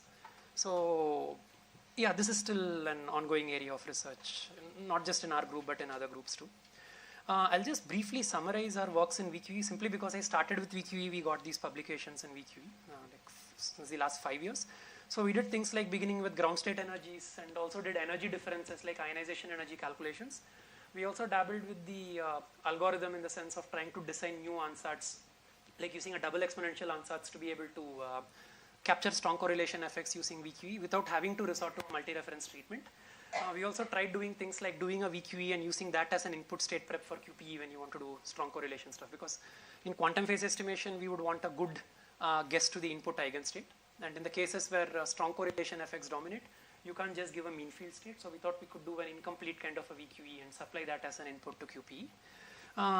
Recently, we also worked on hyperfine structure constant calculations in a relativistic framework, because this particular property is known to be hard to capture even in traditional AMO physics. And then we also worked on using variational quantum algorithms for Hamiltonian automata, but this is not to do with atoms molecules. This is on archive. And I'll just wrap up our works on VQE with the recent work that just got accepted and published in PRA. So this is the one that I was mentioning when Aravinda asked this question. So the world record happens to be a 12-qubit VQE calculation. So we of course greedily thought that we could also aim for a 12-qubit calculation, but we didn't have the money, so we don't do a full VQE. We do a VQE on a classical computer, get the optimized parameters, and the question is, can I just execute that circuit with the optimized parameters on quantum hardware? Because instead of then measuring the Hamiltonian, I measure some other property operator. So the idea was to see if we can get molecular electric dipole moments, which is a property that's known to be again hard to compute in regular chemistry. And we wanted to do it using VQE. So yeah, the number of gates we had, the resolution is bad, but I can just tell the number of 2-qubit gates we had were 9,000. So if you have a 99% 2-qubit gate fidelity, just pretending that the 1-qubit gate fidelity and all is perfect, you'd still only be able to admit 25 gates or so before your results quickly start degrading. And in this case, we have 9,000 gates. And for HHL, this 9,000 would get multiplied by say 5 or 6 or 7 even for a system of the same size. So that's the problem.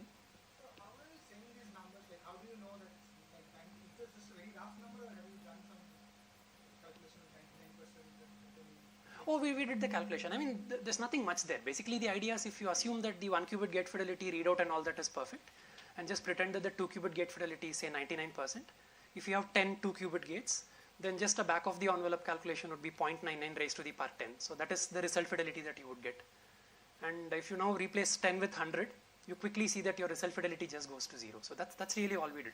With regard to getting the number of 2-qubit gates, we just had to get the gate count by getting the circuit ready. So if it's UCCSD, it means you do a unitary couple cluster ansatz with singles and doubles. So given a molecule and given a basis, there are only these many single and double excitations that are possible. And you can quickly convert that into a circuit by just beginning with the ansatz EPA tau, and then using Jordan-Wigner transformation, for example. So write it in tensor products of Pauli strings, use trotterization. You will have a sequence of exponentials. E power I theta over 2, some polyword, E power I theta over something, some other polyword, and then a full sequence. So you can use some Pauli or a phase gadget for each of these E power I theta over 2 polywords, and then you directly just get the gate counts from there. So this is the exact count that we got for our case. Yeah, so basically the goal was to go from 9,000 to 20. We managed to go up to 27. But this didn't come for free, so we had to do a whole lot of classical pre-processing in order to do this. I'm not getting into this, but of course I'll be more than happy to discuss it if there are questions on this later on. But as you see, there are a series of steps that are involved, including trying to leverage things like point group symmetry in molecules, to sort of cheating and telling that we will only take the most dominant parameter among all the parameters that go into VQE and so on. But in the end, we could get it to 27 qubits. We ran this also on the IonQ hardware where the fidelity was around 99%. And yeah, so with this I'll just tell the ongoing works in VQE. We are again trying to calculate other molecular properties in VQE, but particularly those of interest to particle physics. We have an ongoing work on the multi-reference formalism of the VQE UCC problem. And we are also working on designing hardware efficient ansatz, where we try to come up with circuits which have much lower gate depths, but also give much better energies. So we are trying to use ideas from quantum information to come up with good circuits to design for molecular systems. So that's this work.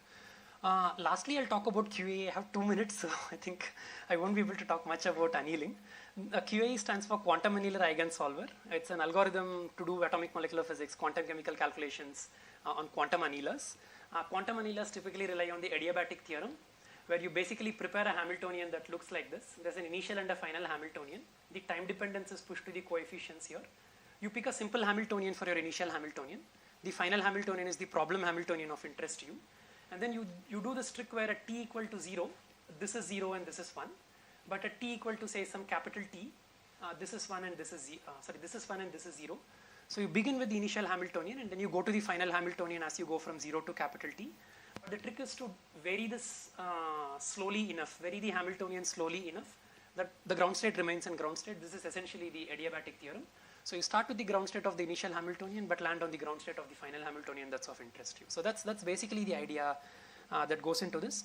But yeah, D-Wave happens to be the only option to do realistic calculations because that's the only hardware around with sufficient qubits. But there you can't admit any Hamiltonian, you only have the transverse field Ising Hamiltonian. So a big part of the job is to convert your problem, electronic structure problem, into the so-called cubo form, and then you do quantum annealing and you get your results. I'll just highlight one thing here. The good thing about quantum annealing is that you can get high accuracy results unlike gate-based quantum computing because there are no gates to begin with. But the trade-off is that, of course, you suffer with the problem where you have to go from whatever problem Hamiltonian you are interested in. From there, you have to go to the transverse field Ising Hamiltonian. So this encoding process is one classical overhead that you have to contend with.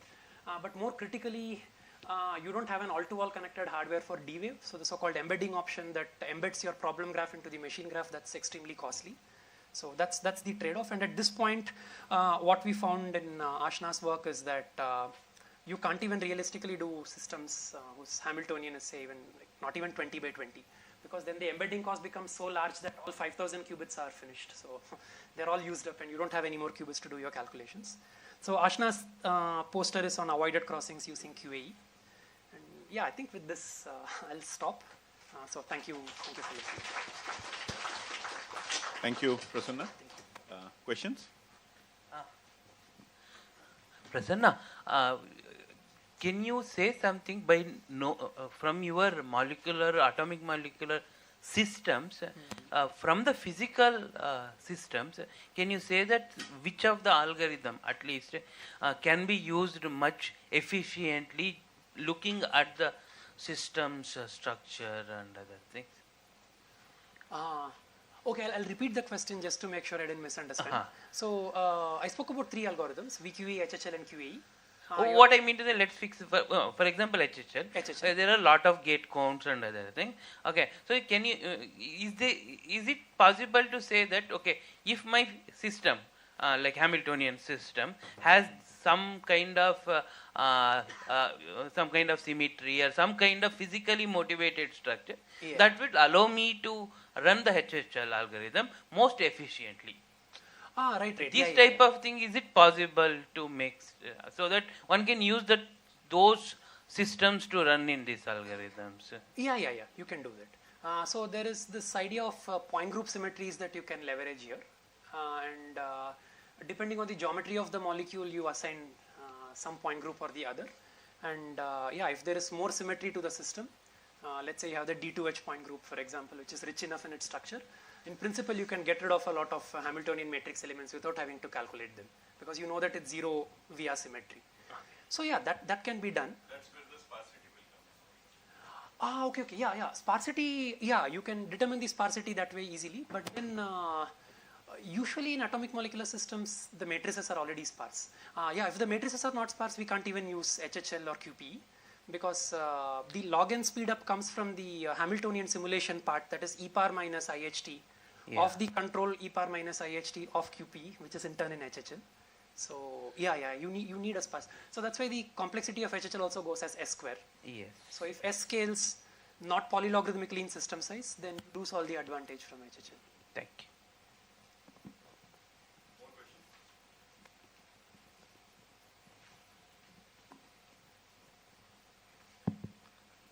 So you have talked about the UCC.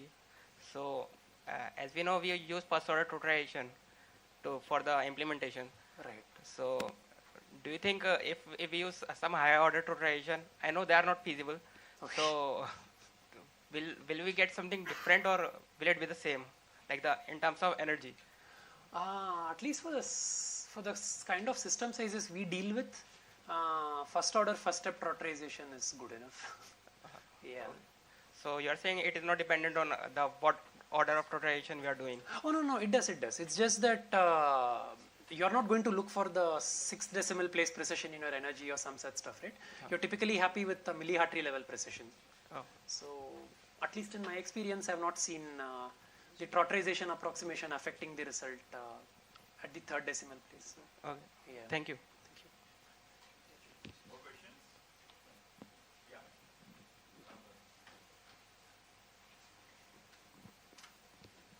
Hello. Yeah. So this involves all these algorithms involve certain classical processing, I believe, classical computer. So when you compute the complexity, how do you compute? Like, does this involve both processes? There's a quantum algorithm or the hardware that you're running, and there's a classical processing as involved. So how do you compute the complexity? Okay, so for the NISC algorithms, VQA and QAE, I don't even talk about the complexity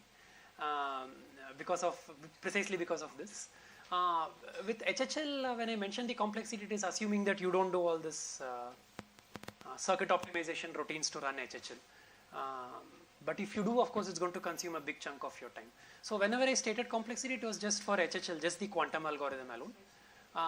But if you ask me how the complexity goes for circuit optimization, I would think it would be exponential, because it's a lot of work actually to get rid of the gates. Because you're trying to find an effective unit tree that does the same job as the original unit tree, or at least a very good job, like almost as well as the original unit tree. So for you to do that, it's not one layer but several layers of optimization algorithms that you apply in sequence. And we did this for small systems, and even when we did this 4x4 matrix that Aravinda was asking about, it took us a good 1.5 hours to reduce the gate counts for HHL to say 20 or 22 2-qubit gates. So yeah, I don't know how it would scale when we go to larger system sizes, but I would imagine it would be exponential. Okay, I guess we'll just thank Prasanna. Okay. Thank you.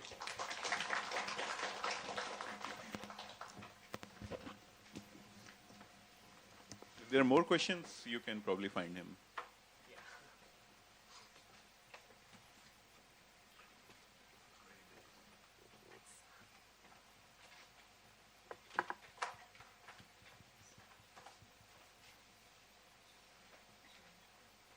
Okay, the next speaker is Sudipto Singaroy, and he is going to talk about the interplay of classical simulatability and entanglement in quantum many-body Hamiltonians. Hello. Change the slides. Okay. What I will do. Okay. Okay. So hello everyone. So first of all, let me thank the organizer for giving me this opportunity to present my research work here. And here is the title of my presentation: Interplay of Classical Simulability and Entanglement in Quantum Many-Body Hamiltonians. But before going into the detailed discussion, let me first start with a brief overview of the things that we are doing at IITSM Dhanbad. So I joined the institute last year, so around this time, end of February, and we are trying to build a group there.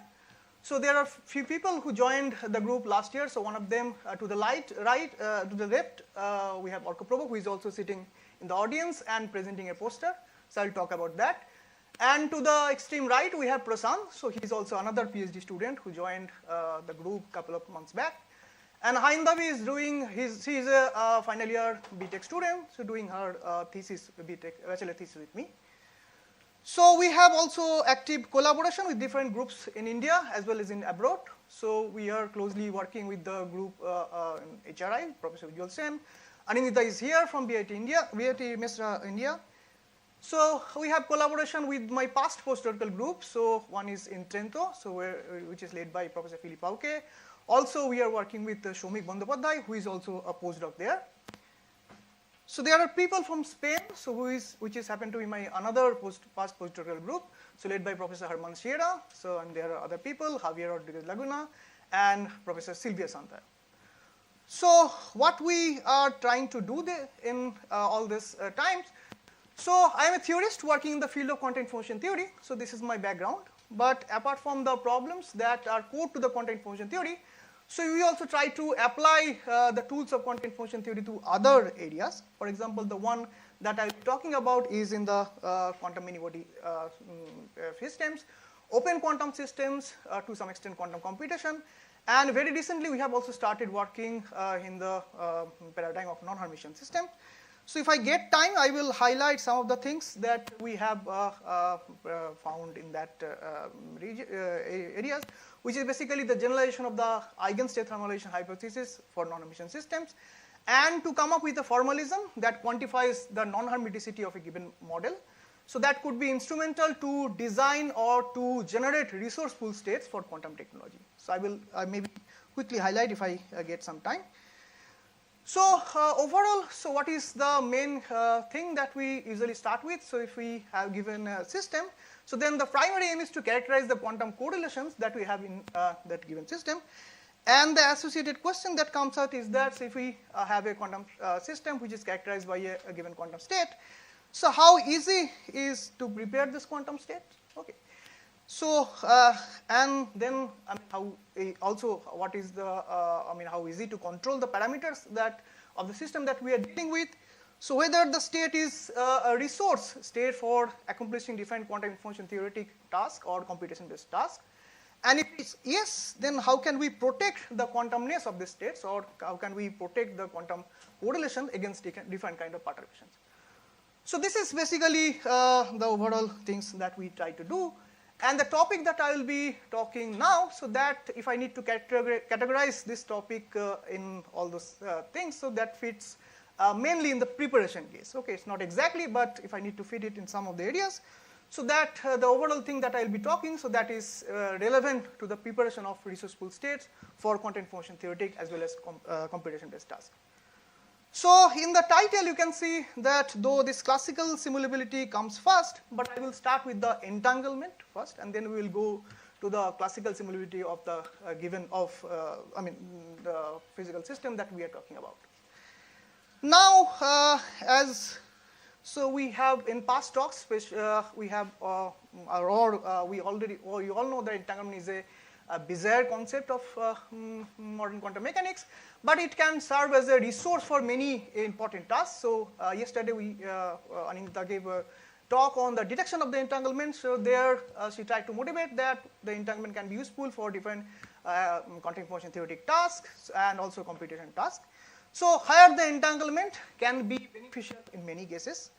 But today I'll be talking about a different story. So where having high amount of entanglement can actually be hinder in some process or some task, or it can be actually having detrimental effect to accomplish certain task. And this task is nothing but in the context of efficient representation of given quantum state. So I will explain that what do we mean by efficient representation of given quantum state. So let's say we have these quantum states where we have n number of quantum particles, and I want to represent this quantum state using some basis, and it could be, let's say, computational basis or any other basis. So I will say that I have full knowledge of this quantum state if I can have the full knowledge of this associated coefficients. This coefficient can have real as well as imaginary values. So this naturally comes to the next thing, that how many such coefficients will be there for a given quantum state with n number of sites. Now, if the local Hilbert space dimension is small d, so then the number of coefficients that I need to keep track of is basically d to the power n. So you can see that this already is you can already have guessed that this is a problem, because the number of coefficients scales exponentially with the size of the system. So this hinders in accessing or analyzing or characterizing the quantum properties of this quantum system for higher system size. So maybe we are looking for some convergence of something, that how this thing scales with the system size, all these things. But if we need to keep track of all such coefficients, so we cannot go even beyond a moderate system size. So just plug the value of d equals to 2 and take n equals to 10, 12. So you will see that this 2 to the power n is a huge quantity. But this is a theoretical estimate. It can happen that for this given quantum state, you may need not to store all those coefficients. So there could be some coefficient which could be relevant that you need to keep, or there are other coefficients you can throw. So what will be the deciding factor for that? So here comes the role of entanglement. So entanglement can play, or it has been found that entanglement plays a crucial role to decide that what are those coefficients, or what are the number of those coefficients that we need to keep to represent these quantum states. And it can happen that the number of such coefficients can actually be very low or scales polynomially with the size of the system. Okay. So this we mean by efficient representation of the quantum states. So if the given state requires the number of parameters that scales polynomially with the size of the system, so then we will say that our state has an efficient representation of the quantum state. Now this is a qualitative statement. So very briefly, I will just show you a very simple example. I think so many people have already guessed that where I'm going with this. So this is basically a very non-technical introduction of tensor network theory, so which some of you in the morning were already talking about. But for students or those who are not aware about this technique, so let me very quickly give you an overview of the things that I am qualitatively talking of. So let's say we start with a physical state, so which is a simple state, so 2-qubit states, and this is, you can see this is a product state represented in a computational basis. So you see that if I need to have the full knowledge of the state, so I essentially need to keep all these 4 coefficients. So they have the same weight, half. But how about if I just represent this state in this basis, which is basically if you just rearrange the terms, so you can see that this is nothing but the tensor product of the plus states. So this is basically another word. So this is the basis where you see that I only need to store only 1 coefficient. Rest of the coefficients are 0. So what is that basis? So we already have recognized, I think. So this is the basis, nothing but the Smith basis. So here comes the role of the entanglement. So depending on the distribution of the entanglement, so it can happen that you essentially do not need to store all the coefficient. So there could be theoretical values d to the power n. But if your entanglement distribution is such that, so they have smaller entanglement across different bipartition, so essentially you can represent the same state without losing much information using less number of parameters. So this is kind of qualitative introduction of the tensor network. This is not the main part of today's talk, so I'm not going in detail, but if you have interest, I can talk later. So just one more slide to, concisely wrap up this story of tensor networks. I will come again to this thing. So what this tensor network does, so given the states, again, so we are starting with this representation in some basis. So this tensor network tries to see this coefficient matrix as a big tensor with many legs, and then it tries to split this tensor as a product of many tensor. Okay, and the ultimate goal is to reduce the size of this big tensor to smaller one. So this is essentially dropping those unnecessary coefficients. Okay. So if we can do that, then essentially we can end up in having a configuration where the system would take only, or system would need only polynomial amount of resource to represent it efficiently. Now, what is the, but this is not guaranteed that we will always end up in having this last stage. So it can happen that we can split this tensor to many tensor, but they are still of huge size. So essentially there is no point of using this tensor network. So I will mention that where this can happen. But what is the take-home message that we are going to take from all this, so far what I have stated? So this distribution of entanglement of any given quantum states and its efficient representation are closely related. But does this mean that we should always have, or we should only focus on the states where we have less amount of entanglement, okay, or low value of entanglement? So the thing is that no, so we can still have high amount of entanglement in a given quantum system, but it can have simpler structure. Okay. So this is basically the motivation of the formalism that we have introduced in our recent works, and which I will be talking about.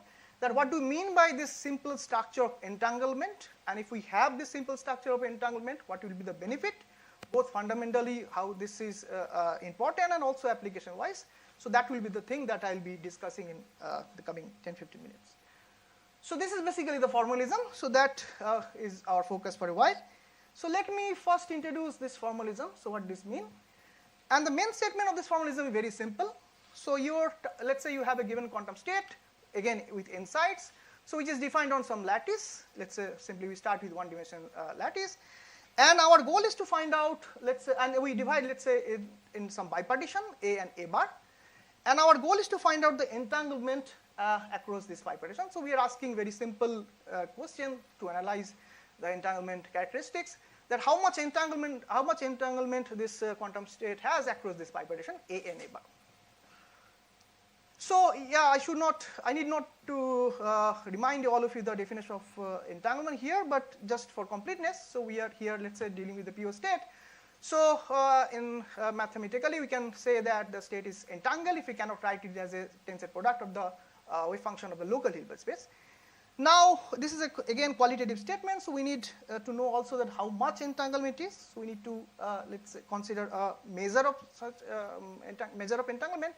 And as we are dealing with the pure state, so here we are considering the entangled entropy as a measure of entanglement across this bipartition. So this is all need to introduce the formalism. And again, we know that if it is 0, SA is 0, so then it's a product state. And if SA is non-zero, it's an entangled state. Higher the value of SA, we know that the quantum state is more entangled across that bipartition. So what we are asking is now the following thing. So that how about if we try to see the entanglement across this bipartition as if it is coming as pairwise contribution between the quantum particle. So what does this mean? So in principle, when we will try to find out the quantum correlation or entanglement across some bipartition, so it can have a complex structure.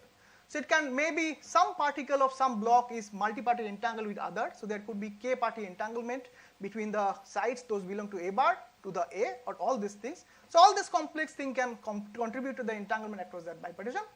But for the time being, we are saying no. So we don't want to consider those complex structure. We want to only consider that how about this entanglement that is coming across this bipartition is coming due to the pairwise entanglement share between the sides. Okay.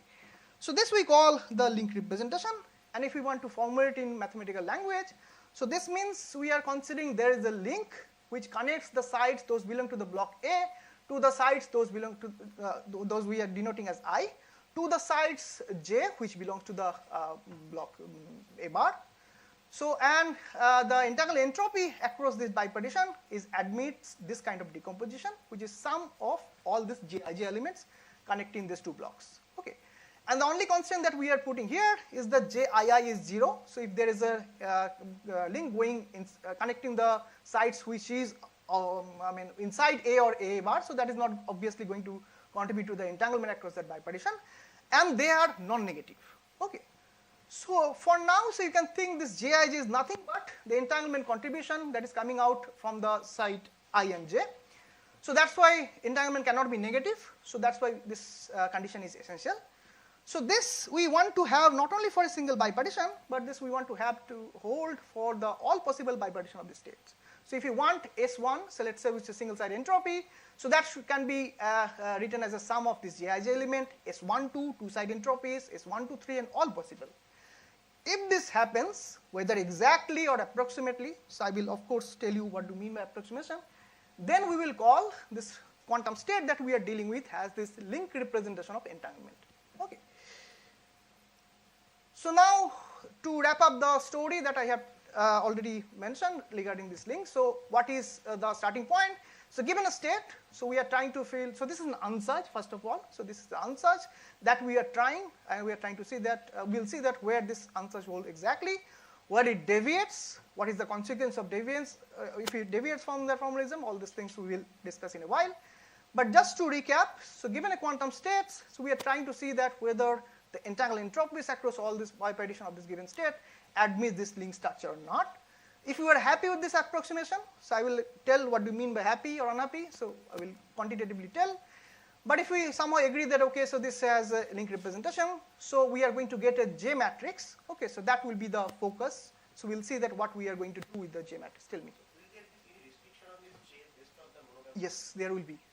So now it's come naturally, but if we do the opposite thing, from J to psi, we have to put by hand that something, it should not, when all particles should not have high links. Okay. Yes. Sorry. Yeah. So let us start with the good examples. So where obviously we know that they have link structure, so which is valence bond solid states. So which is basically nothing but the product of dimer. So obviously you don't need to apply any formalism. You can see those are just a kind of product of singlet, dimer, or bell pair, whatever you want to call. So obviously there is a clear link structure there. But it need not to be short range dimer. So if you just want to find out the J matrix, that would look like this. So we'll have non-zero value of this Jij element where it cuts the bond. Okay, so otherwise it will be 0. Very simple. So again we can have this valence bond solid state, but let's say long range. So in that case also that can be found as a ground state of some Hamiltonian, which we call as the rainbow Hamiltonian, which is a free harmonic Hamiltonian, but with some modification or modulation of its coefficient. Now if we just try to find out this J matrix, that will have the non-zero element in its counter diagonal, unlike the previous case. But here you have probably noticed one interesting thing is happening. So once more, so this J matrix you can also think as an adjacency matrix. So you can consider that we have a graph where basically the sides are the vertices, and this J are basically the adjacency matrix coming out from the entanglement distribution. Now similar to that, so you can also have an adjacency matrix coming out from the Hamiltonian. So you have a lattice where the Hamiltonian says which particle is interacting with which one, short range, long range. So you can have also an adjacency matrix coming out from the Hamiltonian, which we are calling as J Hamiltonian. So in this particular example, which will be also crucial in the next part of our talk, so you see that the geometry we can call that that is coming out from the Hamiltonian can be very different from the geometry that is coming out from the entanglement distribution. So we are calling this as an emergent geometry from the entanglement structure. So this is a very simple, clean case where link structure holds, and we already have seen that this geometry can be very different from each other. So for J, both singlet and triplet gives the same J, is it? Which singlet, triplet? So you're considering a singlet, and you're saying that J is 1 for that pair. Yes. If I have a triplet, then that would give the same J. Yeah. So this is you're saying that if I instead of use 0, 1, minus 1, 0, that is yeah, that's not a problem. So this is entanglement content. If it is same, then the J is same. Okay. All right. So this may not be the real world. So we need to work with many-body Hamiltonians where we may not have this clean link structure. But what could happen is that even if we may not have exact link structure, but we can end up in having a good approximation of this link structure. So how to get to that? So for a general, if I give you a general quantum state, what is the prescription to find out the corresponding J matrix?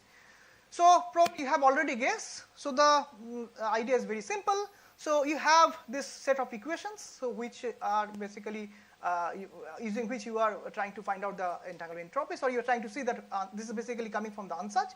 So you basically have to solve these linear equations where this J are the unknown and S are the inputs which are given. But the problem is that this is depending on how good quality solution you are getting, so we will say this is an approximate J we are getting or the exact J you are getting. But the problem is that here, so the number of the Jij elements that we need to find out, so the number of Jij we have for a system with n number of sites is basically n into n minus 1 by 2 or polynomially, it's scaling polynomial with the system size. But the number of unique entropy that we can get for a physical system with n sites, so is basically 2 to the power n minus 1 minus 1. So you see this is an overdeterminate problem, so we have more known than the unknown. But still we can expect to have a solution in the least square sense, okay. And so whether to accept that solution or not, so that there should be a figure of merit for that. So I will introduce that thing shortly. Okay, so what is that figure of merit? So let's say you got this J, so you can reconstruct this entropy for all the bipartitions or the bipartition that you want to check for. And we are calling this the constructed entropies as S tilde. So we have set of entropies which are original entropy. We tried whether this formalism holds for those entropies. We got a J. Now we are doing the reverse, that we want to again compute the entropies using this J.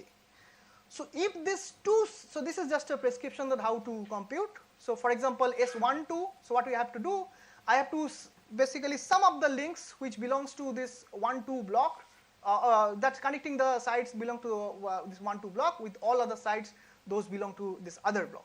So I have to basically first sum up J13, J14 up to J1n, and then again J23, J24, all these things. I'm not adding J12 because this is connecting the sites, those belong to the the left side itself.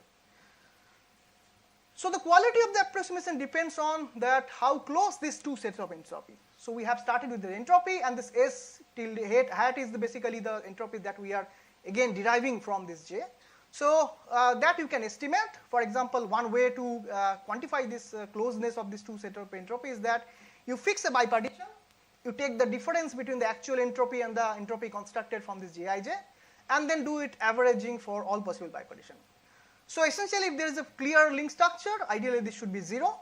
But if it is, let's say, non-zero, still low value, then you can say that, okay, so my link representation is not exact, but I can still work with that, so I can have still some imprint of the states that we have started with.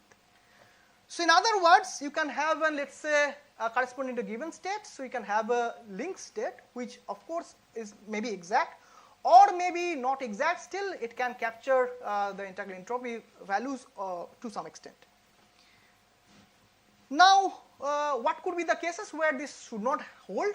So one typical example is that if we start with a random state, so where we generate the state coefficient randomly, let's say following some Haar measure, so then we should not expect the formalism to hold. So here you will find that even you will get this Jij element negative. So this formalism basically fails badly. But what we have tried is that for a variety of physical models, so ranging from free, interacting, spin half, spin one, so there exists a parameter region, so which is I'm not explicitly mentioning here, for which this link representation holds quite good. Okay, so this model, they are quite different from each other in terms of their complexity, but they have simple link structure, which is we are calling simple structure, which is the link structure. And the other model that we have also recently explored, so which is basically the PXP model, which is a prototype of read-bar atom to describe the read-bar atom in strong read-bar blockade region. And another one which we have just started working on, which is the quantum cellular automata. So here also we found this formalism. This is basically the result from coming for the ground state only. So there also there is a signature of the link representation, not exact, but the approximation is quite good. And Orko actually is presenting the poster in this quantum game of life. So if you have not seen and if you have time, so please see and let us know your feedback. So okay, so we got some link representation. We know the prescription. We know that what could be the cases where we will say that it's a good approximation, where it's bad. But let's say we accept the solution, then what we are going to do with that? Okay. So the thing is that there could be many things that we can get or that could be interesting out of this. So one is that, so finding this J elements or this J matrix is actually giving you one very crucial information that given a quantum state, what is the minimally entangled path for this given quantum state? How is that? So why it is important I will come, but how is that? Let me show that. So remember that I just introduced these states, which is again a dimer states, but having long range entanglement. So if I just carry out the traditional way of doing the entanglement, analyzing the scaling of entanglement entropy, so which is people do to find out the ideal or the volume law feature. So what we will do is if we just try to see how the entanglement scales with the different block size of this given state, so you will see there is a volume law feature. So if we divide this quantum state in two parts and increase and try to see how this entanglement scales with the system size, so you will see that each time you are basically increasing the size of this block, so you are breaking a one bond. So that means the entanglement entropy increases in proportional to the system size, which is in 1D is a volume law feature.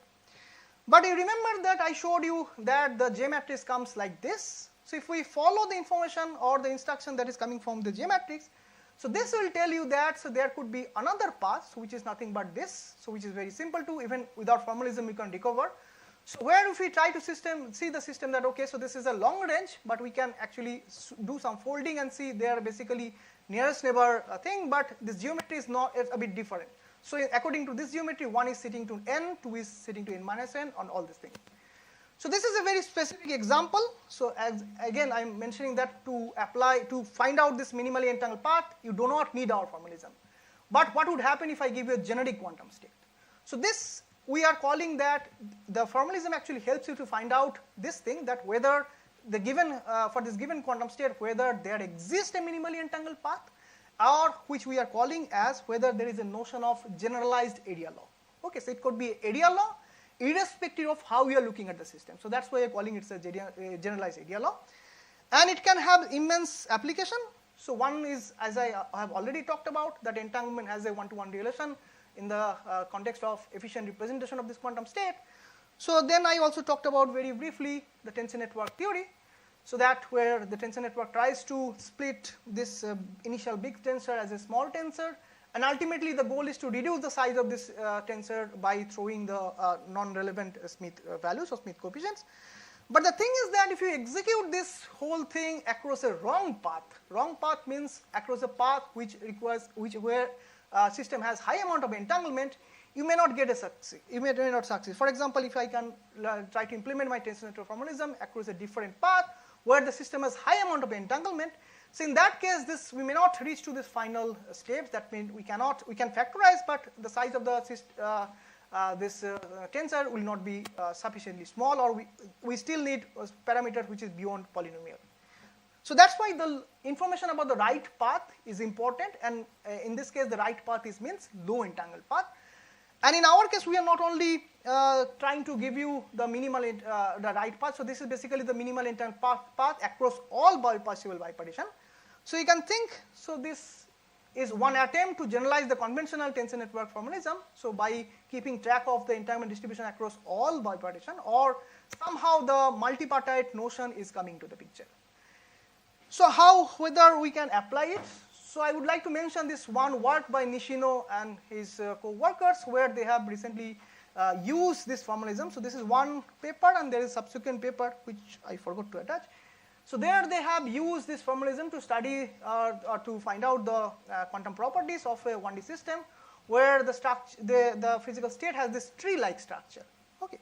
So previous method was mostly relied on this strong disorder renormalization group techniques. So where the people used to project the low energy ground state, and by doing renormalization, they eventually used to reach to the ground state. But what they have showed that this method, by identifying the low low entangled bipartition, can actually have a significant improvement. Exactly. So this is the thing. So from J, you are going to find out a structure of this entangled state, so that if you break this entangled state, a skeleton of the state. So that tells you that what should be the right way to split the state, and the right way means the way so that the entanglement distribution is minimal across that path. Okay, so a little bit more on the J matrix. So again, so I'm not repeating the story. So let's say we have a descent J. So we are happy to work with that. So it's not a bad approximation. So ultimately, we are going to get a structure of this state. So across which, if we break, so then we are going to have, that will tell us that what way we should break the system so that we will not lose much entanglement. So this can have, apart from the tensor network formalism, this can have also an application in case of quantum circuit design for different quantum algorithm.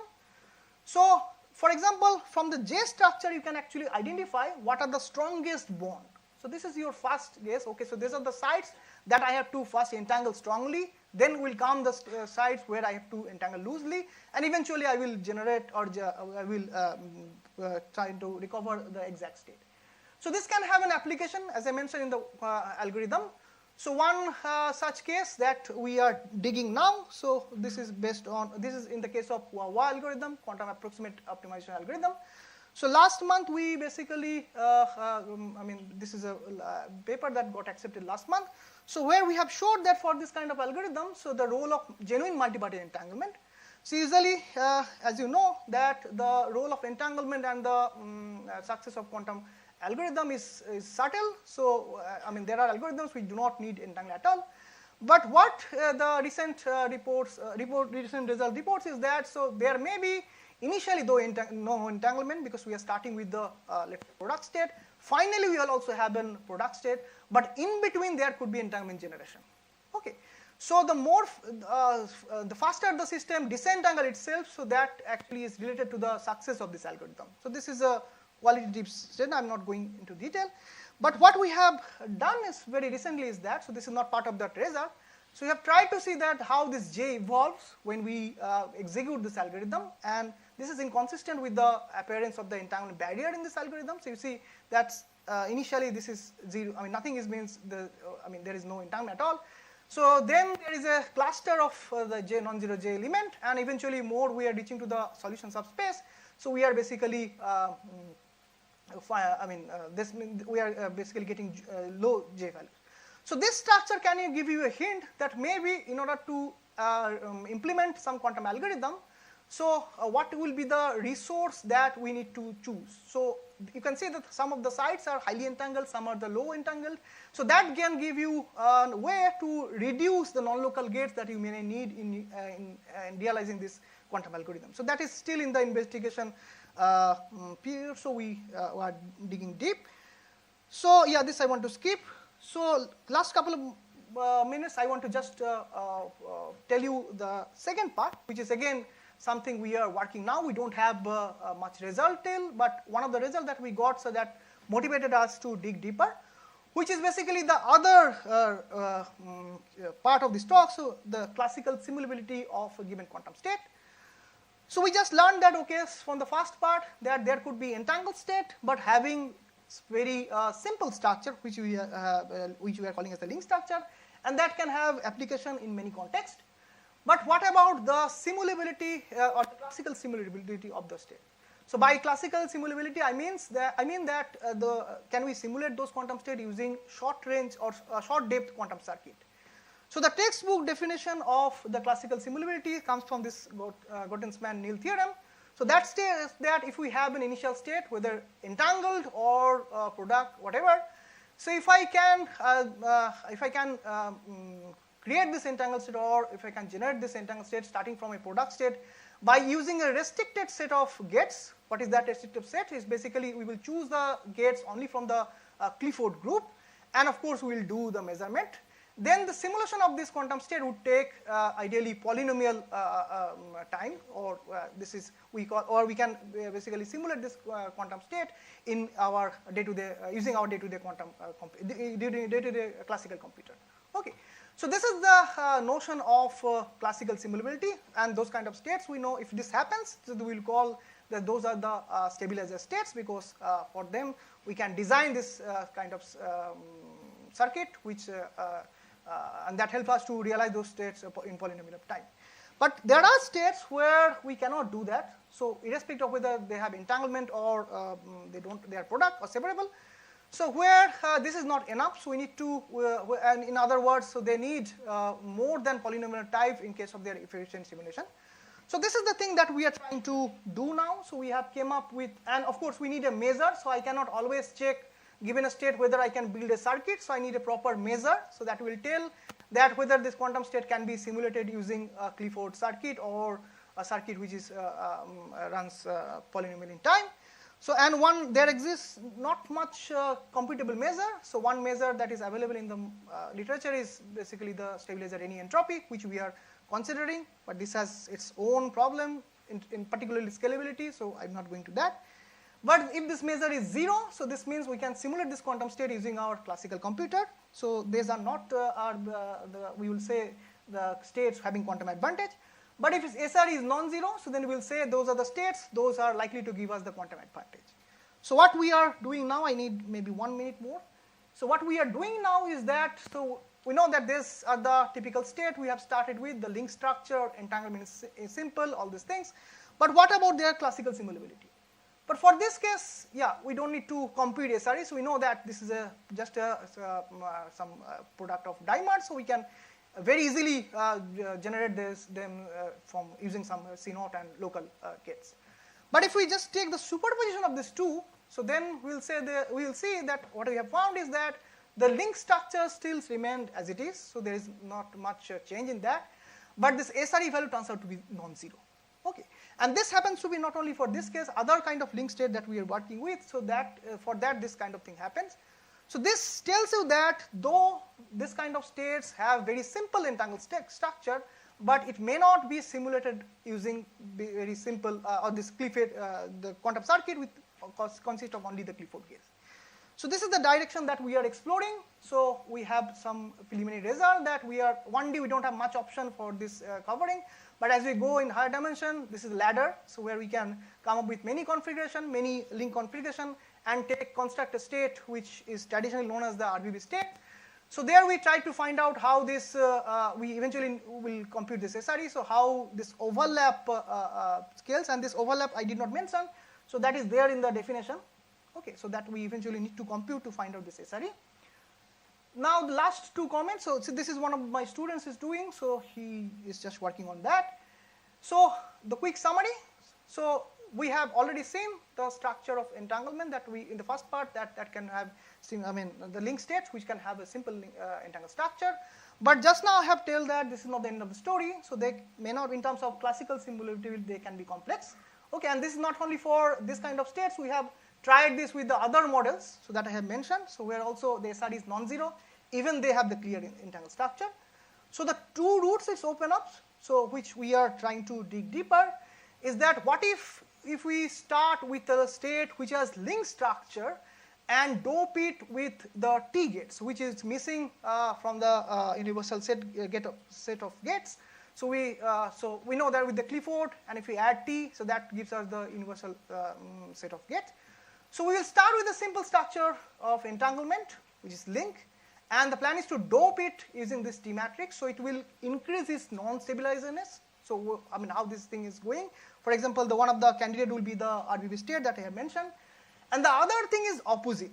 So we will start with, let's say, a quantum state where we have link structure, and we will try to employ the Clifford operation on that. So we know that Clifford is not going to increase the computation complexity, but it can destroy the link structure and end up in having a more exotic entangled structure. But one last comment that you can tell, okay, so we are looking for the link structure, then why I am going to the opposite, that I want to destroy this. Think that this is also reversible. So if it can have that for a given state, we don't have link structure, but it may be dressed with the Clifford. So this we are calling as Clifford augmented link structure that we are trying to dig. So, and this is not only for the state, so we have the plan to apply it for Hamiltonian. So if you have a Hamiltonian where we have perfect link structure, can we generate from there more exotic Hamiltonians, so which is related by Clifford, all these things. Okay, so this is more or less I wanted to talk about. Yeah, this I am skipping. Thank you so much for your attention. Thank you, Sudipto. Time for questions. Yes, so you said that this is an overdetermined set of equations. Yes. So how do you actually how do you solve it? So this is least square method you can do. So in the left side you have different dimension a, x, thing. So you just multiply with another a. So you include all possible bipartitions. Yeah, that is there, but still you have n into n minus 1 by 2 unknowns, and you have 2 to the power n order known. So you have to match this dimension of the matrix. So least square you can get, and then you have to check whether this is a reliable solution or not. And also another thing you said is that if I have a random state that usually doesn't work. Yes. Yes. Do we understand why? What is the So physically there exists no. If I just generate a random state for one instant, let's say, if I don't do any averaging, so this J matrix tells you that there is a relation between the entropies of different bipartition. Right. For the random state, we should not expect that. Yeah. Okay. So somehow I cannot get any information about the entropy of one bipartition from the other entropy. So there is no. So I'm trying to understand: is there any simple state we can write down for which does not have a link structure? Yeah, if you go for excited state, actually this is, I would have been more happy to find states which has a link structure. So it's difficult to find having link structure. Yeah. So if you start with, let's say, some ground state of some many-body Hamiltonians, and it's some parameter range, you will see likely there is a significant deviation from that. Okay. Okay. Yeah. Tell me. Yeah, you are standing between all of us and coffee, but go ahead. So this. Okay, so related to Sean's question, the existence of the link structure for this state, do you say that if I want to say about it exists for certain ground states of the Hamiltonian, so what should be the structure of Hamiltonian that can guarantee it? So one thing is that area law, where there is a typical area law, it's local, gapless, all this. So area law is more or less guaranteed. There is area law, this happens. Okay. But we are asking other way around. Even there is no conventional area law, will the link structure hold or not? Okay, got it. Okay, any more questions? Maybe we'll thank Sudipto again. Discuss with him.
Hello. Yeah, can you hear me? Hello. Hi, Samsung. How are you? Hi, I'm good. I'm good. Yeah. Okay. Yeah, nice meeting you. Sorry. Actually running a bit late. Yeah, fine, fine. Just finished one talk and now we are going for coffee. Yeah. And after the coffee break, around 3:45, 3:45. So 3:45 we are meeting, right? Yeah, yeah. Okay, so you'll be Fine. available, right? Yeah, yeah. I'm being online if I may. Okay. Yeah. So now, so during this time, can we check all the things are correct or not? Yes, yes, yes. Yeah, we can hear you throughout the auditorium. So that's not a problem.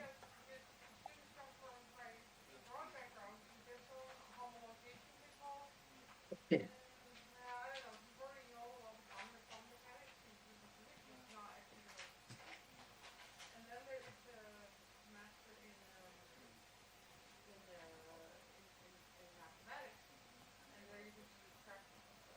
Yeah. Do you see it?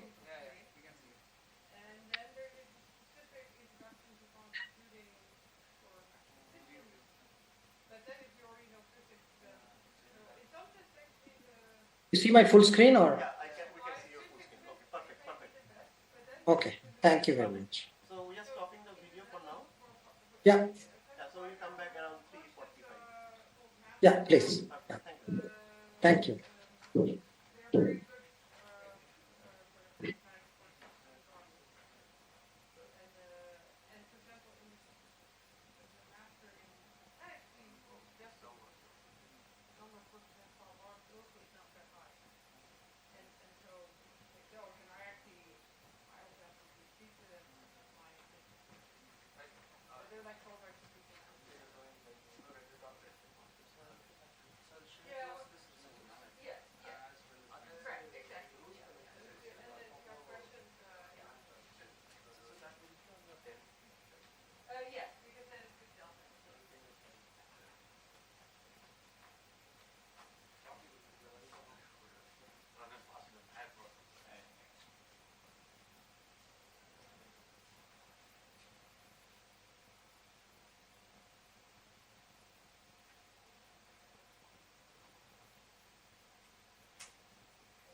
Hello. Yeah. We'll be starting in, I guess, in few minutes. Yeah. Sure. Right.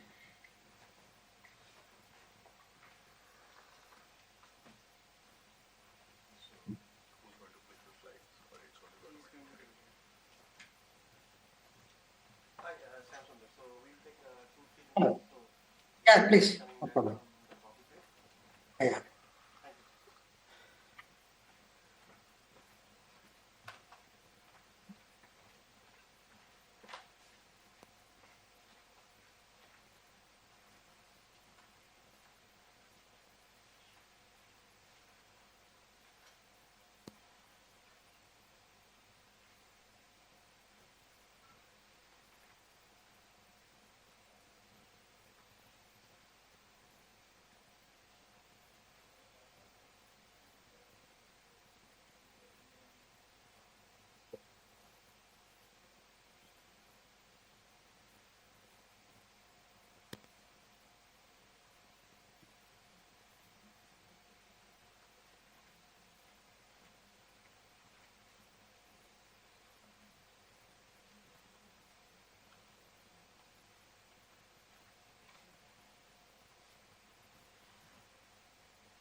Can you hear me?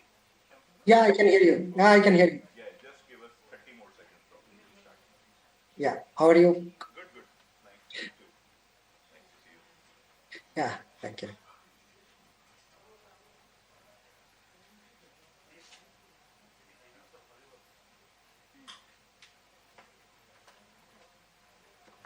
Hey.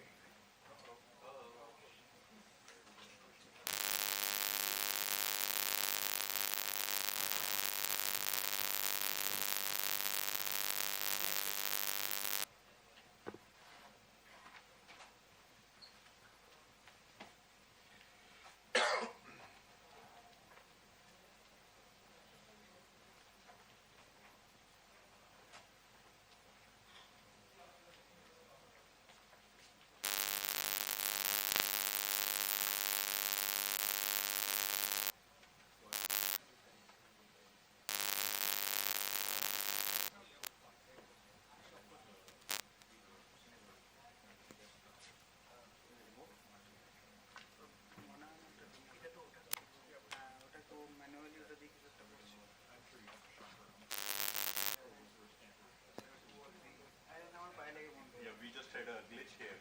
Just give us 2 minutes. Yeah, yeah. No, no problem at all. Please.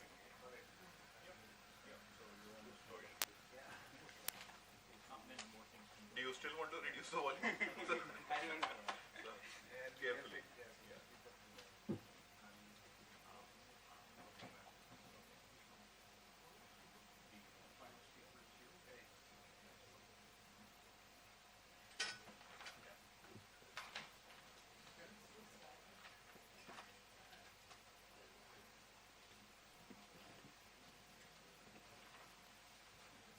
Some, can you see that?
Okay, welcome everyone.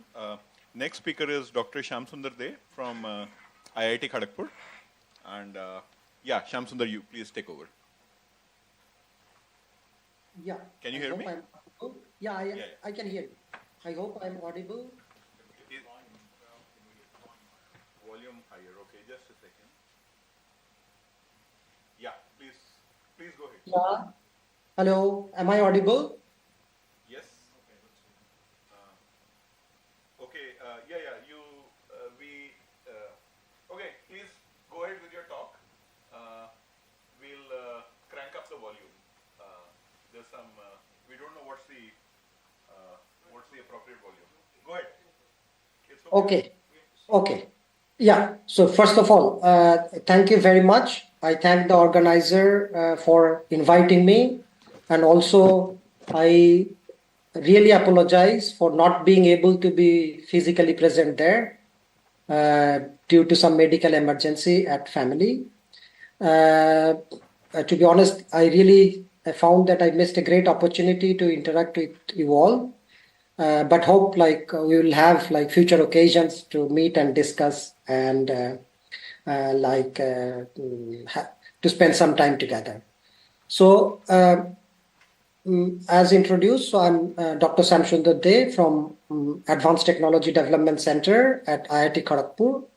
So today I'll be talking about a material platform, particularly lithium niobate on insulator, which you may know, a very interesting platform for development of different hardwares for photonic quantum applications. I see that the topic of my talk is a bit different than the most of the other talks, but I hope this could be a opportunity for us to collaborate in future if possible.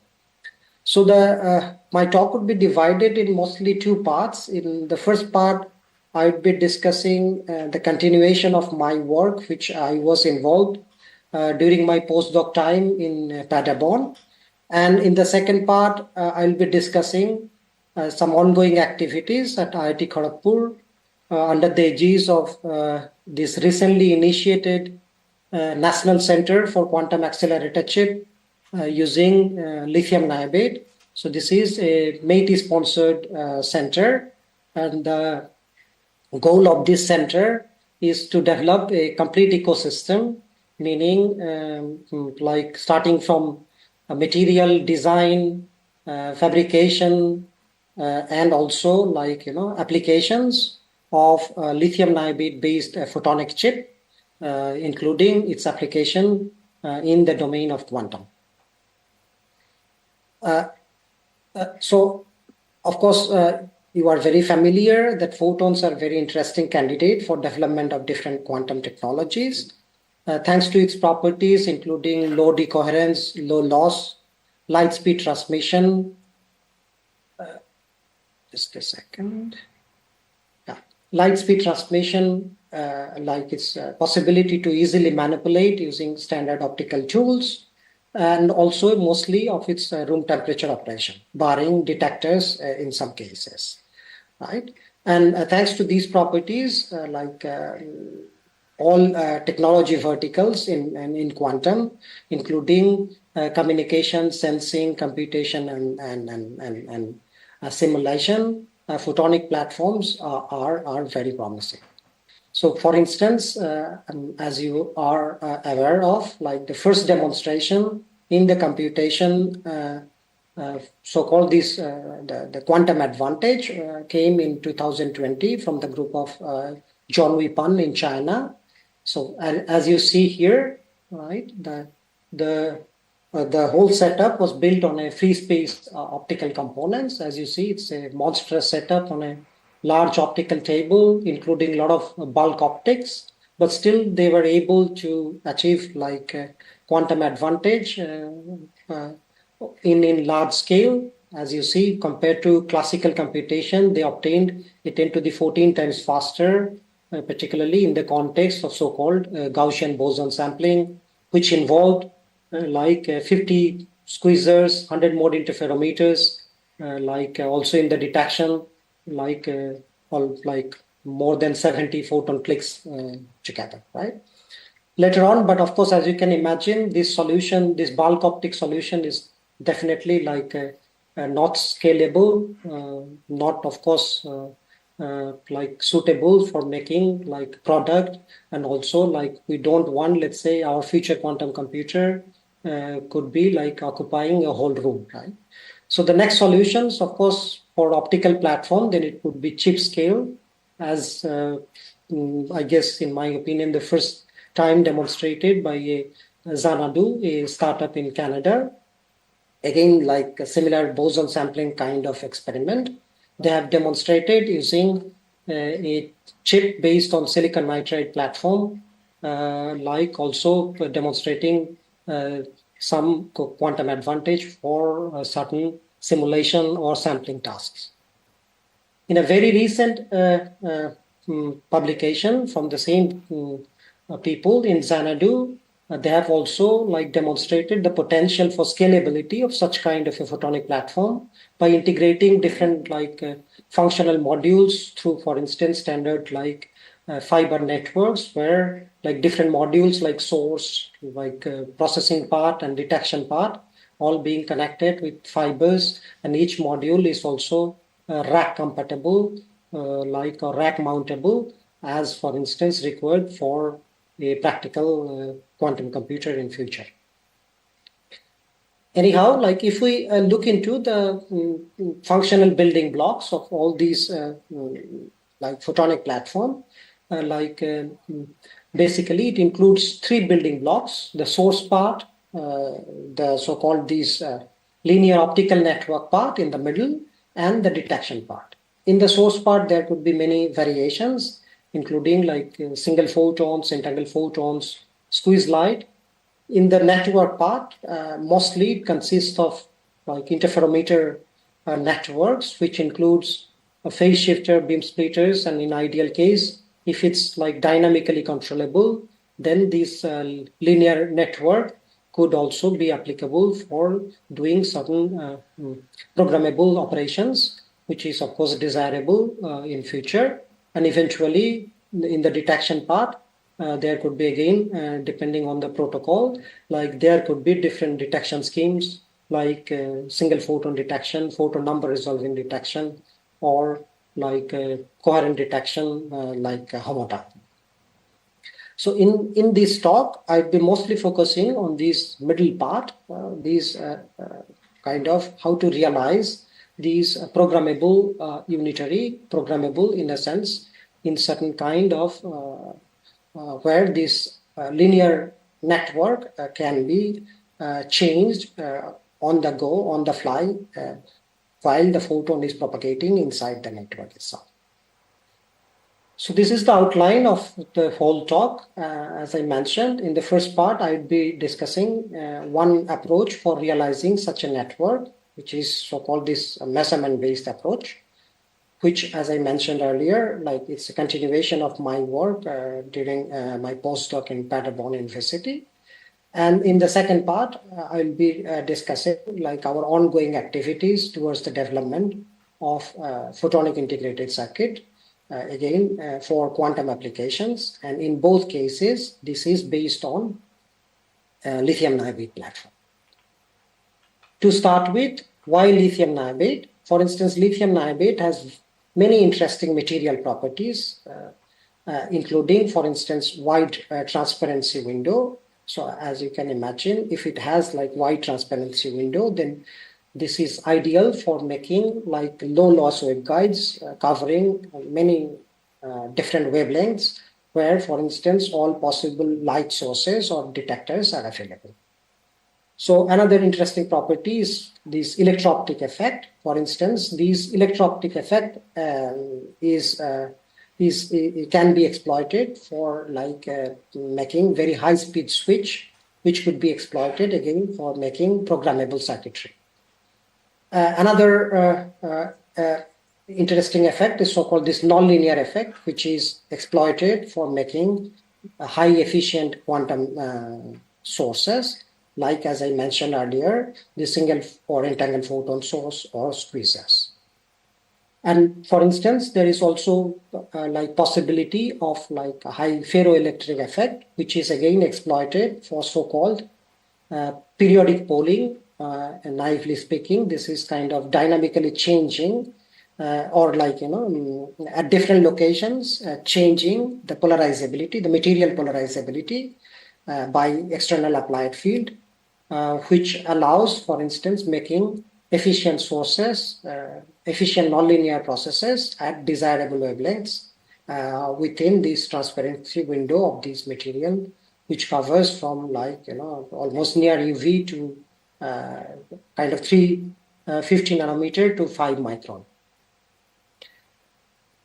So then let's see how we can exploit these material properties. As I mentioned, the first applications is this realization of programmable quantum unitary. In particularly, like I would mention one type of unitary, so-called this quantum walk unitary. And the device we'll be using for this realization of this unitary, in other words, this measurement-based unitary, is the name of the device. We call it quantum pulse gate. So what is a quantum pulse gate? You can think of quantum pulse gate as a very special kind of a beam splitter, which works not for like, like standard beam splitters, which mixes or splits light in path degree of freedom. So this works in so-called this time frequency degree of freedom. So in time frequency degree of freedom of light, this works like as a mixer or a splitter. So, and by changing certain parameter, a kind of a switch, we can fine tune, right, which time frequency mode would be mixed or split. So in the time frequency domain, we can have three different possibilities. As you can see, like we can have like so-called these time beam modes, where you can think of each mode is kind of a one pulse of light, which are separated in time. In frequency binning, again, similar to the time here, the modes are separated in frequency. There could be also like, as you see, like intensity overlap, but field orthogonal time frequency modes, which are like orthogonal in shape, either in temporal or in spectral domain. So it's kind of different broadband light, which are having orthogonal shape to each other. For instance, if one shape is Gaussian, the other ones could be like of different Hermite-Gaussian order. Okay, so now like what is a pulse gate? So it's a engineered nonlinear process, in particular a some frequency generation process based on three-wave mixing, where there are, like as you can see in this picture, right here, the pump wave is the shape of the pump wave determines which of the input signal would be like some frequentically upconverted.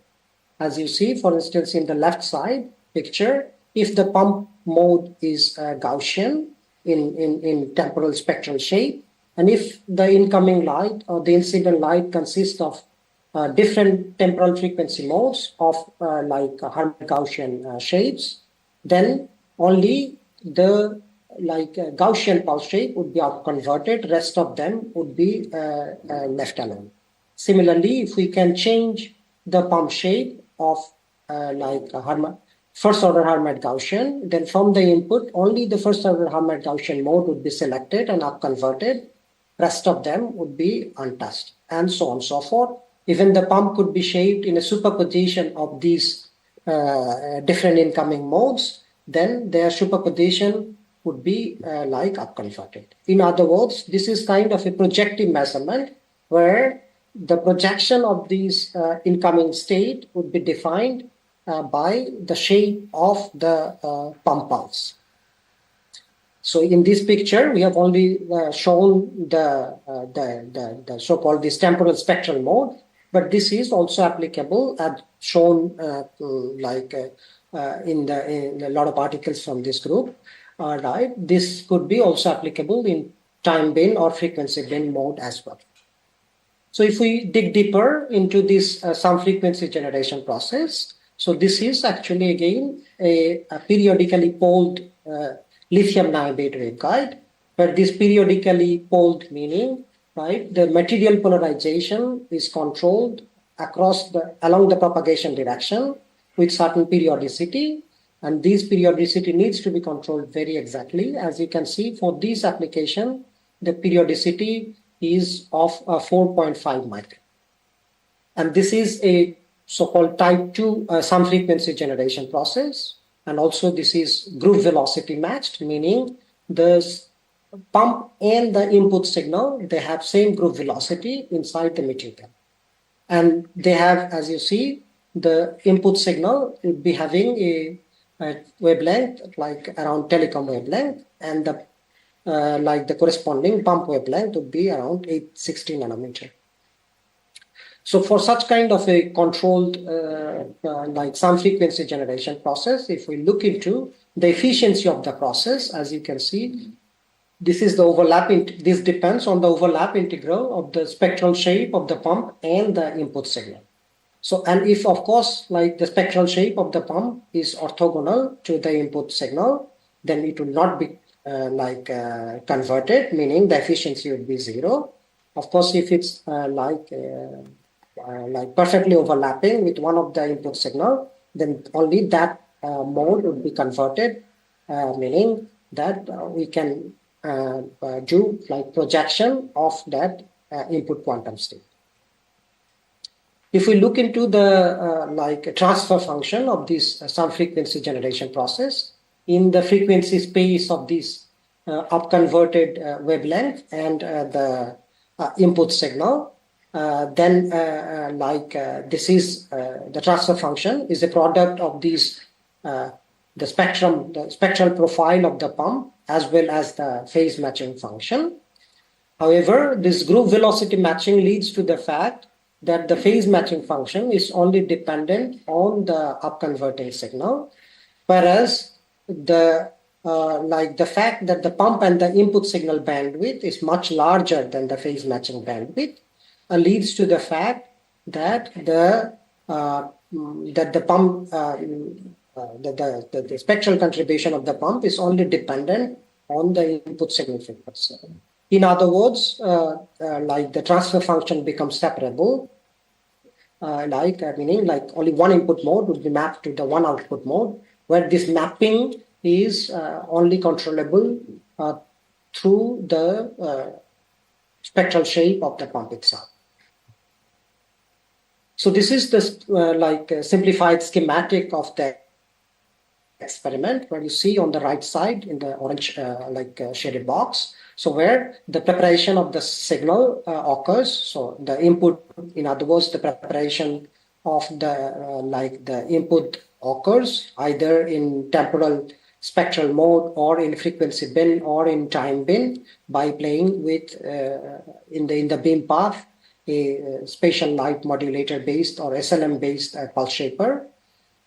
Similarly, like in the left side, you see the chip, the QPG or the quantum pulse gate chip, and this is mixed in this chip. Like this signal and the pump signal is mixed, where again the shape of the pump is controlled through another pulse shaper, and by changing the shape of this pump, we can change which input mode would be selected or projected in the output, or like if it's the superposition of these input modes. So as I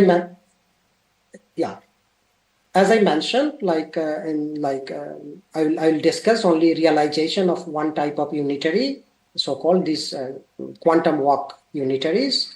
As you know, as opposed to the standard random walks, quantum walks differs from the fact that there are role of coherence of different kind, first order or second order coherences. In particular, in a classical random walk in 1D case, as you know, depending on the coin outcome, the particle can evolve either left or to the right. And if it takes such steps several times, then it would have a certain trajectory. And if we do this time and time again, and eventually if we look at what is the probability distribution of the walker appearing at different positions denoted as X, then we know like the spread of the distribution or the variance of the distribution like scales linearly with the number of steps. As opposed to in a quantum case, thanks to the quantum superposition principle, quantum coin can be in a superposition of these two possible outcomes going either to the left or to the right, leading to the fact that the quantum walker can simultaneously evolve through the whole network. And whenever there is crossing of these quantum pathways, there would be interference. And this leads to, for instance, the change of the final distribution, particularly like it enlarges the distribution, meaning if you look at the variance of the distribution, then it scales quadratically with the number of steps. So-called this is, as opposed to the diffusive propagation in the first case, this leads to like a ballistic propagation. So this has certain advantage, for instance, for doing data searching or computation and so on.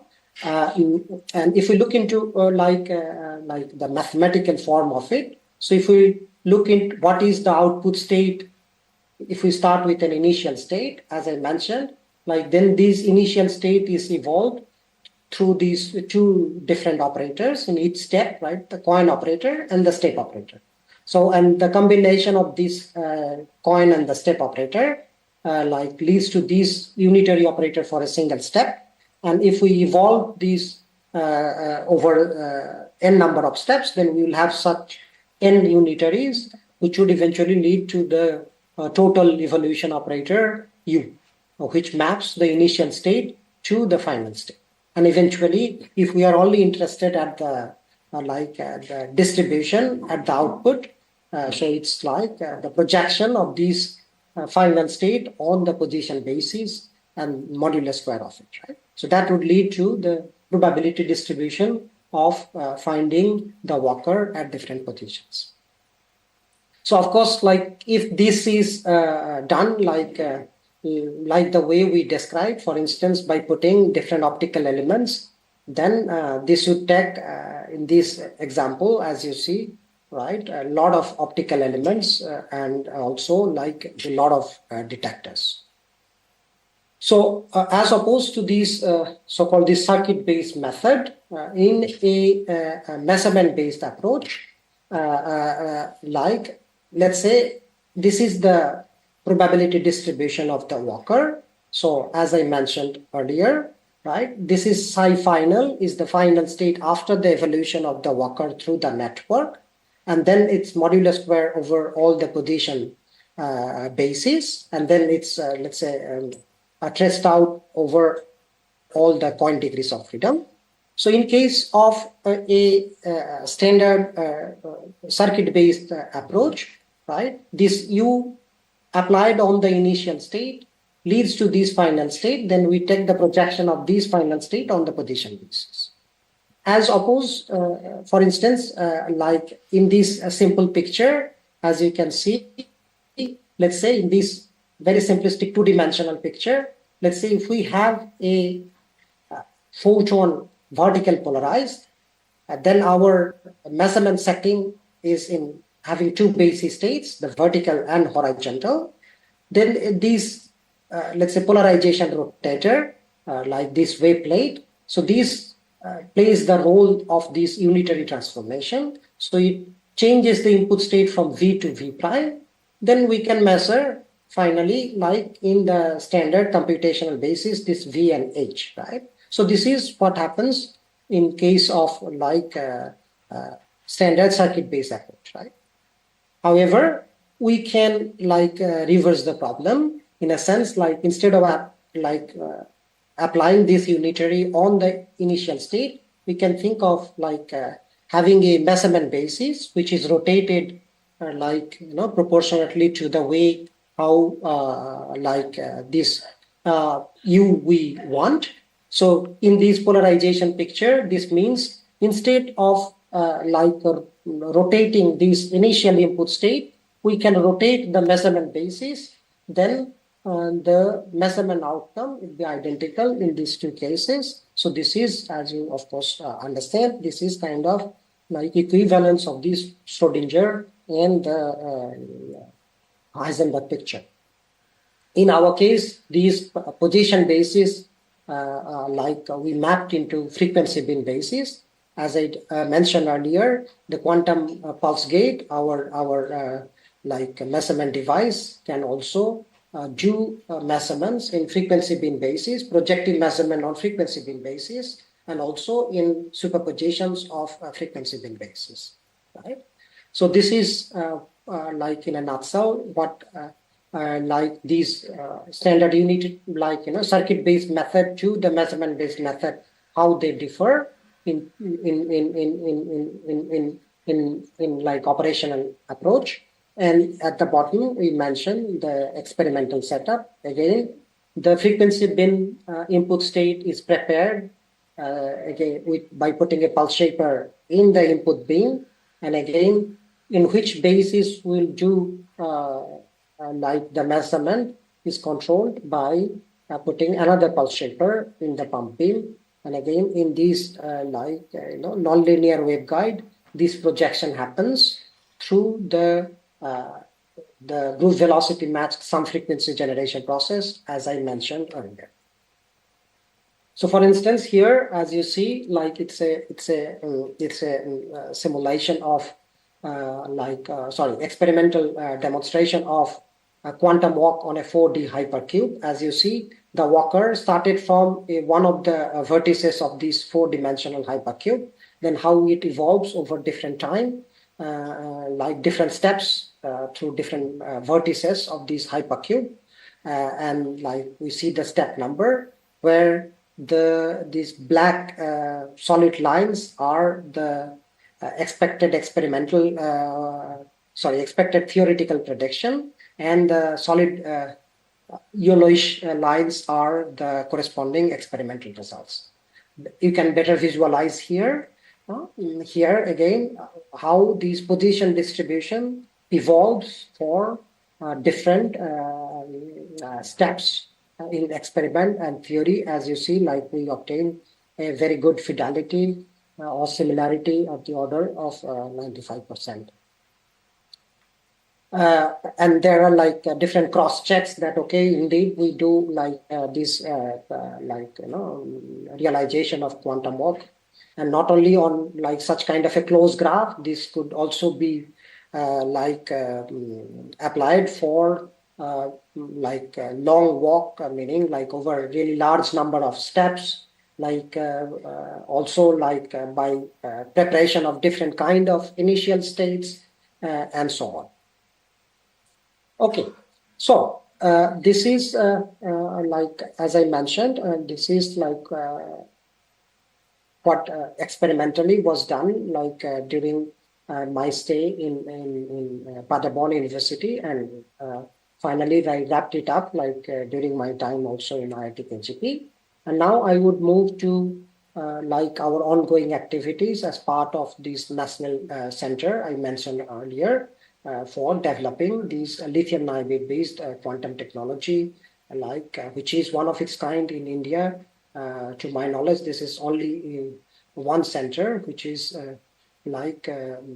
developing or trying to develop at least like a full ecosystem of lithium niobate based photonic platform compatible for like quantum applications.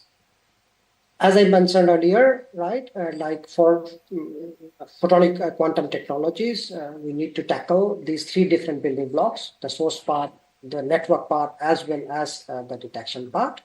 And of course, for any information processing applications, these requires, right, the circuit should be large scale. The number of initial quantum resource states should be also like large. This number of detectors required should be large. This should be also programmable, small size, and also eventually like low cost, right? And the only solution could be like a photonic integrated circuit. So in such kind of a PIC-based approach or circuit-based approach, so it requires development of. When I say development, it incorporates design, fabrication, testing, characterization of each and individual building blocks. So which may include in a PIC kind of waveguide, so the transmission line, different kind of splitters, so resonators which may work like a filter, also phase shifters or modulators which would introduce the capability of doing this programmable change of the circuit configuration. And also, as I mentioned earlier, this periodic polling, which is required for making efficient sources of quantum light. So there are even before I joined here, there were a few initial works on lithium niobate platforms, particularly focusing on these different classical photonic device like directional couplers, Feynman gates, and also polarization splitters. However, these were the device were made on so-called these metal diffused bulk lithium niobate, where, for instance, in a lithium niobate, waveguide was made by introducing or in diffusing certain metals. Mostly it is like titanium in our group, so which introduces some refractive index change, and that helps to guide the light inside the material. However, this technique only allows a small refractive index contrast, leading to the fact that the confined mode inside the material is large, and which has limitations, for instance, for doing high density integration, as opposed to these newly coming up technology, so-called this thin film lithium niobate or lithium niobate on insulator, or in brief like LNOI. So as you can see, so a very thin layer of lithium niobate. When I say thin, it's in general like a sub-micron layer of lithium niobate sitting on the silicon dioxide or the insulator substrate. So this allows, for instance,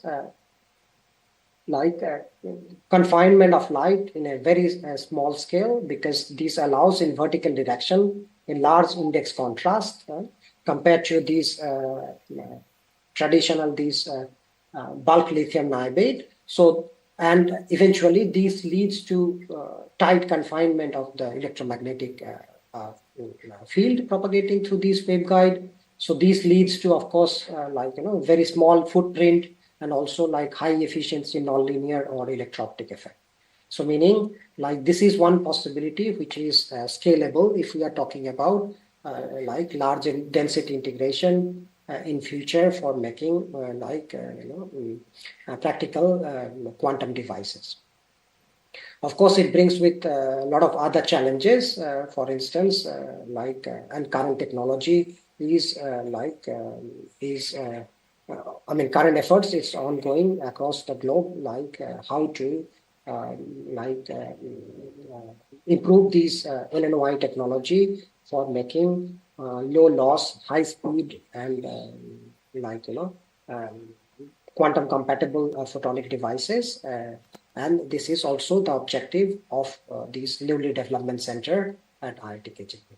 So a few initial works, for instance, here you see some design of single mode waveguide structures, and this design is compatible with the fabrication process we are standardizing in IIT KGP.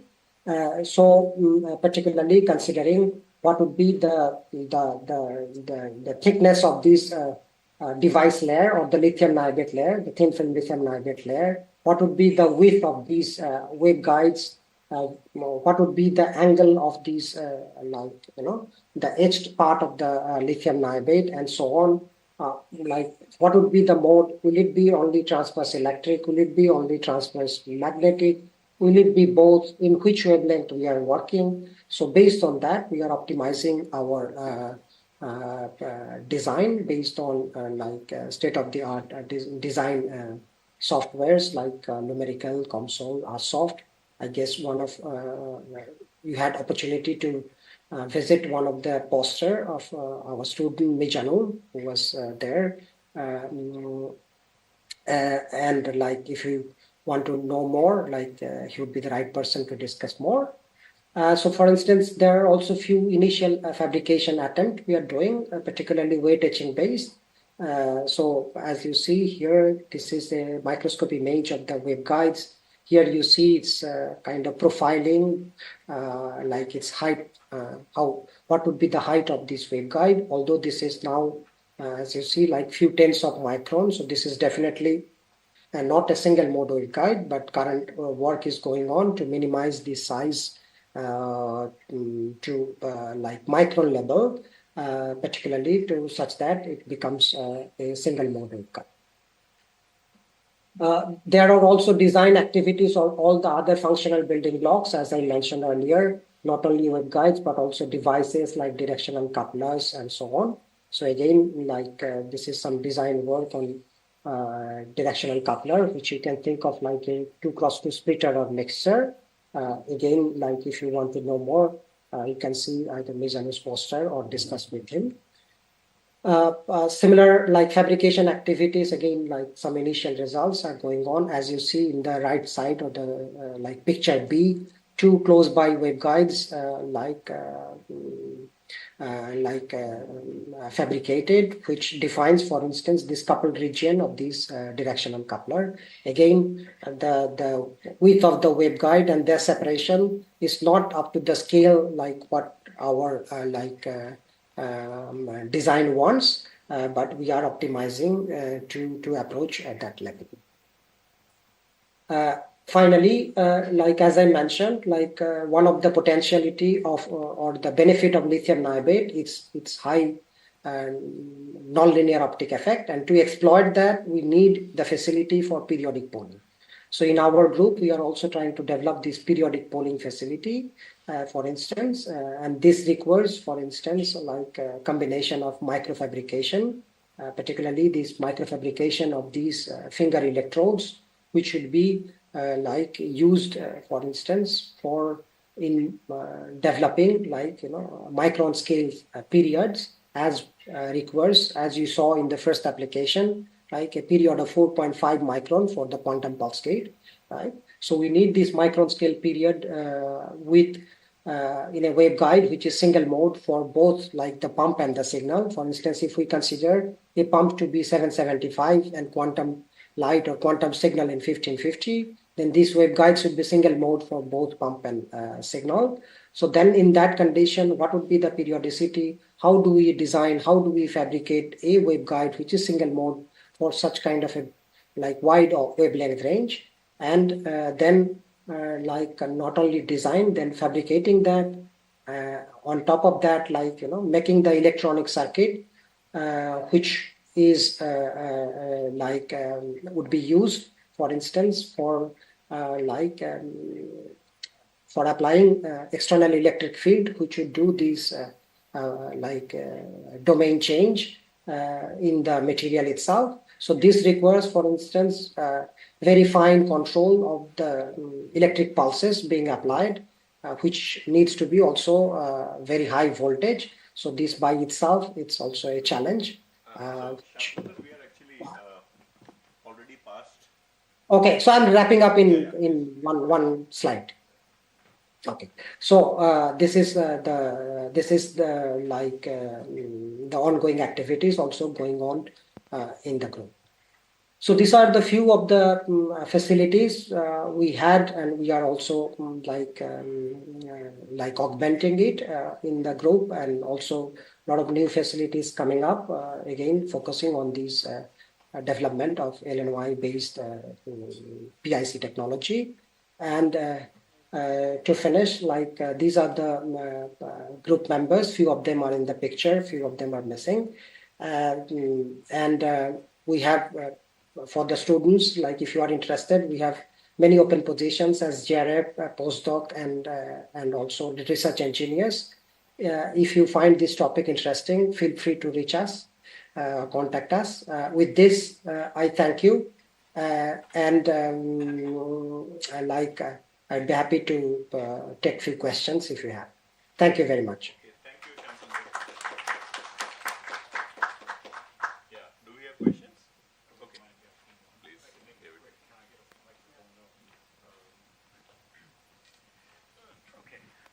Thank you. Just first of all, very quick, lithium on insulator, lithium nitrate on insulators. The insulator is silicon dioxide, is that correct?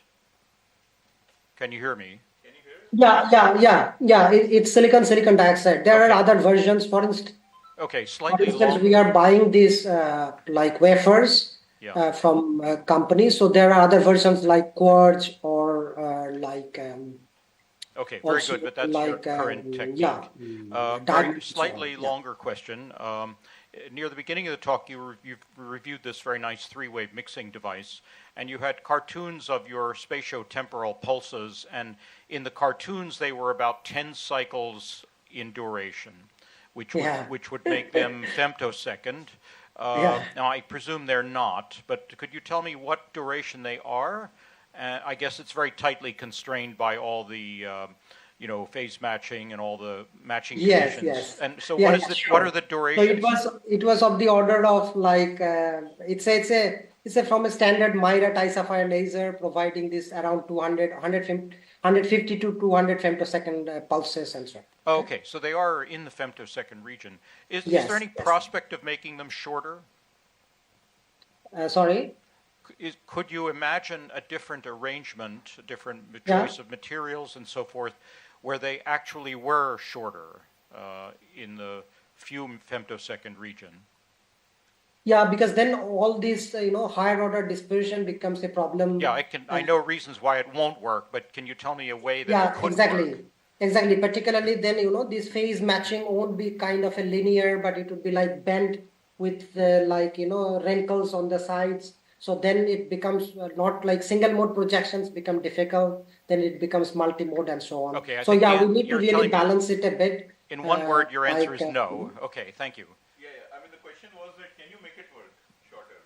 That was the question. And the answer was no. I see. Is the answer no? Absolute no? Hard to say. In a sense, it comes with a hell lot of other challenges. That's what I can tell. Okay. Any more questions? Okay. There's one more question. Hello, sir.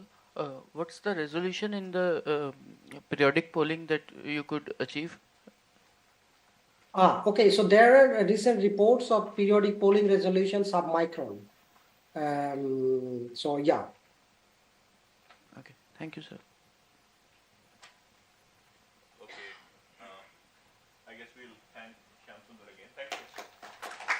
Thank you very much. Thank you. Thank you very much.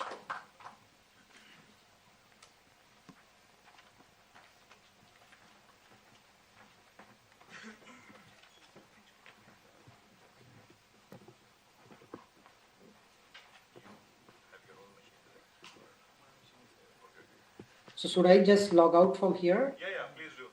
Okay. Yeah. Thank you. Thank you so much. Thank you. Yeah. Thank you very much. Thank you.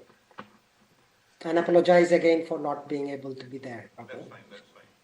Thank you.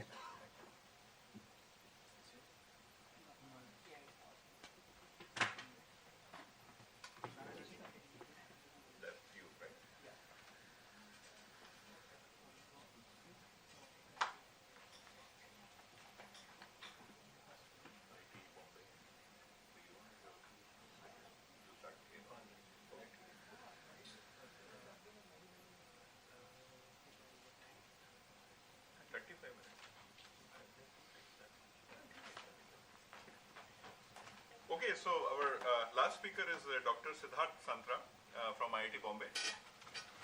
Please take over. Yeah, I guess as the last speaker, my most important job is to finish on time. So we all leave.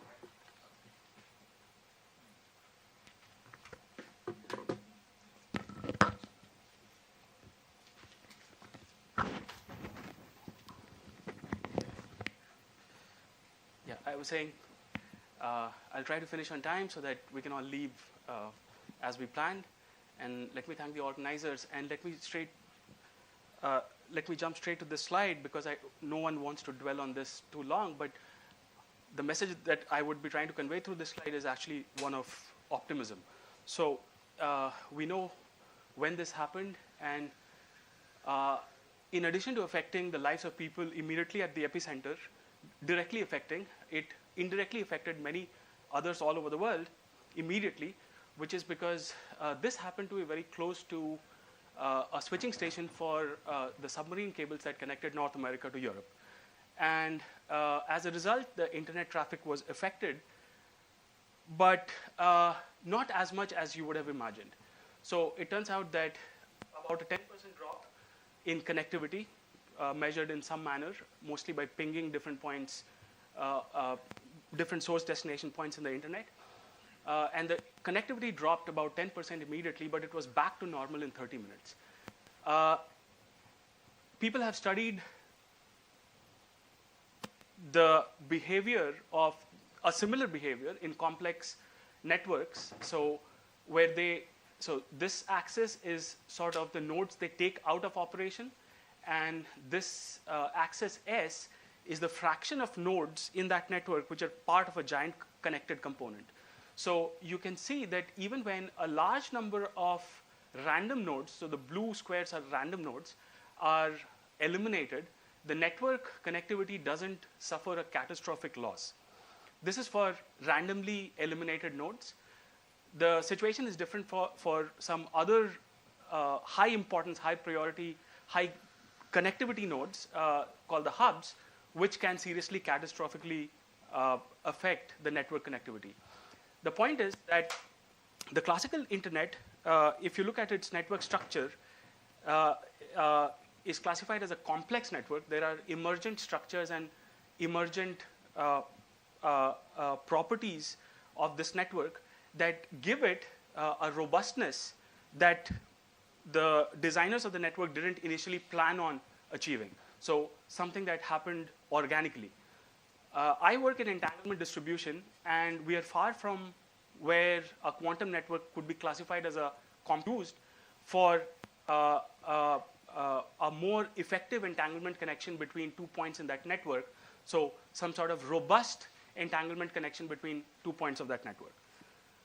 So this work on enhancing quantum network functionality using network complexity is inspired by the positive effects that the complex structure in classical networks provides. So the idea is to utilize a similar, this multitude of available paths between source destination nodes to our advantage in quantum networks. And so these results are summarized in a recent archive, and also at the also presented as a paper at the Quantum Communication and Networking Conference in Japan last year. So this is my group at IIT Bombay, and these are the two folks, so Hale and Rajni, whose work I'm mostly presenting to you. So very briefly, let me describe what is a quantum network to me. So a quantum network is a system of interconnected nodes which host certain quantum systems, and you allow them to be connected via channels that let you exchange classical and quantum information between the nodes. And the direct connectivity between two nodes implies that you can exchange quantum information, generate entanglement, exchange classical information between A and C, for example, here directly, or C and B, but not directly between A and B because they're not neighbors on this graph.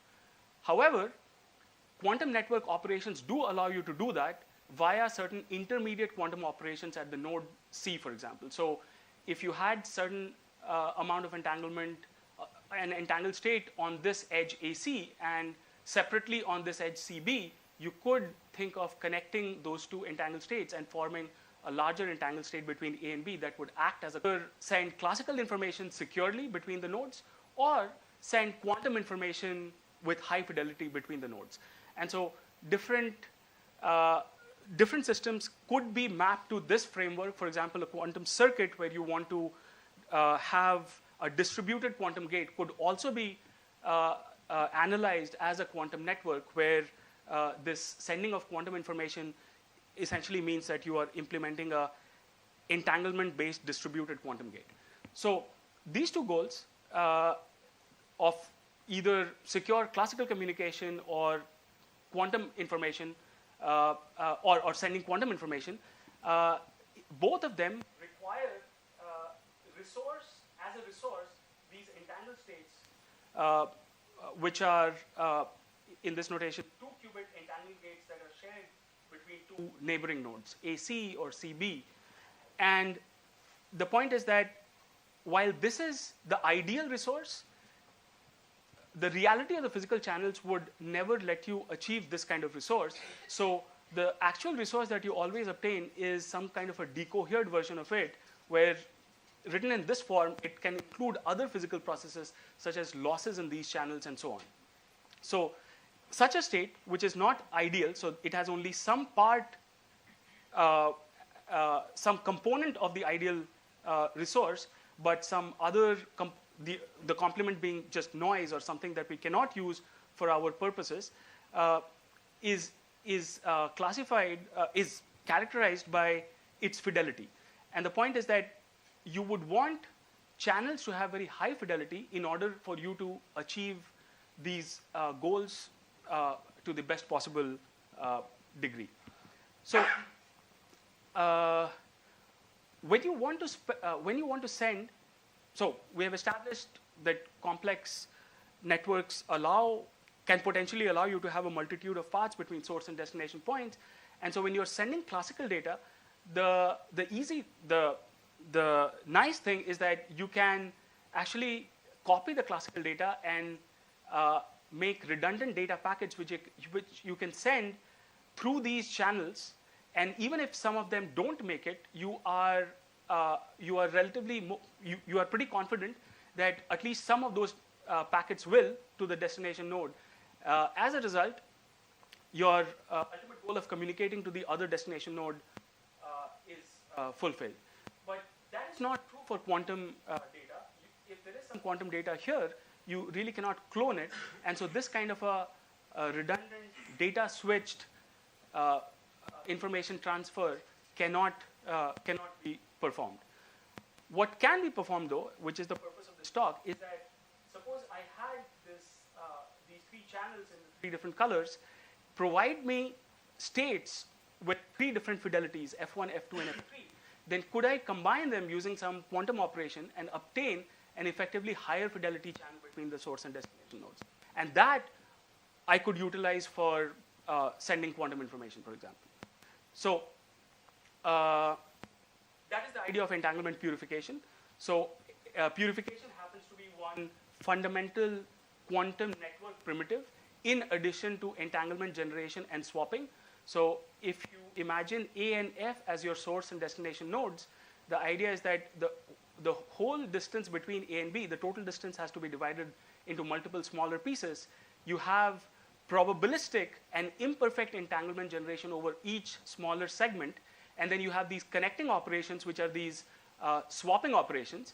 And then because the quality of entanglement, so the fidelity of the states over each of the segments might be low, the fidelity might be low, you might want to purify them up to a certain threshold fidelity, such that when you connect them, you still get a reasonable amount of fidelity between A and F.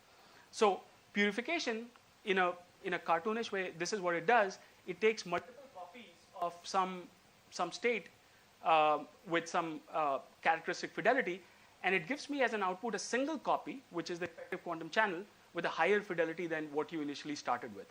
And the thing is, because quantum capacities are non-additive, doing this is better than sending pieces of quantum information through each of these separate channels, provided you could divide up that quantum information into pieces. So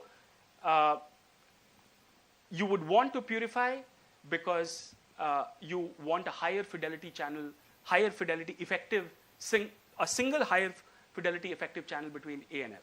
And one thing to keep in mind is that this process succeeds only when the fidelity of each of these states is above what is called the purifiability threshold, which comes from basic constraints of quantum information, which is that if the fidelity were to be less than 0.5 and you could still take a few copies of them and improve upon the fidelity, then you could clone a quantum state which would violate the no cloning theorem. So any state which has a fidelity of at least 0.5 is potentially purifiable depending on the protocol that you use. So, but not below that threshold. So, as I said, we want to utilize multiple alternate paths in quantum networks, and the idea is that I want to compare when this method of utilizing multi-path entanglement purification can be advantageous over, let's say, a single path entanglement distribution between A and C.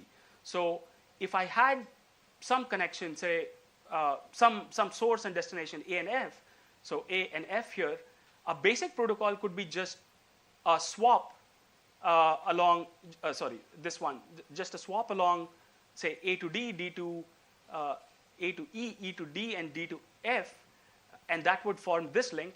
That's a single path entanglement distribution protocol. But the other thing could be I form a path here and I form another path here and combine these two to get a multi-path entanglement purification-based distribution protocol. So we would be asking, when is this strategy preferred over a single path distribution?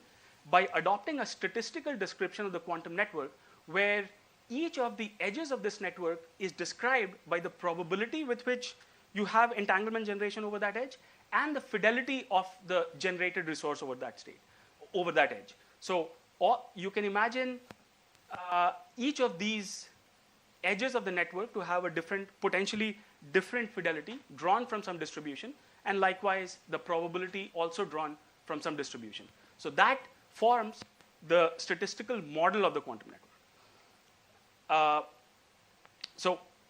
Just going back, and the answer that we would provide is in terms of this statistical model. We would say that for which kinds of edge parameter distributions and network topologies can such a strategy be better than this strategy, and in which regions of the network. Okay, so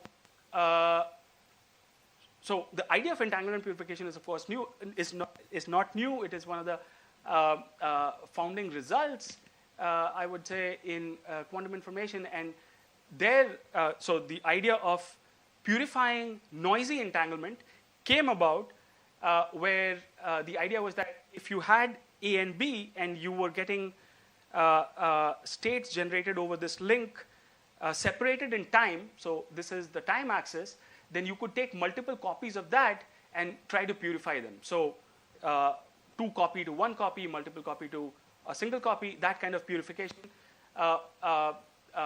forms one of the very important basic results in quantum information. What I'm trying to do here is that we want to use the additional degree of freedom that the complex network structure provides, which is that you can have entangled states forming within the same time window. So this time window is determined by the coherence time of the quantum memories that you are utilizing in this network. So if you have effectively 2 different paths formed between, say, 2 end nodes within the same time window, can I combine the entangled resources provided by these 2 and form one higher fidelity effective channel? So, okay, that's the plan. The problem with this plan is that, you see, when you have paths of different lengths, so in general, if this is the source node and this is the destination node, given a graph, you can always find, as long as it is a connected graph, a path of shortest graph length. So let me call the top one the path of the shortest graph length. And then you can find an alternate path also between the same pair of nodes, and ask what might their fidelities be. So the reason this is important is that the output fidelity of this purification process depends on what these two input fidelities are. And because via purification, you would want an output fidelity which is higher than either of the two. That's only then would you call that useful purification. And it turns out that for a certain protocol, which seems to be most relevant for networking purposes, the Deutsch purification protocol, this is true. This will hold true only when when these two fidelities, F1 and F2, are suitably close to each other. So basically, if you look at the F2 versus F1 graph plot, where let's say I am on this blue line, that's my F1, I can go up to this orange line on the bottom or the green line on the top, and that would give me the other fidelity, F2 or F2 here, which can still be combined in this manner, purified in this manner, and give me an effective fidelity that is greater than either of the two. If these fidelities, if F1 and F2 are not close enough, given by this criteria, actually doing purification is detrimental. And because these fidelities, F1 and F2, have a distribution of their own, these are now path fidelities, which actually arise out of the fusion of the edge fidelities. Because these have a distribution of their own, I cannot say these are random variables themselves. So F1 and F2 are random variables themselves. So the question is that if I give you two random valued fidelities, F1 and F2, what can I say about the effective output fidelity in this process? Okay. So the setting for utilizing such a result would be that imagine I had a network with statistical global network information. So I have knowledge of the network graph. I also have knowledge about these distributions of parameters. So what is the distribution function over the edges of the fidelities, and what is the distribution function of the probabilities? And then there is a central network controller which gets requests from nodes for certain connections. So A requires the network controller to connect it to C. A also requires the network controller to connect it to R2. So these are two different requests. Requests also need to be specified by the entanglement threshold for the task they're trying to achieve. So R1 might include the specification that I need a fidelity of at least 0.8, and R2 might say I'm okay with getting something above, I don't know, 0.9. So once this request is specified, the question is, can the network controller take a decision whether it should deploy the other protocols? So we are comparing two protocols, the basic single path based protocol versus the multi-path based protocol. Which of these protocols is really necessary? So if, for example, I said that the statistical global information already includes information about the network graph. So the moment A and C are specified, the network controller knows what is the graph distance of this request. What is the graph distance over which this request spans? So if the average fidelity of that path, of that single path, happens to be above the threshold of 0.8, then the network controller knows or should know that MPEP, the multi-path based method, is not required. On the other hand, when the threshold is sufficiently high that single path based distribution will not be sufficient, it's only then should it consider whether MPEP is useful. And so that's the question we answer. When is it useful? Given statistical information about the network and its network graph. And these align with the broad goal of efficient entanglement service delivery and network design. So what kind of topologies would permit me to strengthen the entanglement connection between nodes and achieve certain task thresholds? So this is what I described in the previous slide. You have a network defined by some underlying graph. There are states on the network edges. I have chosen them to be of a simple one parameter form, the isotropic states. There is a distribution of, so every edge of this network is described by the fidelity and the probability, and these are random numbers picked from some distribution, we need information about these two. And then there is a base entanglement distribution protocol, which is single path distribution that utilizes only entanglement generation and entanglement swapping. So entanglement generation is the process where okay, so this has a fair amount of typo. There are two fidelities here, two edges. When I combine them using some kind of a swapping operation, so entanglement generation over AB gives rise to fidelity FE1, over BC gives rise to FE2, and when I swap them, there is some effective fidelity between A and C. That's the base protocol, and now the comparison would be with what I can achieve with MPEP, the multipath entanglement purification protocol. So with this base protocol and with this statistical information, these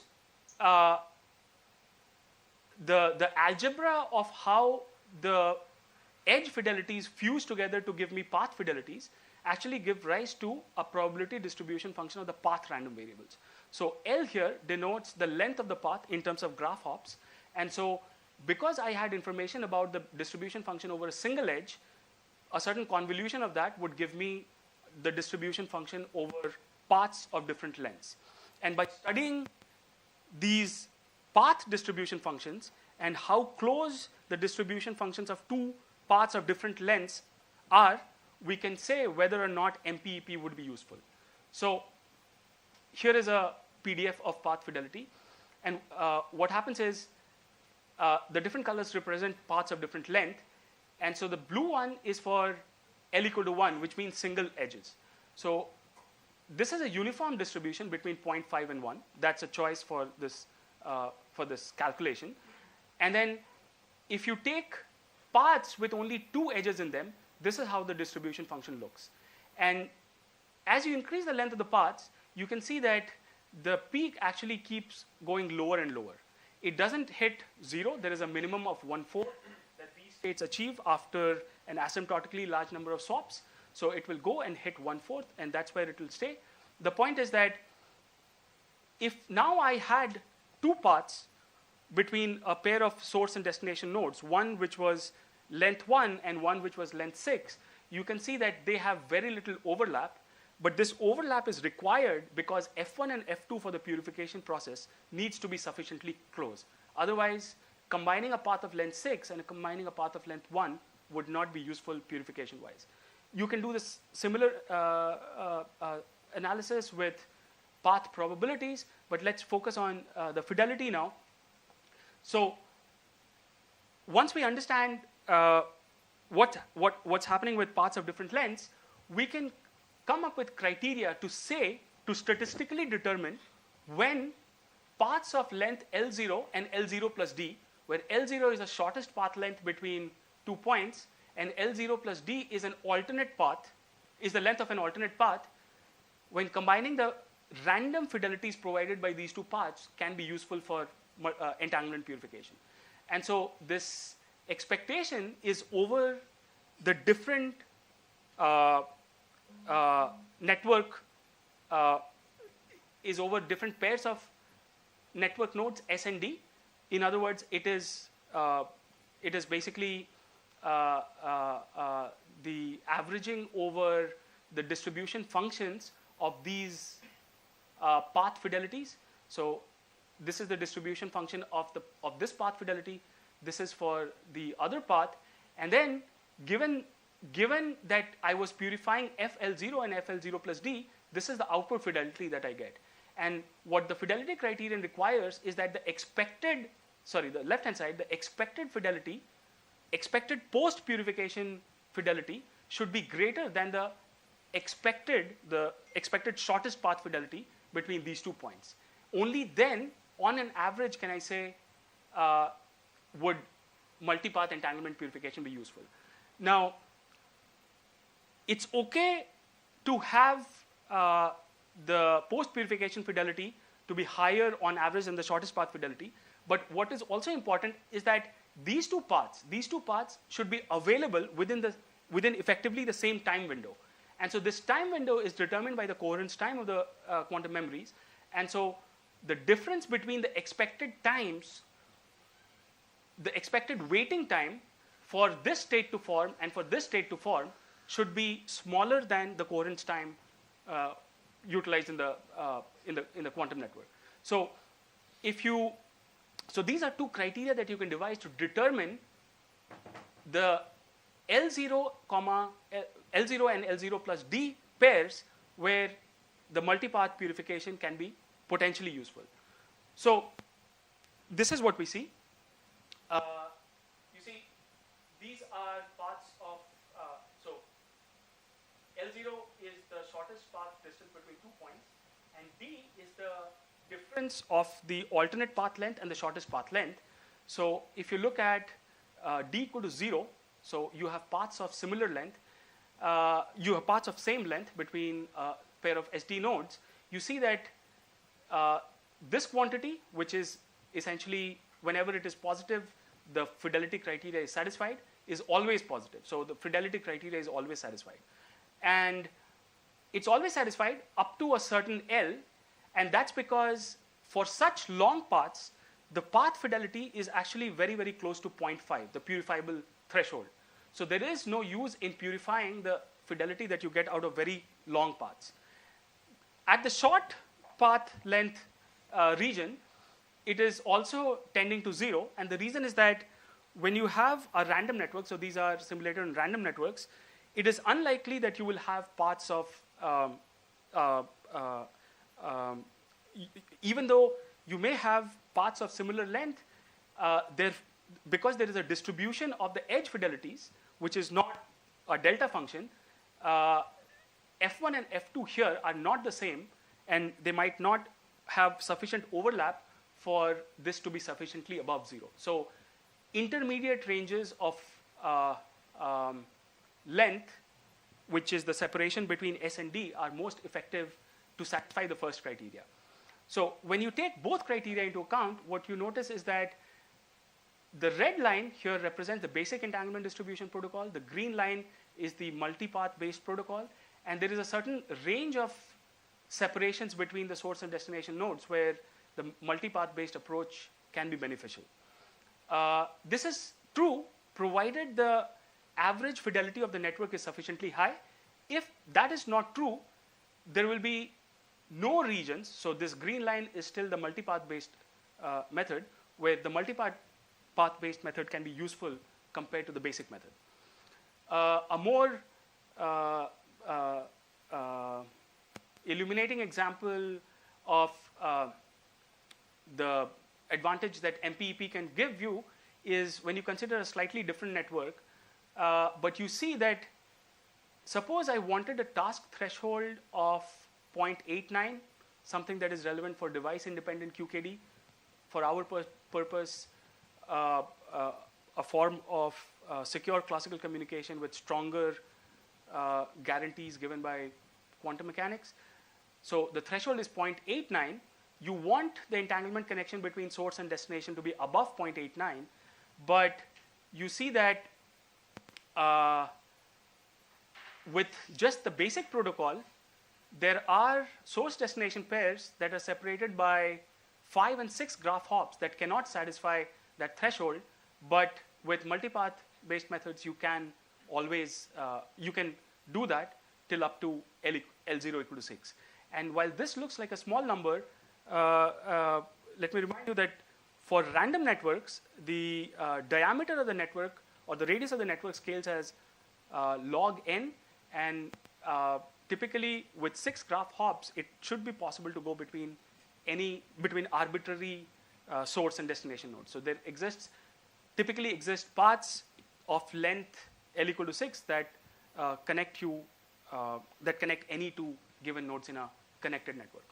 So essentially, the thing is that if you achieve something like this, almost the entire network should now be within the region where you would be able to achieve these thresholds and do, for example, DI QKD. So this is an example with just combining two paths. When you combine multiple paths, the story gets somewhat better. So these are different topologies. So the colors are different topologies. There is a hexagonal network, square lattice, random, and then scale free. And then there are two different kinds of strategies where the paths that you combine can be combined in different orders. So the longest, so SPF refers to the shortest path first. So L0 followed by any path which is of longer length. And the shortest path last is the reverse strategy. And it turns out that if you do the shortest path last strategy for networks with sufficiently high average fidelity, then this scaling of, in this case, concurrence, which is linearly related to fidelity for the kind of states that we are considering. So you can just imagine how the fidelity scales with the distance between source destination nodes that has an even gentler slope than what is possible with just combining two. So more paths you combine, the better it is, but more paths you combine, it is also less likely. So in terms of rates, you might not do as well. So I'll just take 2 more minutes and say that, so you see the decision factors, whether to deploy MPEP or not, relies on these things. The first question is that, is the threshold greater than, is the threshold for the task that I wish to implement is greater than the average shortest path fidelity that I can achieve for that network family?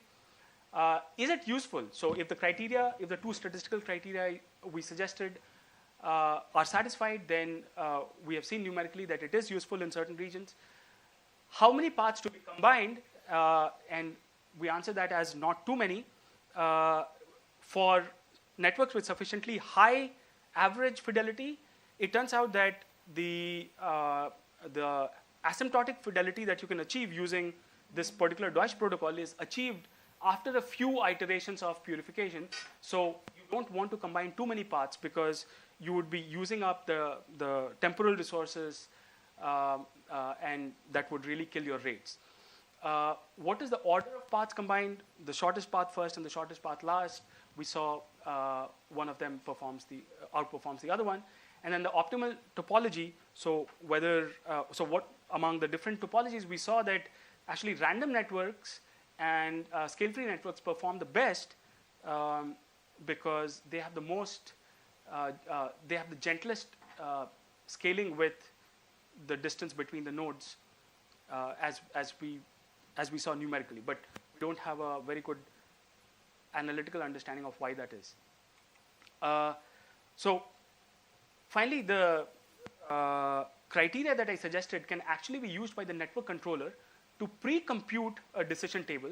So all the greens, all the blues here represent pairs of L0, D, so shortest path lengths and alternate path lengths, or the difference between these two lengths D, where the first criteria is satisfied, the fidelity criteria is satisfied. And similarly, all the blues here represent the pairs L0, D, where the second criteria, the availability criteria, is satisfied. So every time a request comes and the network graph is already known, one knows what possible paths exist between the two nodes and hence knows the values of L0 and D and can quickly look up whether the two statistical criteria for the given edge parameter distributions are satisfied. And if so, and if this condition is also true, that we indeed need fidelities above a threshold, then MPEP may be deployed. So hopefully I was able to convey that multipath entanglement purification can be a useful quantum network primitive. We saw that statistical information about the quantum network can be used to formulate these criteria, which can be implemented by a network controller. And then purifying only a few paths in some specific order can increase the effective functionality, which is the fraction of network nodes that can satisfy certain task thresholds. So these ideas can possibly be included in in entanglement distribution protocols and entanglement routing problems. And then in terms of physics, the question would be that, okay, even if entanglement doesn't percolate between 2 points for a given system, where percolation is asked relative to single paths, can the answer be any different if multiple paths are combined, and then we talk about a threshold that the entanglement value has to satisfy. So that is my talk. Thank you.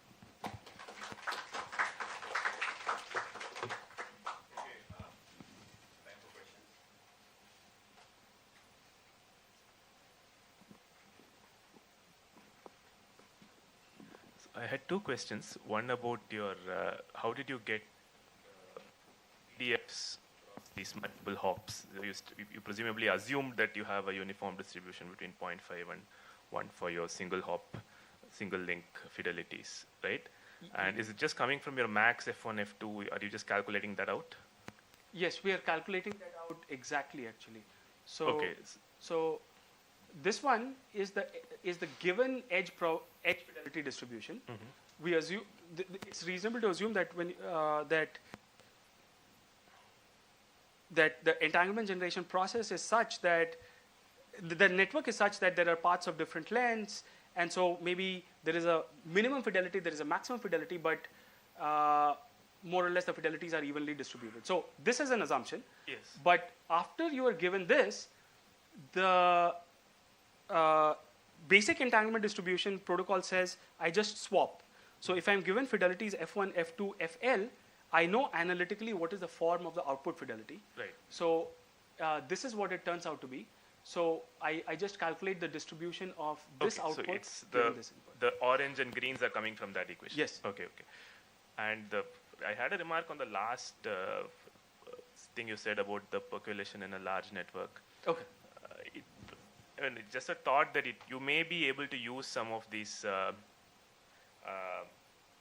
epidemics kind of stuff, right? But this is not the same function, I agree, but the way the entanglement spreads in the network, it's a different spreading function from the way the viruses spread or whatever. That there's a huge literature on all that, right? Mm-hmm. Suspect some of that may be useful here. I see. Just a thought. Okay. I'll look it up.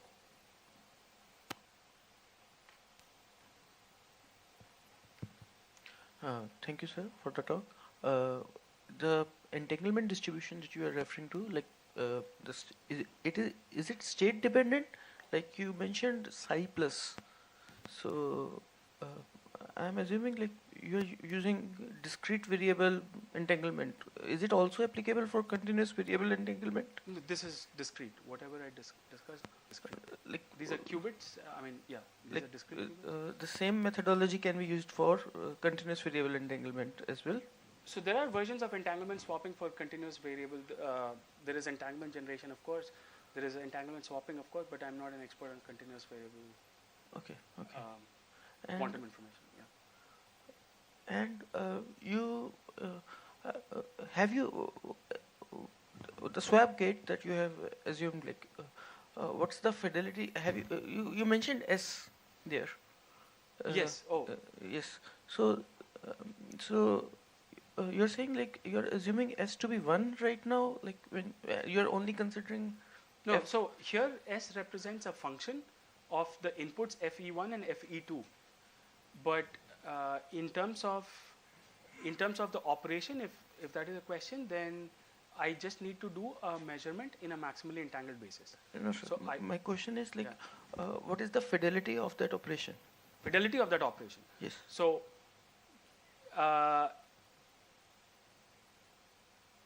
for this calculation, the swap operation doesn't introduce any non-unit fidelity. So I get as the output a function only of the input fidelities FE1 and FE2. So it's perfect. Okay. Because you can do that. You can do that because for these two isotropic states, when you do a Bell state measurement, you get one of the 4 outcomes, and you can communicate the outcome to these end nodes to rotate to the basis that you started with, which is phi plus. So you are always guaranteed to come back to a state of this form, the isotropic form, with only the coefficient here becoming a function of FE1 and FE2. So with the gate fidelity here is 1.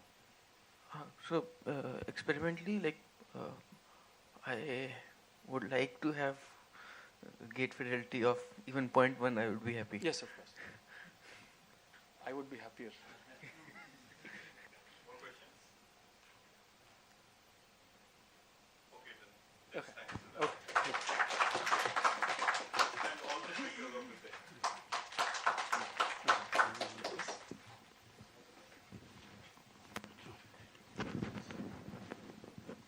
So, as we come to the end of this symposium, I think it's time to thank the people who made this possible, and in no particular order.